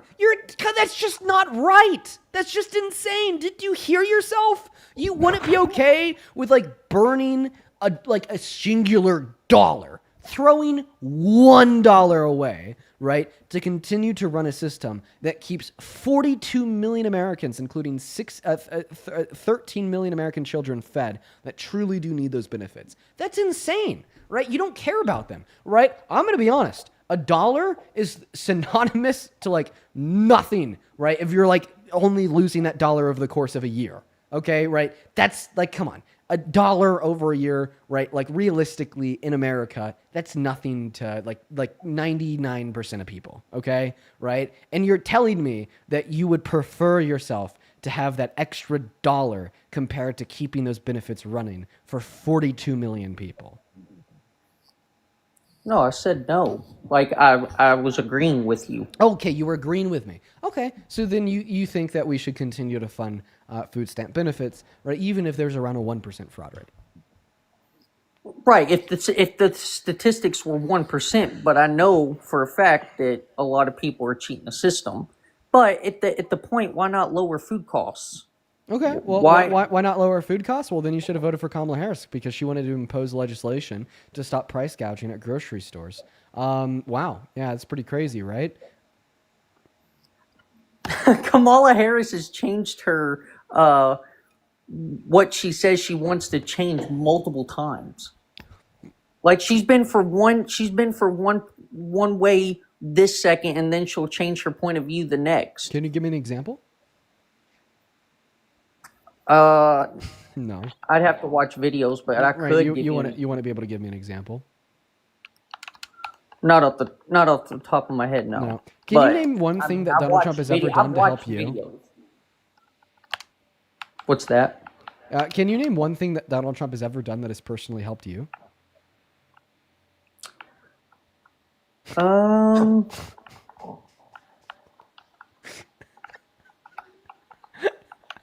I can't name something that one president has ever done to help me, but I mean, no, not really. So if he's never helped you, and he's tried to rig the outcome of a federal election like he did with his fake electorate plot in 2020, and he's like fucking over 42 million starving Americans, violating the court order not giving them their SNAP benefits, right? And he took healthcare away from 10 million low-income Americans through the big beautiful bill, right? And he pardoned 72 people that tried to kill cops on the steps of our Capitol and labeled them as patriots, right? And because he suggested to SCOTUS that they overturn Roe v. Wade, which has now led to 60 victims of rape that were impregnated by rape being denied access to abortion in 10 of our 50 states every single day, right? And about a billion other reasons that I won't name for now because I want to keep it concise, right? Obviously, any rational mind would conclude that you should stop supporting Trump. Well, I'm going to have to go with, I guess, Charlie Kirk's ideology on the abortion. Oh, okay. So you think that like 9-year-old victims of rape should be denied access to abortion too? I mean, it's murder if you kill a kid. If you, I mean, there's definitely a very thin line there. So but if it's murder when you again, kill a that's kid, every human so has a right. if it's murder when you kill a kid, what is it called when you torture a kid for 9 months into bodily mutilation and mental distress through forced pregnancy by a rapist? What is that called? I don't agree with that. I'm not for that. Oh, if you're not for that, then let's say that 9-year-old victims of rape should be able to access abortion, right? Oh, correct. I said there's a very fine line there. Like, I just don't think some. Wait, you said woman that you said that you if think they like the lie Charlie down Kirk to way about have- abortion. Charlie Kirk, right? I about said doesn't. I need to say didn't, right? Didn't think that 9-year-old victims of rape should be able to access abortion. Right, but what I'm getting at is you're probably for. You're probably for. I have video of him saying something else. No, I personally talked to him about this, right? I personally talked to him about this, right? Like But you can't deny that. I watched Naima, right, talk to Charlie Kirk about this too, literally like 20 feet in front of me, asking him if he thinks that victims of rape should be able to access abortion. Kat, thank you for the sports car. I appreciate you for the love. But like I said, like for the women who lie down and they know what they're doing, and they're on birth control to, prevent this from happening, and they want a abortion because they can't take care of the kid or they don't want to take care of the kid. Yeah, no. Yeah, I but don't before think- we talk about elective circumstances, which we will, right? You said you have 3 daughters. God forbid, if one of your 3 daughters, I understand, like was raped. Okay, God forbid. Like I said, great. God forbid, I understand. Right? If one of your 3 daughters was raped and impregnated, would you say that like that daughter, right, of yours, right, should be able to go and get an abortion if she was impregnated? Yeah, absolutely. Okay, so If you she think that was under victims, pregnant. so you think that victims of rape should be able to access abortion? Yes. Good job. Actually, first W on the stream all day. So now moving on to elective abortions. You think that elective abortion should be banned? Why is that? Well, like I said, I mean, if you know what you're doing, you're laying down and you're having sex with this person, Yeah. and you know the consequences of Yeah. what you're doing. No, you should not. You shouldn't have a right in order to abort that child Yeah, just because you don't want to take care of it. because you knew that might happen. Yeah. Okay.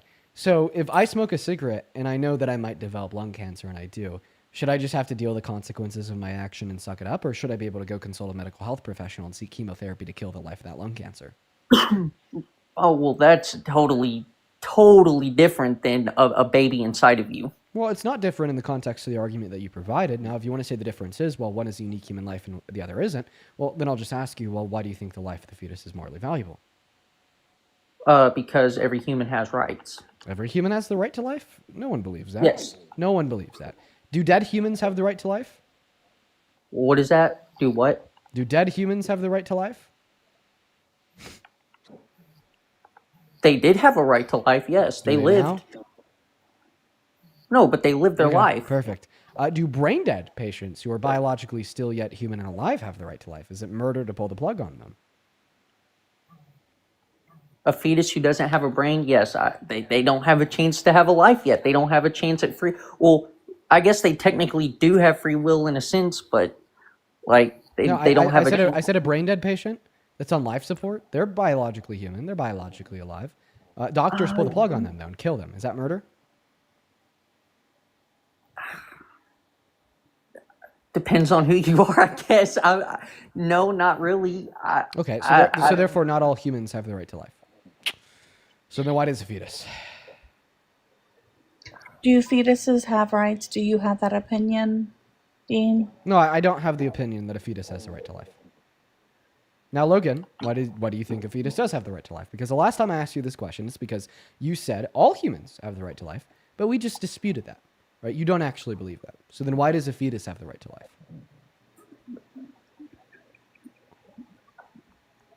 Because every You can't say that. You just disagreed with that. You got me in a pinch, dude. I don't know what else to say. That's my take on it. Okay, so you agree that you can't answer the question, why does a fetus have the right to life? So therefore, you shouldn't vote for policy that says they do until you can answer that question. But matter of fact, you'll never be able to answer that question in a way that is reasonable and logical and would withstand the test of intellectual pushback.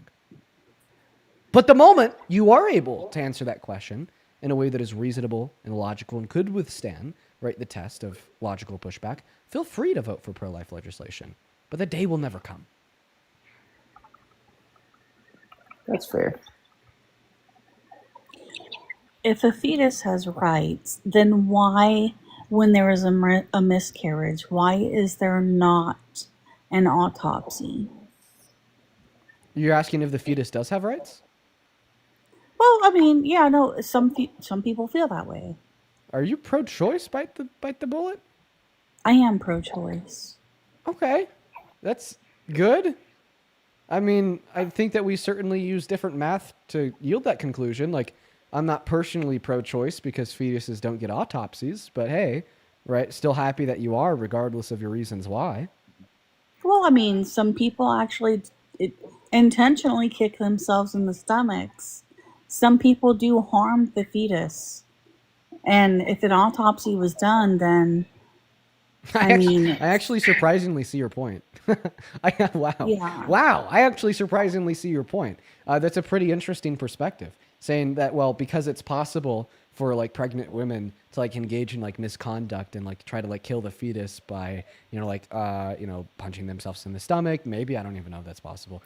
Probably is. Like drinking alcohol, so on and so forth. Right, and if we think that the fetus has a right to life, then why don't we do autopsies on the bodies of fetuses to ensure that they weren't like quote unquote murdered by the woman? Like I kind of see your point. Surprisingly, I think that's the first thing that you've ever said in my life that's made some sense.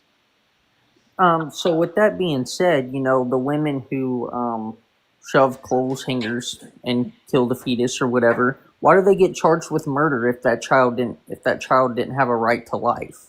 Why did they get charged with murder? Because they are in a state where abortion is illegal. So there's a point where you agree.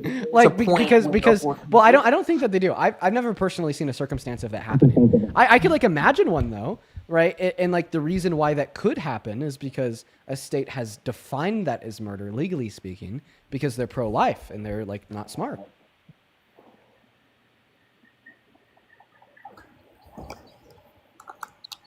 So any other reasons to... Wait, well, actually, listen. I want to ask you both a question because you guys are both MAGA. Do y'all think that Donald Trump, right, and his mass deportation, do you guys think that Trump's mass deportation is good? No. Y'all are both... you guys are very confusing. Very confusing. I think I should be like... there's a difference in my home and the earth being my home. I should be allowed to go wherever I want, whenever I want, right? So this is the same guy saying that fucking he wouldn't spend $1 to keep 42 million people alive, but then all of a sudden when we're talking about immigration, you're literally like, borders aren't real, no human is illegal. You could you have the right to freedom of movement, regardless of where it's at, dude. I'm not inviting these people into my homes. I'm not putting food on their tables, right? Technically, you are. Oh, technically I am, yes. But if I had the choice... Okay, I'm sorry. I'm just going to kick him. I'm going to kick you too, and we're just going to move on to the next Trump supporter, guys. Only hop inside of that queue if you happen to be an American adult that supports Trump as president. Let's go and get that next guest loaded up in here right now. We got Jay connecting, and while we get Jay loaded up in here, there's a couple people I'd like to thank. First and foremost, Marin. Thank you so much for the $20 over on YouTube. Thank you for the love, Marin, as well as I just read your message there. I got to agree. Let's go ahead and show some love to Marin down below. Thank you so much for the $20. As well as Elena, thank you so much for the $20 as well, who says, I worked with low income and homeless. And Louisville's a social worker, and this caller is full of shit. As a blue voter in Louisville, people like him make me ashamed to be from here. Well, Elena, I appreciate you so much for the $20 in the message as well. Yeah, that guy was totally full of shit. He was saying that people with houses that cost $500,000 that are driving $100,000 cars are getting food stamps. That's complete and total bullshit. Thank you for the $20. As well as Witch Woman, thank you for the $10 as well over on Super Chat. What's going on, Jay? Do you support Trump? Am I not getting my food stamps this month or what? I'm not getting them hoes. Yeah, you're not getting them hoes. Do you support Trump? God damn it, motherfucker. Do you support Trump? Man, I don't know who give me my food stamps, bro. Not Trump. Fuck him. Yeah, fuck him. We're going to move on to the next guest, guys. Hop inside of that queue if you happen to be a Trump supporter. We will happily load you up into the live. We're going to go get that next guest loaded up in here. In the meantime, Danielle, thank you so much for the $20 over on PayPal. Danielle with the $20 is my favorite show is on. One thing I'm going to do is make sure I'm watching your lives. I always get... I always know shit gets real when you turn to look directly into the camera. Keep doing what you do. Thank you for the love, Danielle. Let's get 200 Danielle W's. Thank you so much. What's going on, Brittany? You're MAGA, right? You know who I am. Yeah, you came up the other night. You said your daughter likes watching the streams. We came up. You kind of like started yelling at me when I started saying Charlie Kirk's a bad person. I got a little heated with Charlie. Yeah, I did.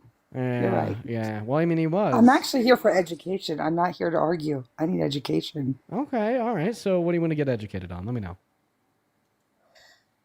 I really want to pick your brain and be like, why the fuck is he going to go against the judge's orders? Oh, because he's a felon. He's a criminal. I'm and he doesn't care literally about the on your judge's side orders. about that. I'm... See, Brittany, here's the thing, though. Here's the thing. I'm laughing at myself. You realize this. You know that, right? Brittany, here's the thing. In 2020, he literally went against the wishes, right, of 80 million Americans that voted for Biden and then tried to coup and rig the outcome of the election by installing fake votes for himself in Congress. Obviously, he's going to go against the ruling of a judge that says he's supposed to do something that he doesn't want to do. This isn't new. It's not unexpected. You should have known this prior to the election, but you didn't. I'm happy to fill you in now. Yeah, I was a little shocked, but not shocked, I guess. I mean, it's not midnight yet. Let's see he's going to do it at like 11:59. You know what I mean? Oh, you're talking about like when people are going to lose their SNAP benefits? Yeah, like you know what I mean? That was 4 days the ago. last fucking second. That was 4 days. Well, didn't he say? No, didn't he say the judge? He said he had till November 4th or something. Didn't he say something about November 4th? Oh, this morning he tweeted out on November 4th. This morning he tweeted out is that what that right, was? that he's actually I'm not going to sorry. give people SNAP benefits. Oh, okay. So he definitely has violated it at this point. Yeah. Oh, and the fraud that you had just spoken of, by the way, because I Googled it as I was listening to you, it's 11.7%. And what is that fraud? The SNAP fraud that people use. Yeah, but like, what is it? Like, what is that fraud? They're either selling the stamps or they're just abusing the food stamps. What does it mean to abuse food stamps? I'm just curious. Like people would go and say, hey, I will pay like $25 worth of food stamps and then you'll give me $20 in cash. Oh, okay. So you're saying that Like they're selling their 11%. stamps. So you're saying that 11% of people on food stamps, they do that. Okay, right? Yeah, according to the statistic. Just That's like what out I of Googled curiosity, when you can you were give me your talking. source? I just hit Googled and asked Chat GPT, honestly. Oh, okay. Well, ChatGPT doesn't know how many letters there are in the word strawberry, so I don't know if that's too much of a reliable I don't source. know. Okay. I literally just was curious because Okay. I was like, I don't even know that answer. Well, are there any reasons that you support Trump that you want to go over? I'd be happy to talk to you. You know, you're freaking making me listen to you. This is freaking stupid. Well, no, actually, that's smart. See, because what we do here is we discuss the facts and we try to determine what they are through intellectual discourse. It's fun, right? Very interesting space on the internet where politics is more than just like a headline or a talking point by a politician or a guy on the TV, and it's a perpetual conversation between people that disagree with one another to find truth in spite of their disagreements. It's interesting. It really is. So what's a reason why you support Trump? Let's go over it. I mean, I did like the fact that he wanted to close the border. I don't like the fact that he's doing as intense as he's doing the mass deportation of the people. I mean, there should be due process, of course. There should be a better way to do it, not just like let everyone in and give them, free housing, free cell phones, free this, free that. Like, I don't necessarily agree with all of that. I think there should be a way to come in because, we should be allowing people to come in, but there should be a way to do it. Oh, well, let's just talk about what you just said. Undocumented immigrants don't get free houses. They don't get free phones. It's all propaganda. Okay. I'm honest. Like I said the first time, I don't know enough, so that's why I'm looking for education. So I'm glad that we're talking. I'll give you that education. So there's about 5 federal laws on the books that prevents federal welfare benefits from going to undocumented immigrants. The Personal Work Order and Responsibility Act is the most recent one I talk about, that one often. It strictly limits welfare benefits to be given to only legal residents or citizens. Okay. And I mean, don't you? Yeah. Okay, go ahead. No, that's all. And the houses that you're talking about would be housing for asylum seekers, right? For the first 12 months of residency in America, since for their first 12 months of residency in America, they can't work, right? So, like, obviously, right, our government sometimes is going to give housing to people. We're literally telling them that they can't work, therefore they can't produce money to buy their own housing. But isn't there a huge problem that we're not even able to house our own citizens? We got people living on the streets, but don't hate me on this, but I'm gonna quote Charlie Kirk when he said it's either a drug problem or a mental health problem that they're homeless. Well, we'll see. I think it's a little bit more than that, right? I think it's a policy problem, right? And I think it is a targeted misinformation problem, right? Because when we take healthcare away from 10 million low-income Americans, well, now all of a sudden they can't go to their annual physical. So now all of a sudden less individuals are gonna, have preventative healthcare to prevent debilitating diseases or chronic illnesses that would prevent them from working. Therefore, we're gonna have more homeless people. Right? When we prevent 42 million Americans from having access to food stamps, well, now all of a sudden, these individuals are going to fucking starve and die, right? These individuals are going to be experiencing life at a lower quality if they're in school getting lower grades, therefore having lower life expectancies and life outcomes and so forth. Wasn't career, Obamacare skills, so on and trying so to care forth. Obamacare? What about Obamacare? Wasn't Obamacare trying to eradicate that? They were trying to give people that compensation. I'm sorry, weren't they trying to get people the healthcare that was affordable to them or give them access to it? Oh yeah, and that's what Donald Trump hates. So I don't know what it was. That's what Donald Trump hates. That's what Donald Trump took away from 10 million people. That's what Donald Trump now wants to make more expensive for 55 million. Yeah, I don't know anybody who did, so I don't know anything about it, honestly. Well, Obamacare is the Affordable Care Act, and the Affordable Care Act just expands eligibility for Medicaid. Okay. And he abolished it when he went into the first term? No, he didn't abolish the Affordable Care Act. He says that he does. And the worst thing he's done so far is he's taken it away from 10 million people and is now trying to abolish some subsidies offered under the Affordable Care Act to keep premiums lower. Well, if he does all this, then why did he win the popular vote then? Honestly, I ask myself that same question every day. I think it's because of ignorance, misinformation, and propaganda. I mean, I will say the indictments, that was the 36 counts for the same offense, wasn't it, for the same person? Well, so it was different. It was for 34 different instances, right, of him breaking the law. thing with the same person. He broke the law 34 different times, but the 34 different times he broke the law, he broke the same law. But didn't that woman not remember the details of that law that he broke? Where it was or the date of the year, the time? Wasn't that part of it? So you're thinking of E. Jean Carroll, which is the woman who he raped, and that's completely different than the New York criminal court that found him guilty of 34 felonies. And you're now confusing the litigation that's been held against him. Oh, okay. So it was a different criminal case that I'm referring to. Yeah. You're just confusing all the litigation and crimes he's been found guilty of. Dude, there was so much stuff that was put out right after. Right. There were so many there were so many different crimes that Donald Trump committed. Yeah. Well, there was different things thrown around with all the parties, and I think even now it's keeping this country divided. Yeah, Even yeah. Trump is keeping this Yeah. country divided. I couldn't agree more. well, I think every party is keeping it divided. There's Democrats. I'm not saying you. How does the but I'm saying- Democratic Party divide the country? Genuinely. Genuinely. Well, if you think about it, the big narrative out there right now is that we are strongly in belief that it is a Democratic person that assassinated him. Assassinated Kirk? Correct. So I didn't ask you. I asked you about the party. The part, which we don't know because, as far as I'm aware, that person has not affiliated. I'm asking you how the himself as a party divides the country. It's always about the left or the right. Like it always comes down to what party wins. Well, they're automatically going to be a Demo. That's how it's always. So the been. reason why it falls down to party lines so often is because Donald Trump has made party lines fact versus fiction. It's either that you're not a Trump supporter, right, and like you understand what the facts are and you care about people, right, or you are a Trump supporter and you engage in like cult-like delusion and you don't care about people, right? Like, I mean, like that's just like what it is. You know what I mean? Like, think about the conversations that I have on this live. You know, is starving 42 million Americans good or bad? That's where the party lines fall.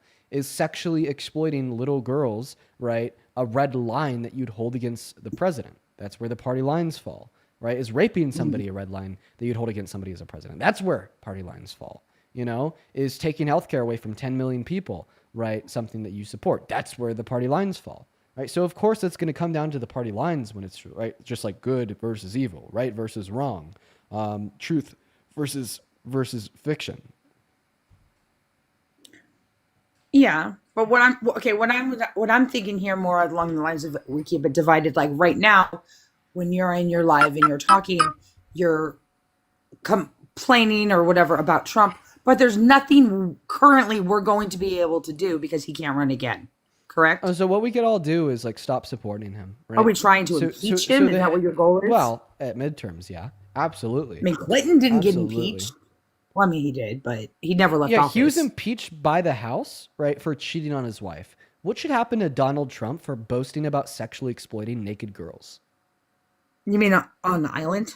No, I'm actually not even talking about Epstein. We could talk about Epstein too, though, right? Because what I'm talking about... I don't know Epstein enough about that shit. Well, actually, let me ask you this question. Would you still consider yourself a Trump supporter if you knew that Donald Trump had like sexually exploited naked girls and or naked women by looking at them while they had no clothes on in a private woman's own dressing room? I have not been told. What I know about Epstein is I know they were friends. We're not talking about Epstein. Can you answer my question? Okay, I am so sorry.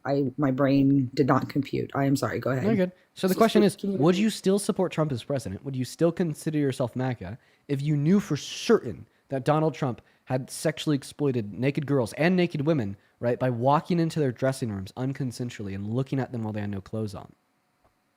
If I had 1,000%, 100% undisputable truth, no, of course not. That would be a hypocrisy. Of course not. I would not support. Let's go and clip that in the YouTube stream real quick, just so we could roll back to it if needed. Trump had sexually exploited naked girls. There we go. And go ahead. Very good. So the question is, would you? All right, we found the question. We're going to roll the clip. Here we go. Well, you could also say, as the owner of the pageant, it's your obligation to do that. So you have done that. Now, I'll tell you the funniest is that I'll go backstage before a show. Yes. And everyone's getting dressed and ready and everything else. And, no men are anywhere. And I'm allowed to go in because I'm the owner of the pageant, and therefore I'm inspecting it. I'm inspecting. I want to make sure that You're like everything a is doctor. good. You're there. Yeah, the dress. Is everyone okay? They're standing there with no clothes. Is everybody okay? And you see these incredible looking women. And so I sort of get away with things like that. Don't say a word, just for one moment. Would you still support Trump as president? Would you still consider yourself MAGA if you knew for certain that Donald Trump had sexually exploited naked girls and naked women, right, by walking into their dressing rooms unconsensually and looking at them while they had no clothes on? If I had 1,000%, 100% undisputable truth, no, of course not. That would be a hypocrisy. Of course not. I would not.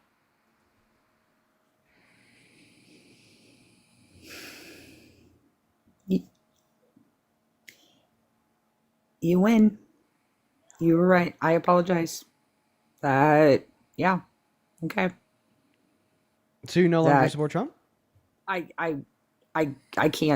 can't say that I could, like, honestly. I mean, I'm not gonna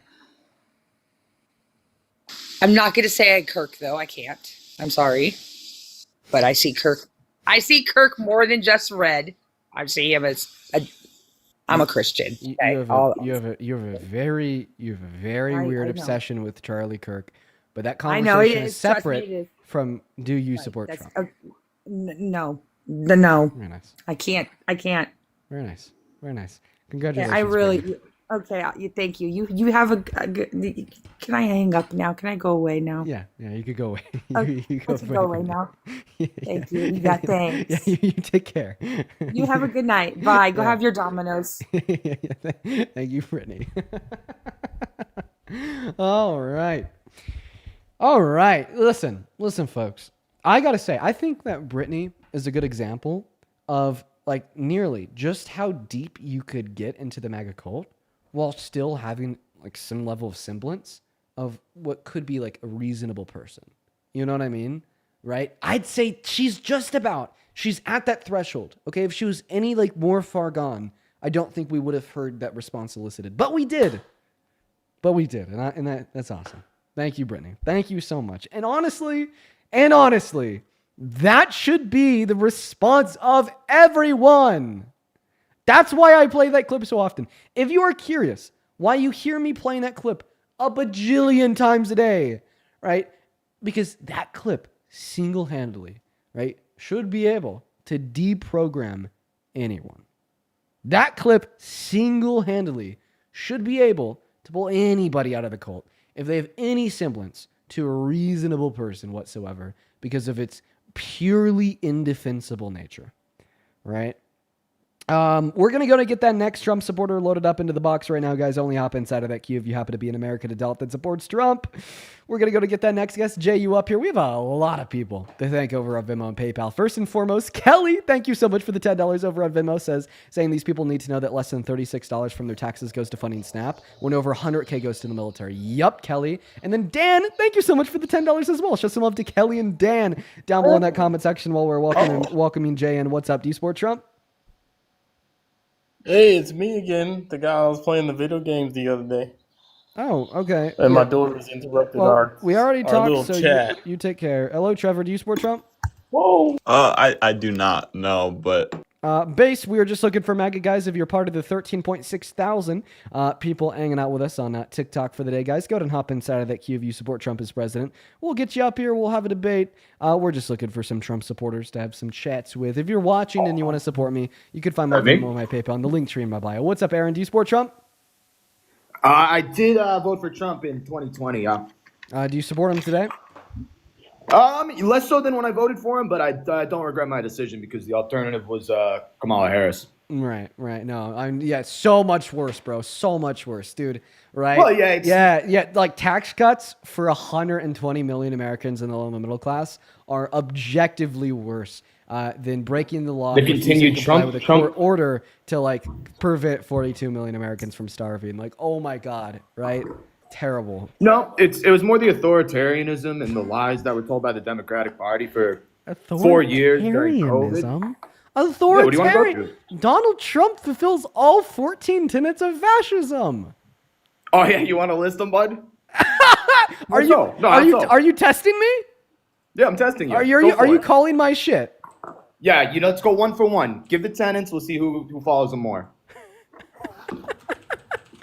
Hilarious. Got it, bud. Go ahead. You fucking got it, bud. Oh, man, you fucking got it, bud. Let's go ahead and start off with tenant number 1. Powerful and continuing nationalism. Donald Trump's slogan is literally "Make America Great Again."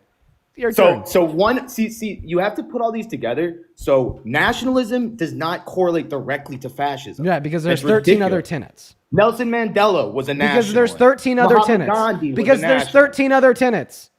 Okay, let's go. You said that you want to go one. Wait, I mean, you said that we'll see who better fulfills the tenets. Are you just conceding that like Kamala Harris didn't fulfill that one? Yeah, I think as a war hawk, the Biden administration, yeah, especially overseas, yeah, the Ukrainian war, which was completely unnecessary to fund. Yeah, nationalism, just in a much darker, more neocon way. Oh, well, I mean, if you think that funding Ukraine is nationalistic by nature, well, then you also just think that Donald Trump fulfills that first tenet for that second reason, since he resumed all military aid and funding to Ukraine on July 11th. Yeah, which I disagree with. Right. So, All right, so that's 1 for 1. So one for no, one. it's 2 Go for it. 1 because What's I was number able two? to name like the "Make America Great Again" slogan. Okay, MAGA. go ahead. What's tenet number 2? Okay, so bud? it seems like Donald Trump better fulfills the first tenet than Kamala Harris. Tenet number 2 Nationalism, but yeah, nationalism's not inherently a negative trait. Well, so I agree. Nationalism is not inherently negative in all circumstances. so let's but I move feel on like to Donald tenet Trump's two. tenet, like a version of nationalism, when comprised with other facts, is.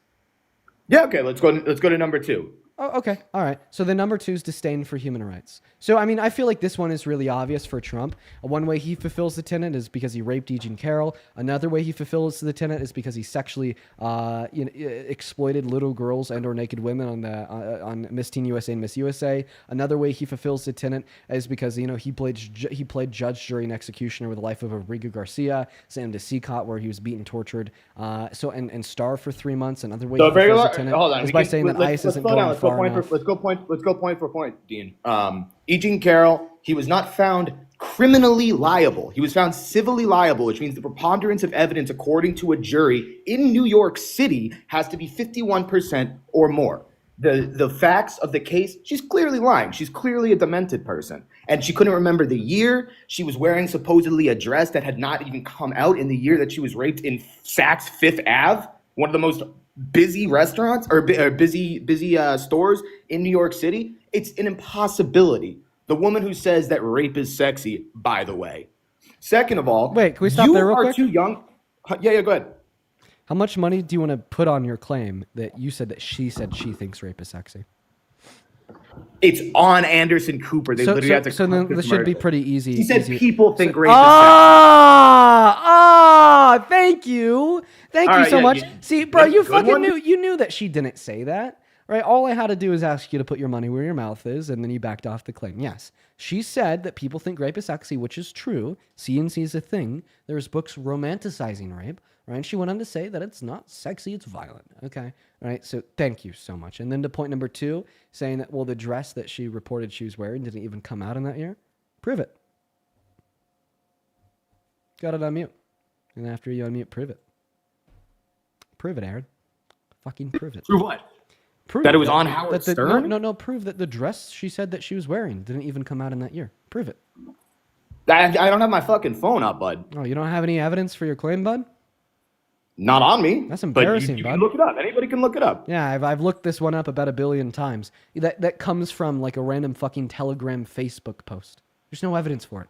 She couldn't remember the year, dude. Oh, we'll move on to I the thought you third were point. innocent until I'm proven guilty going to in this dispute. Well, no, actually, you don't think that you're innocent until you're proven guilty. Because when Donald Trump is proven guilty by unanimous jury of death inside of a civil court, you still believe he's innocent. So shut the hell up. But Civil court we're is going completely we're going different point than by American point. criminal law, you child. Oh, you fucking man-child, right? I agree that there's Yeah. differences between criminal 50% courts and civil preponderance. courts. However, that doesn't change the fact that I believe the outcome of the civil court was incredibly reliable.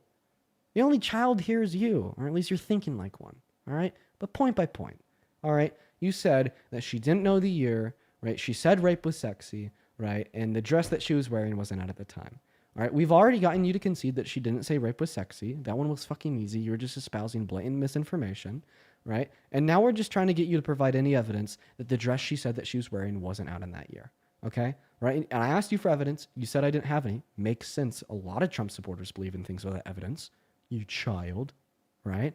And then you told me to look it up. I already have. It's a random claim that originates from a Facebook post.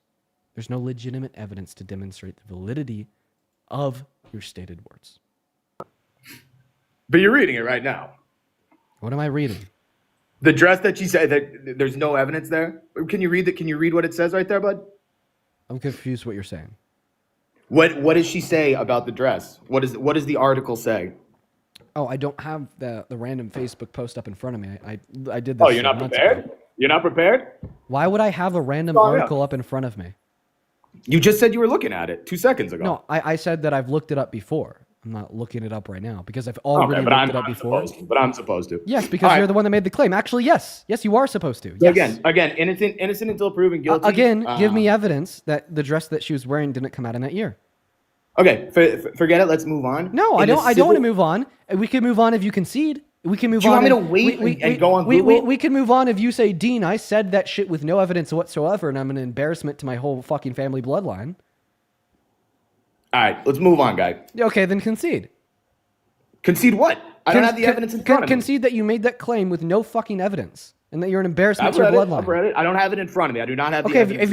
if you're not willing to make that concession, then I'm gonna hold my fucking foot to the gas pedal, and you're gonna go find that evidence right now. I'll concede if we can move on. Okay, so you're gonna concede. Say, Dean, I concede. All right, I'm not your little bitch boy, but Okay, then we're not gonna move on. I just said I concede, guy. I'm not gonna say, Okay, "Dean, perfect, sir, I perfect, fucking perfect. You concede. Perfect, Jesus you Christ. concede. Now moving on to your third claim. You said that she didn't know the year. Yeah, she said it happened between late 1995 and early 1996. That's a year. Yeah, I don't buy that, dude. There's just not. Wait. But now you're technically shifting the goalpost on the claim because the original claim was she didn't know the year. Then I'm telling you that she reported it was either late 1995 or 1996, right? And now you're just saying no. And now you're just saying That was the original claim. now you're just saying that you don't buy it. Okay, so which one is it, right? Because originally you said that she didn't know the year. Okay, could you concede that claim too? Because She didn't know the year. She said You you just could read this. conceded. You could read this inside of the court documents. She said that it happened either in late 1995 or early 1996. Late 1995 to 1996 is a year. Just like 11:30 to 12:30 is an hour. Yeah, that's an hour. A year's more than an hour, buddy.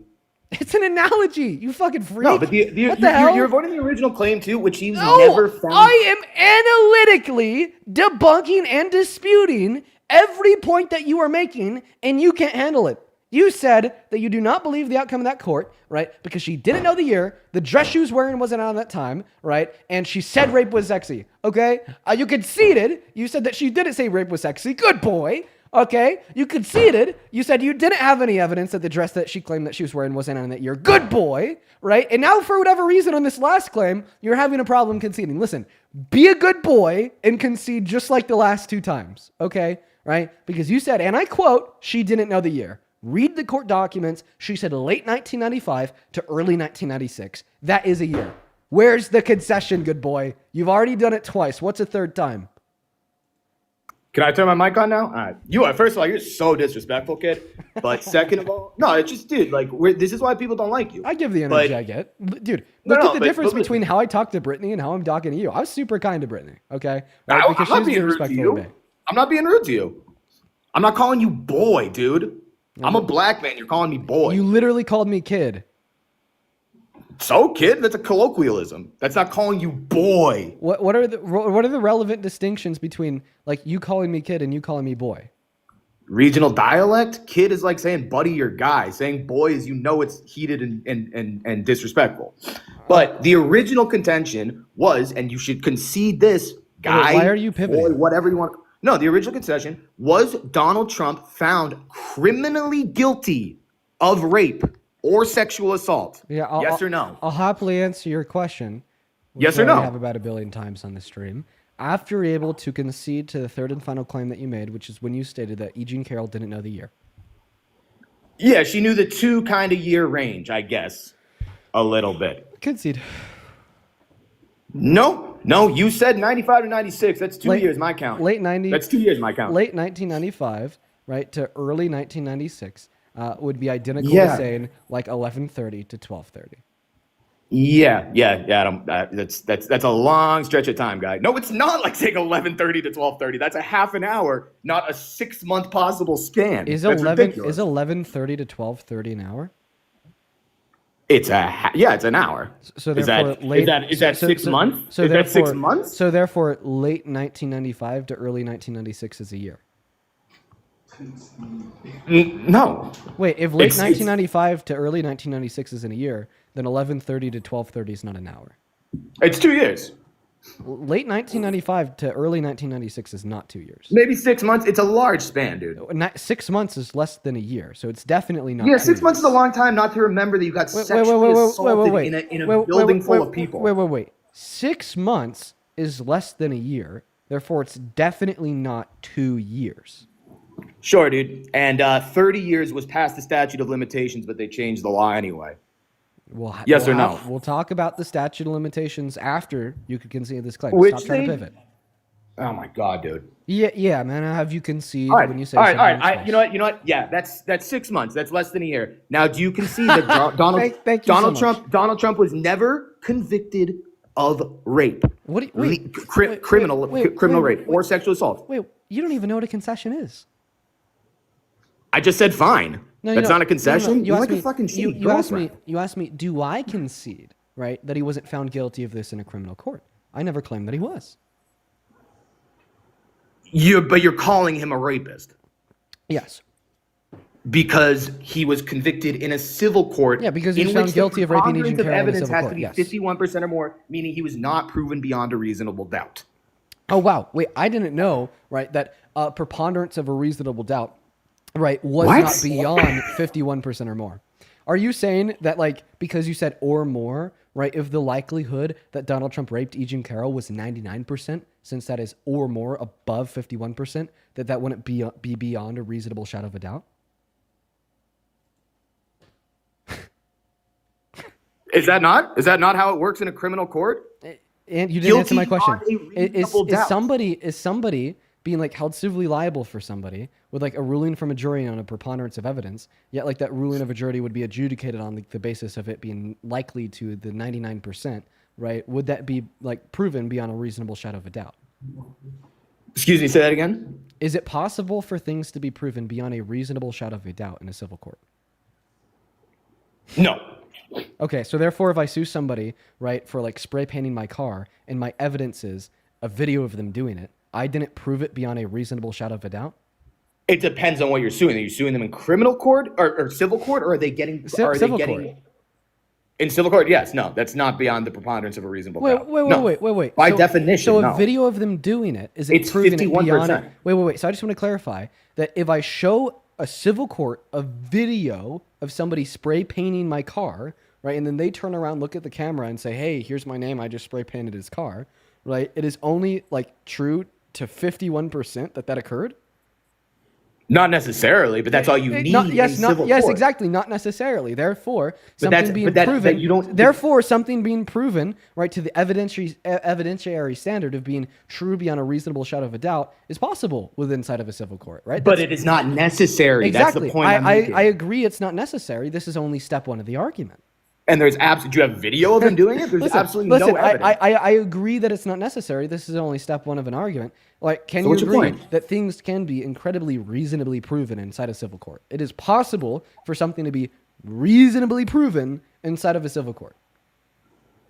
Yes, but it's not necessary. I'm not asking you if it's necessary. I'm asking you if it's I just said possible, yes, you donut. dude. I just said I'm yes. I'm asking you if it's necessary. I'm asking you if it's possible, you donut. Your answer to the question is yes. Awesome. Right? So that's exactly what I believe, right, E. Jean Carroll did to Donald Trump. I believe that she proved it, right, to a She had reasonable video of it? standard What? inside of that court. And the proof would be, right, the alignment of her testimony with the reported therapist notes from the 90s indicating that she was raped by Trump, alongside the testimony of 7 other witnesses that she told over the years, right? Plus the inconsistency in Donald Trump's own testimony of saying that he never met her, then that being met by Eugene Carroll with a picture of them together, and saying that he would never rape her because she wasn't his type, that being, met with him confusing a picture of his ex-wife to be Eugene Carroll. Obviously, his ex-wife was his type, therefore she was too, right? Or the fact that Eugene Carroll actually tried to submit the dress that she was raped in to that court, right? Claimed it had Trump's DNA in it.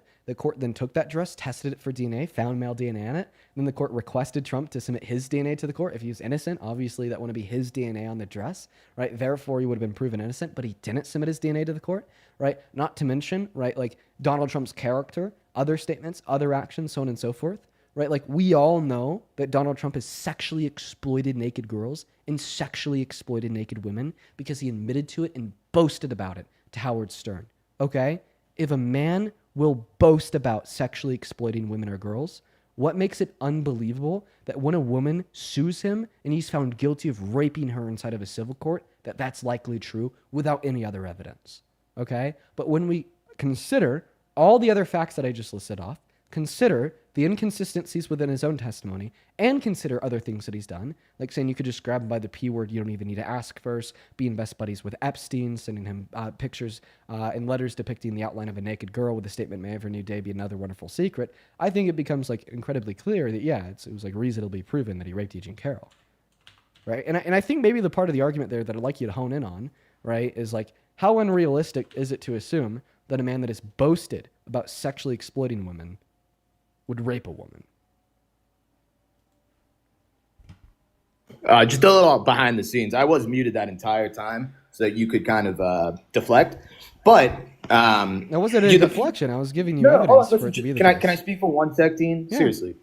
So you were saying that your analogy of spray painting a car, having it on video, you're saying that's the same as the evidence that you just brought up, which was 100% hearsay and character testimony. 100%. You think that's the same as catching it on camera?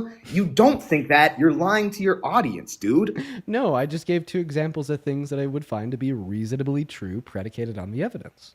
Okay, but you also no. You did say that was comparable to having it on video. Comparable to the point that I was demonstrating, which is with a certain level of evidence, right? So we can find it 7 to be people, reasonably 7 true. personal friends and family members I that just you told, want to be clear. and a therapist from the 90s. I just want to be clear. I just want to be clear, right? Yeah, The you're not point being, that- so let's please. Well, I am being clear. You're just not tracking, right? Because No, the point that you're talking a lot. Well, I remember when I was in pre-calc, right, like my junior or sophomore year of high school, right? I thought that the professor was What, just 2 years spewing- ago? just spewing bullshit. Well, I mean, it'd be funny if that was 2 years ago, because then you'd be getting fucked up by an 18-year-old. Shit. Anyways. Oh, what are right, you, to go- 20? No, 21. Right. Anyways, to Attaboy. go back to what I was saying, right? I would just find like the level of evidence and the analogy that I gave you, and then insofar as what the evidence actually is, right, surrounding the claim that Donald Trump raped Eugene Carroll, Which is to all both hearsay. to both 100% prove these, hearsay. to both prove these things, 100% to both hearsay. prove these things to be reasonably true. Can you Can define? you concede to that? Can you define 100% hearsay. Can you define hearsay? Yeah. Hearsay is something that somebody said outside of the court. Something that So- somebody so- said outside of the court? Yes. So hearsay would be, for instance, 7 acquaintances of Eugene Carroll did they saying testify? that Wait, did they testify to that? it doesn't inside matter of if the they court? testify. You can testify with hearsay. They said it in the court. It was told to them by somebody else outside of court. That is hearsay. Wait. Do you not know what hearsay Wait, so I is, just want to clarify. If I record somebody, right, like If you like- record 'em. wait, if I record somebody like threatening me with a crime, right, and then I like charge them with like like aggression and or like verbal assault or like whatever it's legally defined as, you'd say that's hearsay? No, I wouldn't say that's hearsay, but I would say that if somebody said they told me back in 1990 whatever that this happened, yes, that's hearsay. I would say You're- I think like what your issue is, right, is like the fact that you want to like only look at a part of the evidence, right? So I agree. When you only look at the part of an evidence, you have like a strong MAGA rhetorical argument to attempt to demonstrate that there isn't sufficient evidence to prove this thing to be true. But I believe when we consider like all the evidence, right, that Which the is all therapist hearsay. notes, E. Jean Carroll's testimony, the testimony of 7 others, Hearsay, hearsay. Donald Trump's own lies within his own testimony inside of that courtroom, Character and- assassination. Wait, I just want to clarify. You don't think that a man sexually abusing little girls and women, sexually exploiting little girls and women, and then boasting about it, you don't think that increases the probability that they would rape someone? You just label that as character assassination. It may, but what you played was So it may. So I just want to clarify. So let's take 2 random men. Okay, the first random man. And again, that's not guilty by beyond one a reasonable moment. doubt. One moment. The first random man is me. The second random man is somebody that says he could just grab women by the pussy and he doesn't have to ask first, and is somebody that is boasted about sexually exploiting naked little girls and naked grown adult women. Okay, out of the 2 random men, which one would be more likely to rape a woman? You, for sure. Okay, can you give an argument for that? Because I think you're creepy. You know what I mean? Like, that's the whole point. Wait. So the man that hasn't sexually exploited little girls, knowing nothing else about his character, would be more likely to rape a woman compared to the man that has sexually exploited little girls. Your one piece of evidence of him Wait, no. sexually exploiting- Answer to what I said, you donut. So I just want to make it clear. What you just said, right? By the way, you're getting very emotional. Calm down. I understand that I'm absolutely grilling your ass. I don't know why the right is so like violent. If you don't like somebody and what they have to say, you call them a rapist, right? It's funny because this is what you accuse the left of doing to Donald Trump. But in all reality, the only people that actually do this are you, right? But now just to go back to what I was saying, I just want to clarify that you think, right, 2 random men, the first random man hasn't sexually exploited girls. The second random man has sexually exploited girls. You'd say that the first man is more likely to have raped a woman compared to the second. right? Like, wouldn't you agree if a man has like sexually exploited little girls and or naked grown adult women, right? That this would demonstrate like a clear lack of moral virtue, right? To like stop them from sexual violence. Absolutely, Dean. But do you see what you're doing? Right. So do you agree? You don't have proof that he Here's the next question. Do you agree because Donald Trump has sexually exploited naked girls and or naked women that therefore that increases the probability that he is guilty of raping E. Jean Carroll? I'm not asking if it proves that he raped E. Jean Carroll. I'm asking if it increases the probability. Go ahead and respond to that. Unmute. Unmute your mic. Respond to the question. Do you agree because Donald Trump has sexually exploited naked girls and or naked women that this increases the probability that he raped E. Jean Carroll? Do you not know how to unmute?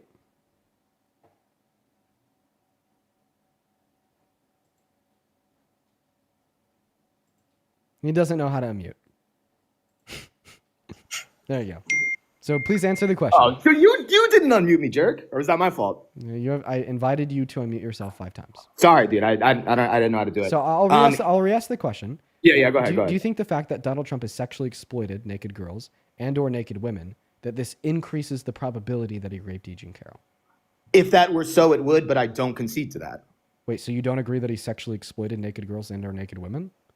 Absolutely not. I believe you're, and I'm not even trying to ad hominem you, but you're a little young. You don't know the Howard Stern show. It's a shock jock radio show. You know Howard Stern? He's still around, kind of. It was joking, dude. Oh, just like so when I said I would choose you over Donald Trump in that case. I'm not saying you're a rapist, dude. Wait. Let's just play the clip. I want you to make I it. just heard it, dude. You just played it. We're gonna make sure that we play it again. I want to make sure, like, I want you to tell me, like, where in the clip, right? It's like made clear, right, that he was joking. You tend to think about the conflict a little bit later on. The question is, how can it not be construed? No, I mean some of these foreign girls, Mr. Trump, in my country, we say hello They're with all vagina. laughing. What are you talking Well, about? you could also say, as the owner of the pageant, it's your obligation. I laugh at what you say, not because I think you're joking, but No, because I think they you're were an all idiot. laughing in the room.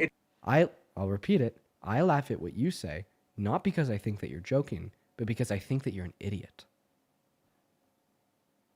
At what you asked me? At what to do point does that? it seem like So you're joking? you have done that. Now, tell me Well, I'll what tell you the funniest is that I'll go backstage before a show. Yes. And everyone's. He also said something very interesting there. He said it was funny that he'd sexually exploit the naked women and girls. Right? So maybe they were all laughing, not because they thought he was joking, but because he thought the fact that he's actually done this was funny. So you have done that. Now, tell me I'll tell you the funniest is that. That's also another indicator that we heard right there that proves he wasn't joking. Because Howard Stern says, so you have done that. Okay? So even if Howard Stern is the shock jock who has a bunch of people on who are just always joking, right? Well, even in the framing of Donald Trump's statement here, right? Maybe like Howard Stern was like caught off guard. Like Donald Trump started to talk about, I was like sexually exploited people. Then Howard Stern was like, okay, just like to make sure, like you have done this. Like this isn't a joke, right? You have done this, right? And then he says, yes. It's your obligation to do that. So you have done that. Now, tell me I'll tell you the funniest is that I'll go backstage before a show. Yes. And everyone's getting dressed and ready and everything else. And Wait, why did nobody laugh at that? Why did he just respond yes? It's because he's telling a story about something he actually does. no men are anywhere. And I'm allowed to go in because I'm the owner of the pageant, and therefore I'm inspecting it. I'm inspecting. I want to make sure that You're like a everything is doctor. good. You're there. Yeah, the dress. Is everyone okay? They're standing there with no ripping. Is everybody Howard okay? And you see Stern. these incredible What are looking you women. talking about, And dude? so I sort of get away with things like that.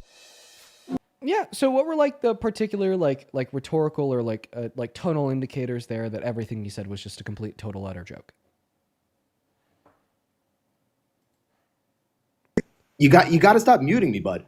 That's literally Howard Stern, who at that exact same time was doing blackface, having strippers ride Sibians on his show. It's a shock jock comedy show. They don't really exist anymore, but that's what it was. Oh, so you think that? Wait. Maybe like the shock, right, was rooted within the fact that Donald Trump has actually done this.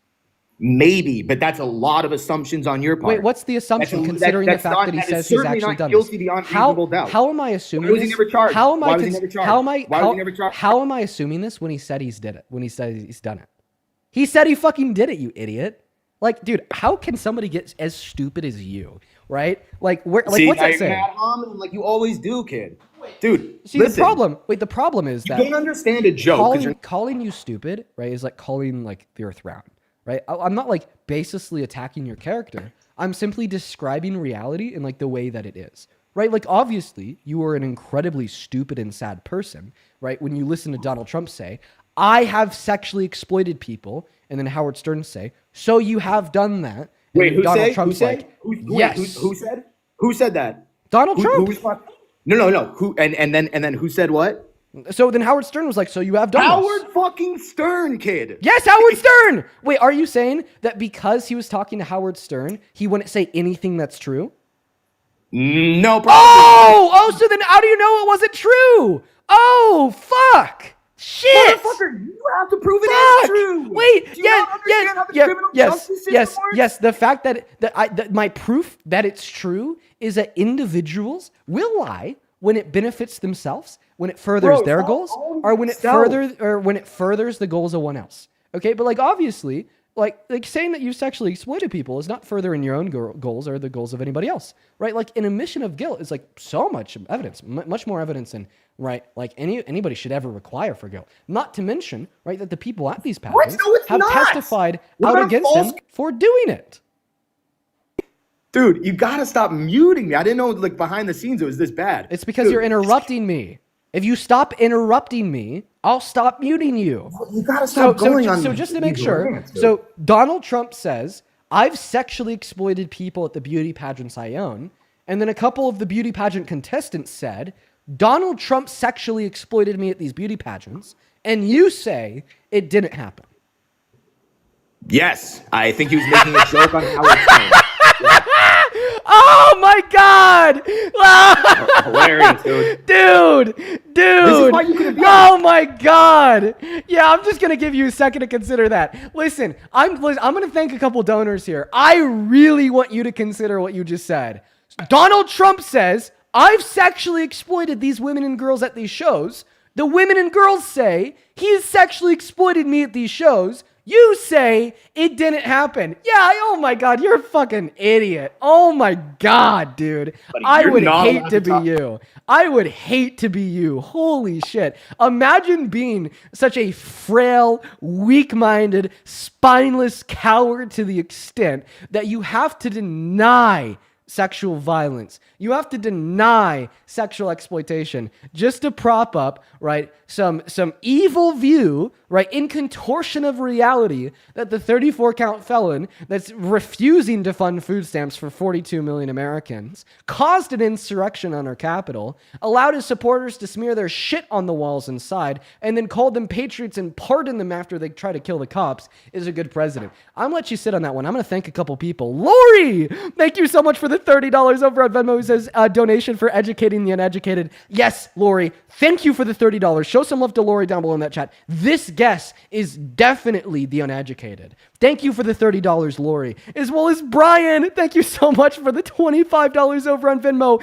Kimberly, thank you for the $20, who says thank you for all that you do. Thank you, Brian and Kimberly. Monique, thank you for the $50. I want to see 500 Monique W's down below in that chat. Monique with the $50 says, as a flight attendant, I know how tiring it is trying to get these people to use logic and reason. Oh, this guy's never going to use it a day in his life. He doesn't have the capability to. Thank you for the $50, Monique. Chris with the $10. Thank you so much for the love, Chris. Michael with a 5. And Courtney, holy shit. Thank you so much for the $100 on Venmo. Show some love to Courtney down below in the chat for the $100, Courtney. That is so unbelievably kind of you. I want to see 1,000 Courtney W's down below in the live chats right now. Thank you so much for your kindness. Thank you so much, Courtney. As well as Harley, thank you so much for the $10. And Jared, thank you so much for the $5. Thank you guys so much for the love over on Super Chat. DK, thank you so much for the $10 over on Super Chat. Cornell, thank you so much for the 20 Canadian dollars on Super Chat, who says, I'd be curious why the caller thinks that line about exploiting women is funny. How would that be funny? Yeah, that's honestly probably the best counter argument, is that it couldn't be a joke joke because no one finds it funny. Yeah, Gizmo, thank you for the 10 pounds over on YouTube. Thank you so much. Allison, thank you so much for the $20 over on Venmo, who says Abigail Spanberger won. Let's fucking go. Hell yeah. Thank you for the $20 and thank you for letting me know.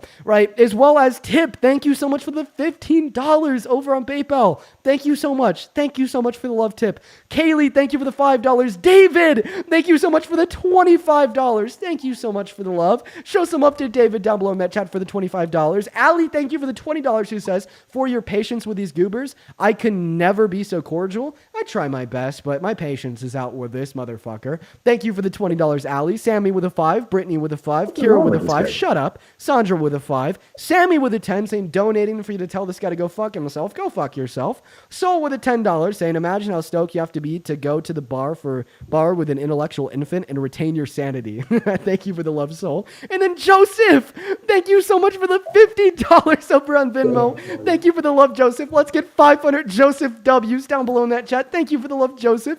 Joseph says, thank you, Dean. Keep quote unquote trying to educate. It's definitely not going to work on this guy because he's fucking insane, right? Not much more to say there. As well as Leah, thank you so much for the $50 on PayPal. Holy shit, guys, thank you so much for the love. Leah says, today's my birthday, so I thought I'd donate to someone who gives me hope. Leah, thank you so much for the $50. All the love in the world to you, and happy fucking birthday, right? I want some W Leahs in the chats, and also wish Leah happy birthday. I hope that you live it up. I hope that you have fun. Enjoy your night. Happy birthday, Leah, as well as Lindsay. Thank you for the $10 on PayPal. And I believe we are all caught up. Let's see if we have anybody else we do. We have 2 more people. Noel, thank you so much for the $15 on Venmo, who says anybody 40 and over who can still think knows 2 things. Point number 1, rape culture and Howard Stern were horrible back then. And point number 2, Trump meant every single word that he said. Yeah, absolutely. And then Nathan, thank you so much for the $20 over on Venmo. Thank you for the love, Nathan. Show some love to Noel and Nathan. Now, idiot, Mr. Idiot. So Jesus, dude. You heard me. Why are you gonna be like that, man? Why are you acting like such a snowflake? Why are you so mad, dude? Wait, I'm not mad. Just because, like, I'm sorry that the You're truth calling me an hurts. idiot and a fucking loser? Yes, you are both of those 2 things. Oh my god, dude. Listen, all right, I understand that sometimes people will call others like idiots and losers, right? Because like they're emotionally charged and angry. Yeah, right? while they mute. But like a I'm pussy. calling you those 2 things, right? Just because it's true. All right, dude, I'm not freaking out like you, and you're muting me. But let's turn. I want to clarify here. I want to clarify here. I'm not. Can I finish a point?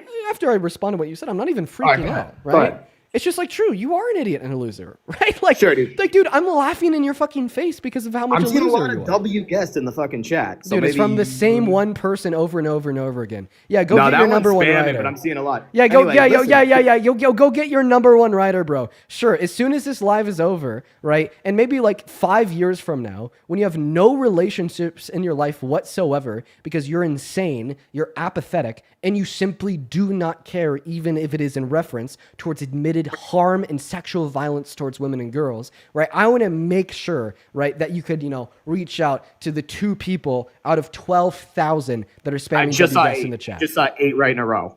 Different people. But let me ask you this. You don't want to defend rape, like what you're accusing me of doing, which is just ridiculous. make sure that you don't pivot. But okay, what about Ashley Biden's diary, bud? Oh, well, how about that? Yeah, I'll happily How talk to you about about that? Ashley No, how Biden's about that? How diary about those rape after you showers, stop kid? pivoting. Wait, how about that? So you're telling me that Donald Trump admitting to sexual violence is not a sufficient standard of evidence. So what evidence could you possibly have that is more than an admission, a direct admission of guilt, than testimony of the victims to prove that Ashley Biden showered with Joe Biden? The fact that it's in her verified. Yeah, sometimes people say, "Oh, when they're thinking, guy, grow up." The fact that it's in her verified diary that he took rape showers. She didn't call them rape showers, but they took showers together until she was what, 12, 13? Oh, wait. You don't think that's weird? You don't think that's weird? Wait. So you're saying is that weird? That you think, right, that this happened to her because you believe she said it happened to her. Okay, well, E. Jean Carroll said it happened to her too, right? Same thing, right, with the victims of Donald Trump's sexual exploitation at Miss Teen USA and Miss USA prior to the show. You don't see the difference in a private diary versus an absolutely heated political environment where she was incentivized monetarily to sue Donald Trump. What was the monetary incentivization of the victims of his sexual exploitation backstage at Miss Teen USA and Miss USA? It's probably the same as her, but they couldn't sue because they didn't have any evidence other than a joke on Howard Stern. Oh, But wait, Eugene wait, Carroll, once again, you keep on saying that's a joke. So please tell me what the punchline of that joke was. buddy, you got to stop muting people. I didn't know it was like this tell behind me the what scenes. tell me what the punchline of the joke was when he said he likes to sexually exploit people.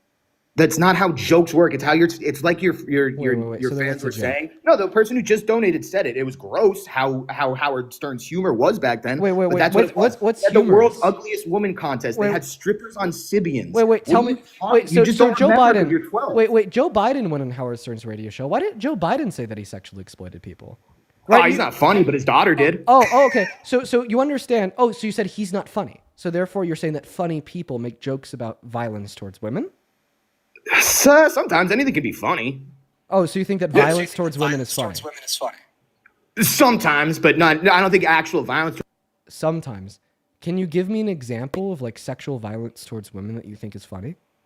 No, but there are jokes. Wait. That can be told about it But you are said very that funny. sometimes it is. So give me an example of like. Yeah, what are cancer those can be funny. sometimes? Cancer itself isn't funny. Sexual violence isn't funny, but you can make jokes about it. Give me an example right now. You said it is sexual violence towards women is sometimes funny. That's a quote that left your mouth. So give me an example of one of those times where sexual. I don't have violence any towards bar women is jokes sometimes off the funny. top of my head, but there's plenty of classic ones, and the sense of humor and the zeitgeist was completely different. Can you give me back then. one? No, I don't have any. I don't have any sexual violence towards women jokes that I think are funny. Okay, but so, I could make. so then we agree that it can be. All right, I'll funny. give you. Want a joke? You want a joke? All right. Well, I mean, I just want an example hold on, of listen, like. I'll tell you a fucked up joke that's pretty funny. I just specifically want an example, right, of like a scenario where you think sexual violence directed towards women is funny. Okay, a little girl and a pedophile are walking in the woods, and it's getting darker and darker, scarier and scarier. And the little girl turns to the pedophile and says, "Geez, it's getting scary in here." And the pedophile turns to her and she says, "You think this is scary? I gotta walk out of here alone." That's a good fucking joke, dude. That's funny. That's a classic. That's a good bar joke.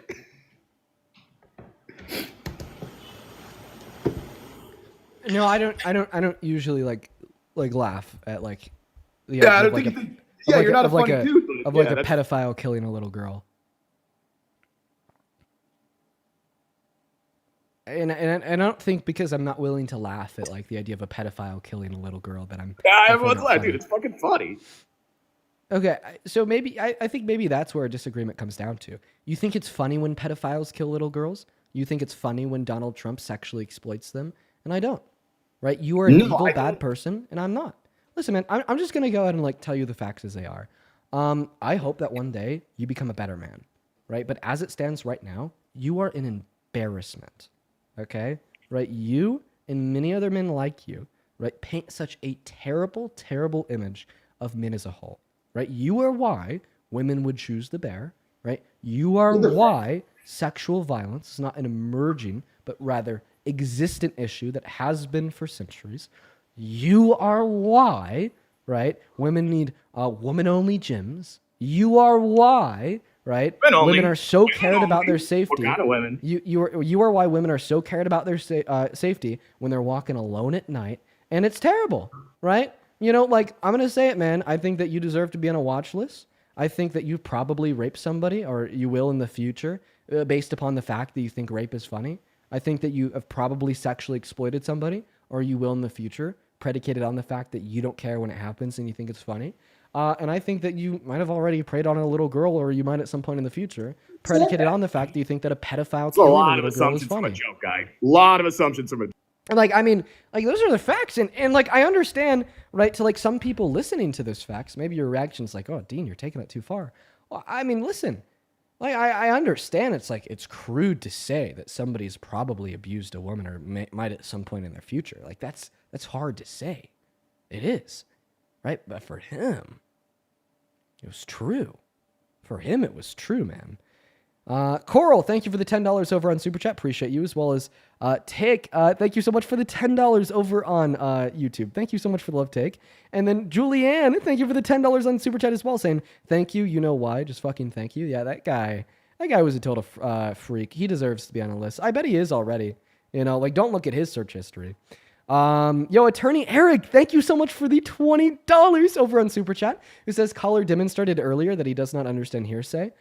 For example, a statement against a party's interest is one of those exceptions, i.e. saying on the radio that you perv on girls. Right. Yeah, it's against their own interest. Therefore, it's not hearsay. Absolutely. We're going to go to get that next Trump supporter loaded in here right now. What a total freak. What a total freak. What a total freak. Lock him up. All right. Hey, what's up? Do you support Trump? I do not, but my parents do. And I was just curious on if you can give me some information about how I can kind of navigate that conversation. Like, my parents both support Trump. My sisters support Trump. And I don't know. I've just been kind of having like a very hard time with what's been going on recently. And I don't really even know how to talk to my own family members about anything. Well, I mean, I think just because it's so context dependent, I don't know if I'd be able to give you like any direct advice to like how to talk to them, considering the fact that I don't like know your circumstances. But like one thing that I would say here is like maybe if you like watch the stream and just kind of like watch how I talk to other people, right? You may be able to take like different parts from one conversation, this part from this other conversation, this other part from another conversation, and kind of like piece them together, then put your own spin on it because like you know who your own parents are, and like that would be the best way to talk to them. But I appreciate you so much for coming up, bro, and I do wish you the best of luck, and I wish that I could like offer you like more direct help, you know, like on air. But you take care. We're gonna go to get that next guest loaded up in here right now. We got Eddie joining in. Harley, thank you so much for the $20 over on PayPal. Thank you, Harley. Let's get 200 Harley W's. Thank you so much. W fucking Harley. Harley says, thank you for the hours of debates. You are the future. I am 78 and you give me help for my grandkids. Oh, Harley, thank you so much for your kind words. Show some love to Harley down below. And then Caitlin, thank you for the $15 over on PayPal, who says people like him who diminish the severity of harmful comments and says harm towards women are funny are the reason people are scared to speak up and reach out. Yeah, he perpetuates rape culture. That is his fault. He's a terrible, terrible man. An excuse of a man. If that last guest is still in here, fuck you. Jesse, thank you so much for the $10 over in PayPal as well. Thank you, Jesse. What's going on? Do you support Trump? Hi, yeah, I do support Trump. Okay, what time is it? Well, but I'm not a U.S. citizen. I'm from Venezuela. Is that okay? Well, no, we only talk to people from America on the live. I do gotta ask though, like, why do you support him even though he's saying that he wants to like bomb your country and he doesn't need a declaration of war to do it? Yeah, basically because we've been living 25 years under a dictatorship that has been killing us. And we are at a point that we are practically desperate and we are seeking for like any kind of solution. Like the left doesn't really talk about this because they are ashamed and embarrassed of like what they supported, which was Chavez and then Maduro's dictatorship. They are apparently from the left. And well, did you know that, like, they say that, I'm not sure. Like, there's but like a very long like historical track record of like U.S. intervention, right, in like foreign affairs, right, like just leading to more destabilization in the region, right, like leading to like worse and worse like regimes and dictatorial like leaders, right, like I mean that's just like what we saw in Iraq, that's what we saw in Afghanistan.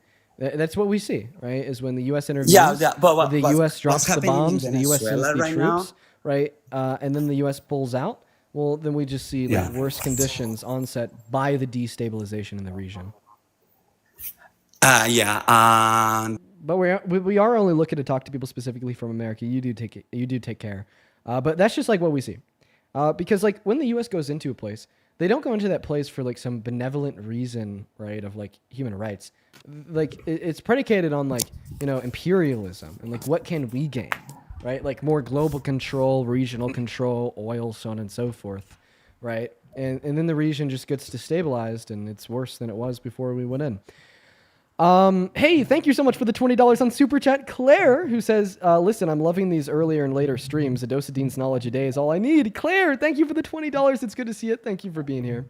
Show some love to Claire down below in that chat. Welcome in, buddy. What's up? You ran away yesterday. Why did you do that? Because you conceded, and so that was the end of the conversation. I don't think I conceded. You asked me if I think it's okay to kill a fetus, and I said yeah. Then you asked me if I think a fetus is human, and I said yeah. Yeah, that's inaccurate. What's inaccurate? What you're saying is inaccurate. Okay. Why so? Why so? Why do you think it's not okay to kill a fetus? What about the fetus is morally valuable? No, let's talk about the inaccuracies first. Why are you running away? I'm still here. I know, but you're running away from the point that I just made because you're not answering my question. No, the So point then, is so then that you your are answering the question. inaccuracies. So then why do you think a fetus is morally valuable? Go ahead. The point is your inaccuracies. Yeah. What did I say that was inaccurate? You said it's okay to kill a human being. Right, You can right. see that. So I'm asking you why you disagree. Like, why do you think it's wrong to kill a fetus? Like, what about that fetus is morally valuable? No, the inaccuracies are that you said it's okay to kill a human being. Did you That's- say that? Buddy, we're gonna debate that. We've already debated it, and you said it was okay to kill a human being. No, we didn't debate it. You asked me for my position. I told you it's okay to kill a human being, a fetus, and then you just left. Okay, So I'll tell now- you. So I now think it's you are okay. conceding. So now you're conceding it's okay to kill a human being. Yes, buddy. It is okay to kill a Okay, fetus, and the okay. fetus is a human being. And I'll tell you why. I think it's okay to kill a fetus because I don't think it Okay. is our species classification that makes us morally valuable. I don't think it's our genome that makes us morally valuable. I think it's our ability to like engage in subjective first-person experiences, like consciousness or sentience, that makes us morally valuable. Like this is why, like point number one, I don't value the fetus, and like point number two, why we all understand that it's not murder to pull the plug on a brain dead patient and kill them, even though they are a human being, they're and they're biologically alive, right? So it's like obviously, right? You're a hypocrite and you have like contradictory views if you don't think it's murder to pull the plug on a brain dead patient, but you do think that all human beings have the right to life, right? And it's also just not intuitive, right? Like obviously, we're not going to say it's like murder to kill like a unicellular human zygote sitting in a petri dish merely because it's a human being, proving that it is not the species classification given to us by biologists that makes us morally valuable, but rather some trait in which we possess, which I would describe as consciousness or sentience or subjective experiences that makes us morally valuable. Do you know what a DNR is? Dean, hit your vape pen. Hey, I'll hit You always get on that anxiety pen when I get up here, bro. You ain't hit that anxiety pen all night, but I get up here and you got to get on that anxiety pen. Well, I guess you're just really Man, I'm stressing sorry me that out I with do your, that with to your you, wise bro. arguments. I'm sorry that I do that to you. Well, Okay, thank so you first for your off, apology, buddy. No, well, let's start here, Dean. So I let you speak. I'm not and I didn't taking him say a word. serious, and it's making him mad. Go ahead. I'm sorry, Dean, but I let you speak and I didn't say a word. Okay, so hit your anxiety pen again. So first off, we agreed that you concede that you're okay with killing a human being. Yeah, in some scenarios, yeah. Okay. Can I finish? Okay. Secondly, do you know what a DNR is? Yeah, like somebody could have a DNR, like do not resuscitate. That's what it stands. That's what it stands for. Okay. So most patients who are on hospice care and become brain dead, Yep. so to speak, have signed a DNR, and that is for do not resuscitate. Yeah. And so therefore, them and their family have agreed that it's okay for them to pull the plug. Right. Oh, So I don't have it. I'm not done. Okay, so that kind of trumps, no pun intended, your statement of all the verbiage that you like to use that is unnecessary. Yeah, I don't believe so. I don't have a DNR. If I got into a car accident tomorrow and I became brain dead, I had a permanent, irreversible lack of cognitive function, and I was connected to life support at the hospital. And my mom consented to the doctor pulling the plug on me. That doctor would be killing me. Do you think that doctor's a murderer? Okay, you would be the small percentage, Dean. Right, but in that small percentage, is it murder? And that's also not a small percentage. I'm speaking on the majority, and the majority of people who are become brain dead already prior to that have had the opportunity to sign a DNR. I mean, I dispute that, but like regardless, Let me finish. But if they buddy, haven't if it's signed not the DNR, murder, if then it's they do not resuscitate. They continue to keep them on life support. so my your friend, argument if is they invalid. don't have a DNR and they pull the life support off of a brain dead patient, is it murder?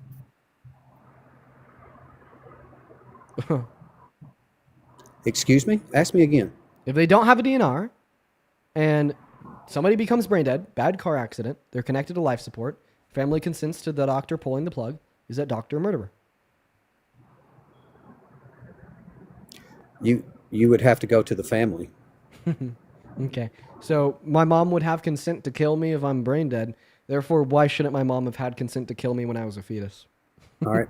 My mama used to tell me, my mom, that uncomfortable By the way, laugh. the outcome of that view just proves hold on, that it's not our hold on. species classification Hold that on. makes us morally valuable. And in fact, buddy, I'm going to use your own rhetoric You against didn't you even give me a chance to answer because your whole with thing. your uncomfortable laugh and interruption. So let me finish. Your question was, my mama always told me, I brought you in the world, I'll take you out.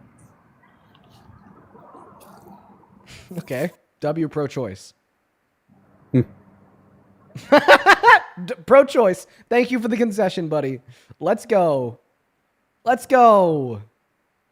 So if your mother would have raised you right and had treated you right, you would understand the concept of I brought you into this world, I can take you out. And Dean, you would do your chores. What? Yeah, you'd have made your bed. You'd have vacuumed your floors. You'd have cleaned your bathroom. I feel like, am I high? What's going on? Why are we talking about making beds? I thought that we were debating abortion. No, you took it to the whole nother level because we can't debate abortion because you agree it's okay to kill a human being. Okay, so you're basically saying that my position is so valid and so clearly true that you can't even debate against it? Based. No, your position is it's okay to kill a human being. Yeah, so was yours in the context of pulling the plug on a branded patient. Based. I said nothing about pulling the plug. Yes, you said it wasn't murder. They're a I human said being, but debated- it's not murder to kill them by pulling the plug on them. Based.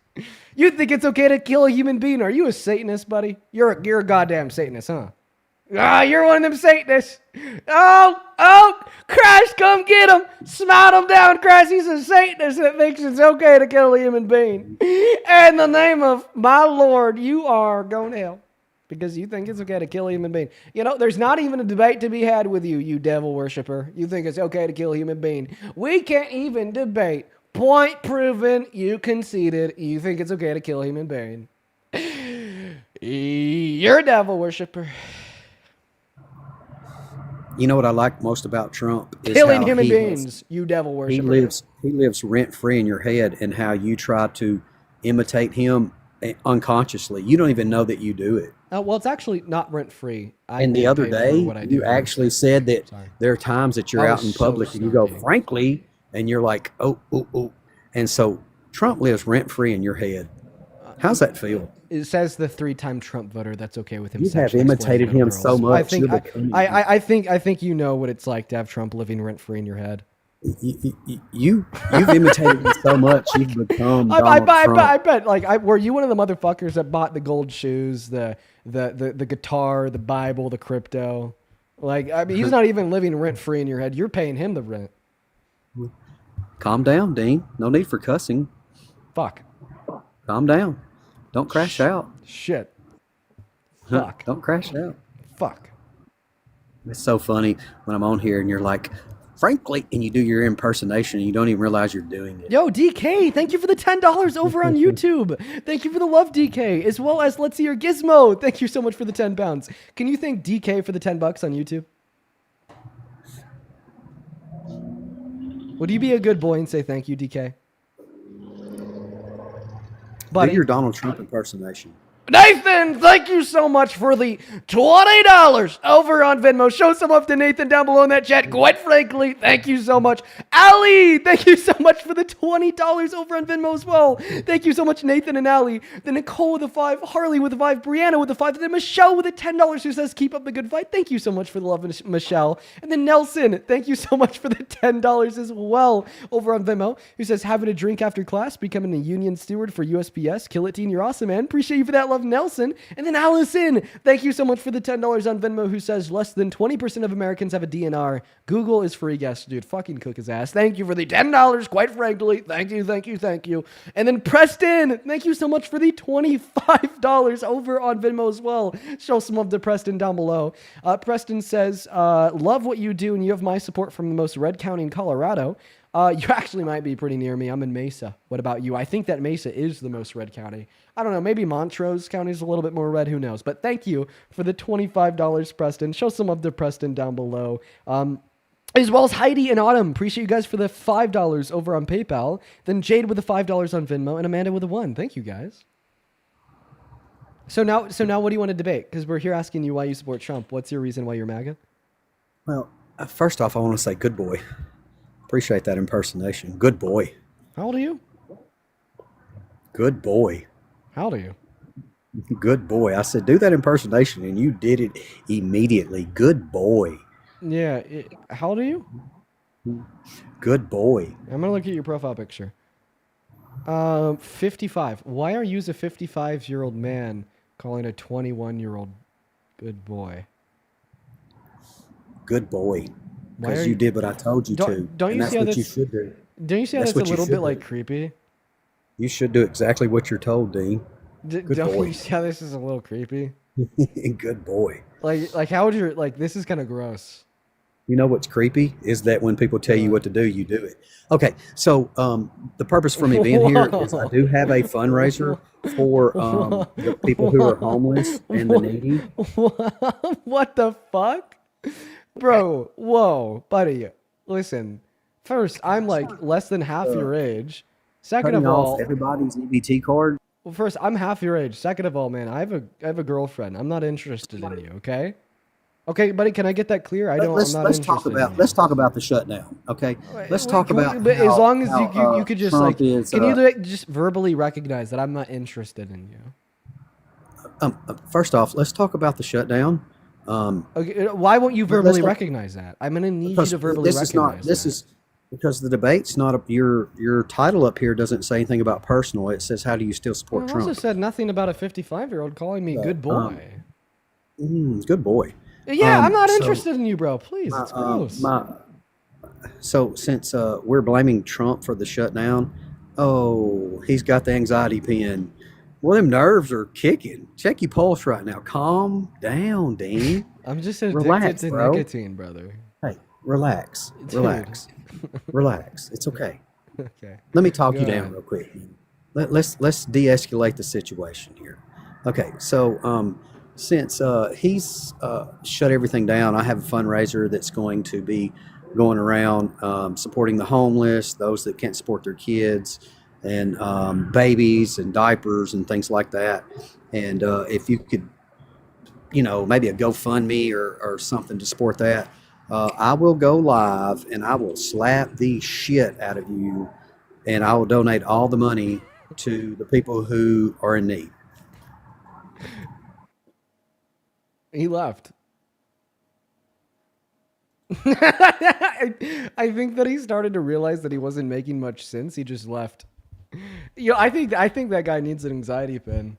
I think that guy needs an anxiety pin. Dude, you need to bring that pulse down, not only to bring your anxiety. You're also like 60, dude. If you don't get that pulse down, listen, you're cooked, buddy. All right, you're cooked, okay? Right? You're not young like me. Listen, man. You're not 21 anymore. You got to get that pulse down, my friend. Be careful. Be careful. Be careful. All right? Dude's gonna end his life short, right? If he keeps that, resting heart rate at, 120, right? Because, he just can't stand the sight of a man half his age, twice as good looking, five times as good looking, and 10 times as smart. Yeah, he's gonna die early, man. Get that pulse down. Go consult your doctor about it. I'm sure you got one, or maybe not. Maybe you were one of the 10 million American citizens that got their health care taken away by Trump. What's up, that angry Long Island vet? What's going on, buddy? How you doing? I'm doing all right. So you're back for round 15? Yeah. You're not gonna pretend that I left him when you actually kicked me out last time, dude. Right? I didn't kick you. If you didn't leave, then you probably got banned. I didn't. Well, somehow you said I left and I didn't. Somehow, so then you probably got banned, sir. I have a weird. question. How do you feel about the left disrespecting Charlie Kirk, right? By making AI images of him and shit. How does that make you feel? Oh, you know what? I'm actually all for it, and here's why. So here's the thing: is a lot of these people are on the left, are actually leaving your fucking party because they see how violent your side has become. Right. So, So you think it's here's the literally? thing You is think it's literally when violent that happened, to AI Charlie Kirk? Wait. Let me ask you something real quick. Wait, I Didn't know. I Charlie- just want to stick on didn't topic. Parker- So you literally. No, hold on. So you You asked me literally. a question, So let me you finish. literally. No, because You you're not asked a answering question. it. You're not I'm- answering it. I was asking you if you think that it's disrespectful, right, to make AI images of Charlie Kirk, and you actually responded by saying it's violent. So this is actually from your page. It's an AI picture of Charlie Kirk. So you're violent? In what way is that violent? It's an AI image of Charlie Kirk. Shit, you're the one that said it's No. violent. You did. So here's the thing: you're already twisting words. You already muted me, and it hasn't even been a fucking 2 minutes, dude. Come on. Wait, if I'm twisting your words, then you didn't answer my question. Well, I gave you. Bro, why does he look so shitty in this? Why couldn't you have made another version that made him look You're better? boring me right now. Come on, dude. Look at his fucking face. You did him so dirty. This guy got fucking publicly assassinated, and your response is to fucking make some AI shit post that makes him look like, dude. Like, look at that, dude. Look at him. I wish he was I wish you could see this right now. What the fuck is this? You couldn't just do a second rendition? I kind of feel bad for you. I really do. Oh wait, But you do this. actually, You do this for a lot of. You do this for a lot of dead people. Why do you just make AI shit posts of dead people? So, let me ask you something. Okay. Do you ever have a celebrity or something that you looked up to as a kid, and you're like, oh, that was pretty cool. Just figured you pay your respects in some way or form, No, never. I really miss Mac Miller. Okay, I thought that Mac Miller's music was awesome. I would never turn around and make some AI shit post of Mac did Miller, you do anything? right, looking did you goofy wear and post it on Instagram. Bro, what the fuck Sure, is that? whatever. Dude, Sure, come whatever. on, brother. If this is your strong point of attack, that's bad. And you know Wait, what? actually- it's actually stuff like this that's actually making your party pretty weak, actually. And I kind of feel bad for you guys. I'm actually gonna honestly.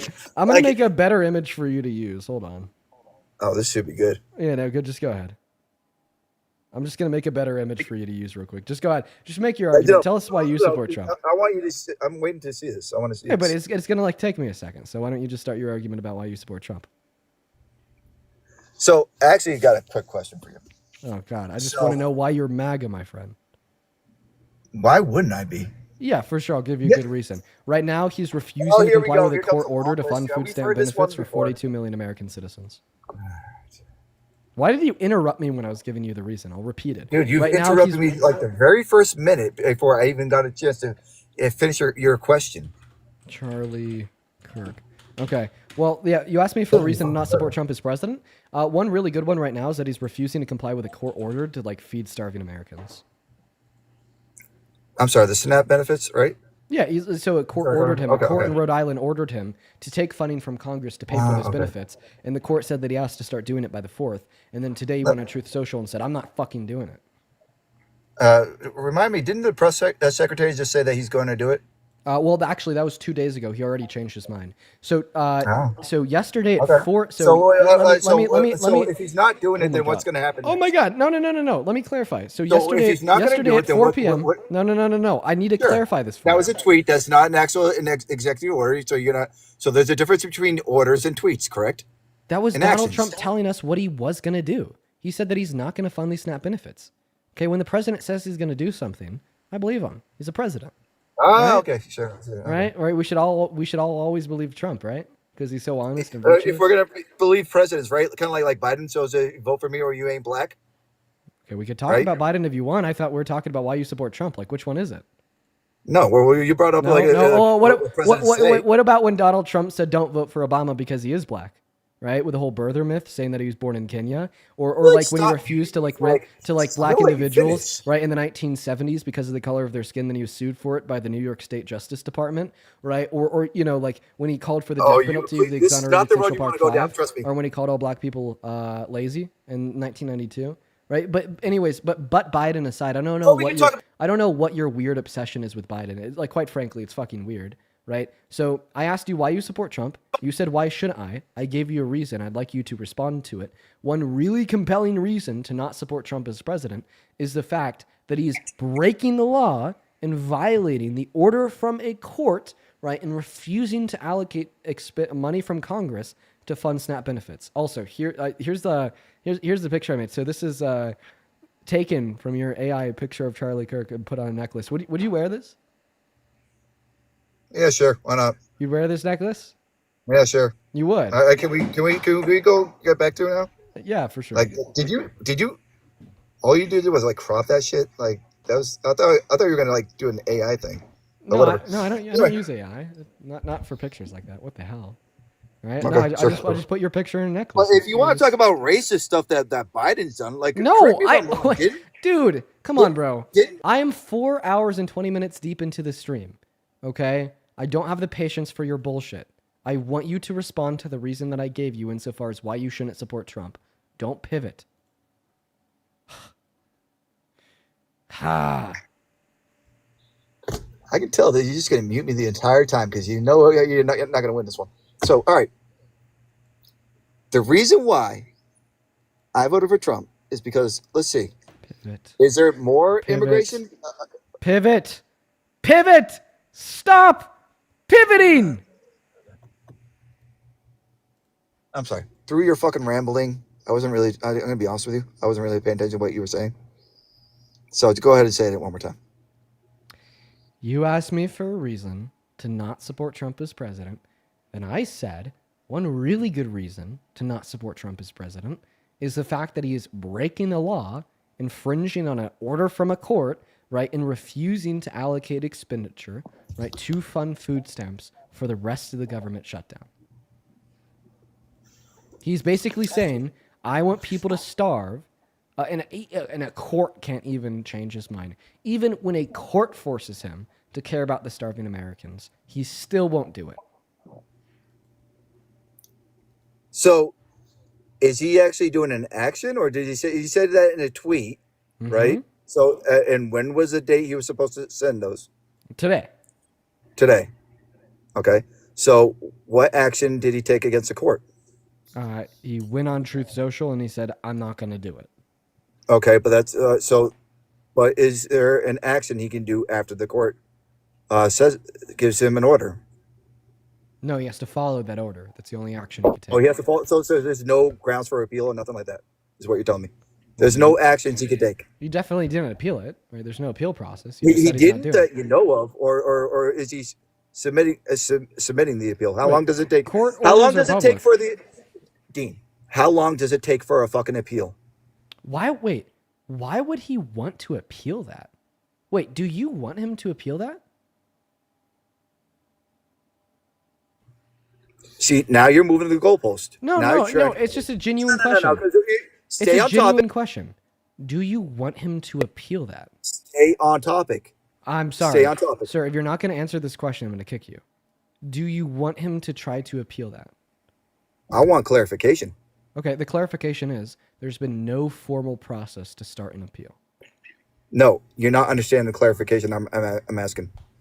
So, when people are on SNAP benefits, right? Is there an increase of certain people getting these SNAP benefits, and whom? What? Don't play stupid. You know what I'm talking about. Don't play stupid. Most of the times when like bigoted white people Right. say certain people, Here they're we talking go. about black The people. old playbook. The racist, misogynist. I mean, do you honestly think that fucking I'm works? telling you that the sentence was incoherent, but like when like racist white people say certain people, they're usually talking about black people. So, or like what you're saying, does it have something to do with black people?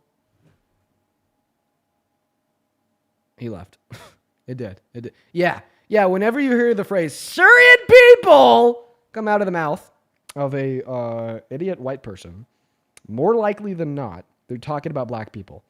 Do I know the context that he was referencing black people? No, because he was incoherent, right? I just know that what that phrase means. Certain people, black people. Yeah. Ali, thank you so much for the $30 over on Venmo, who says, once again, your patience and ability to be so cordial with these bozos is admirable.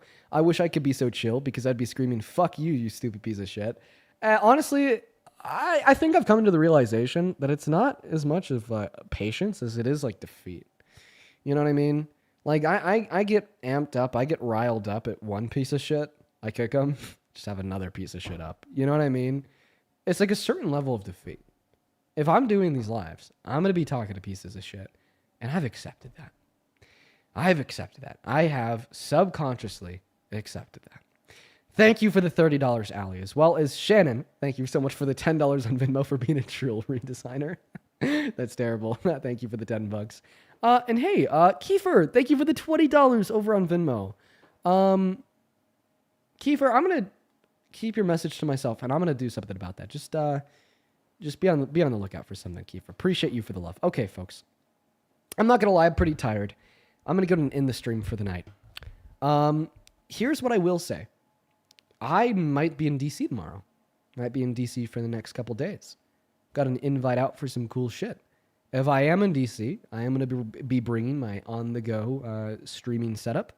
So you'll see me. I'll still be on live every single day. You already know it. Now, I love you guys. I'm going to go ahead and head off. Peace and love, folks, and I'll see you tomorrow. Bye-bye.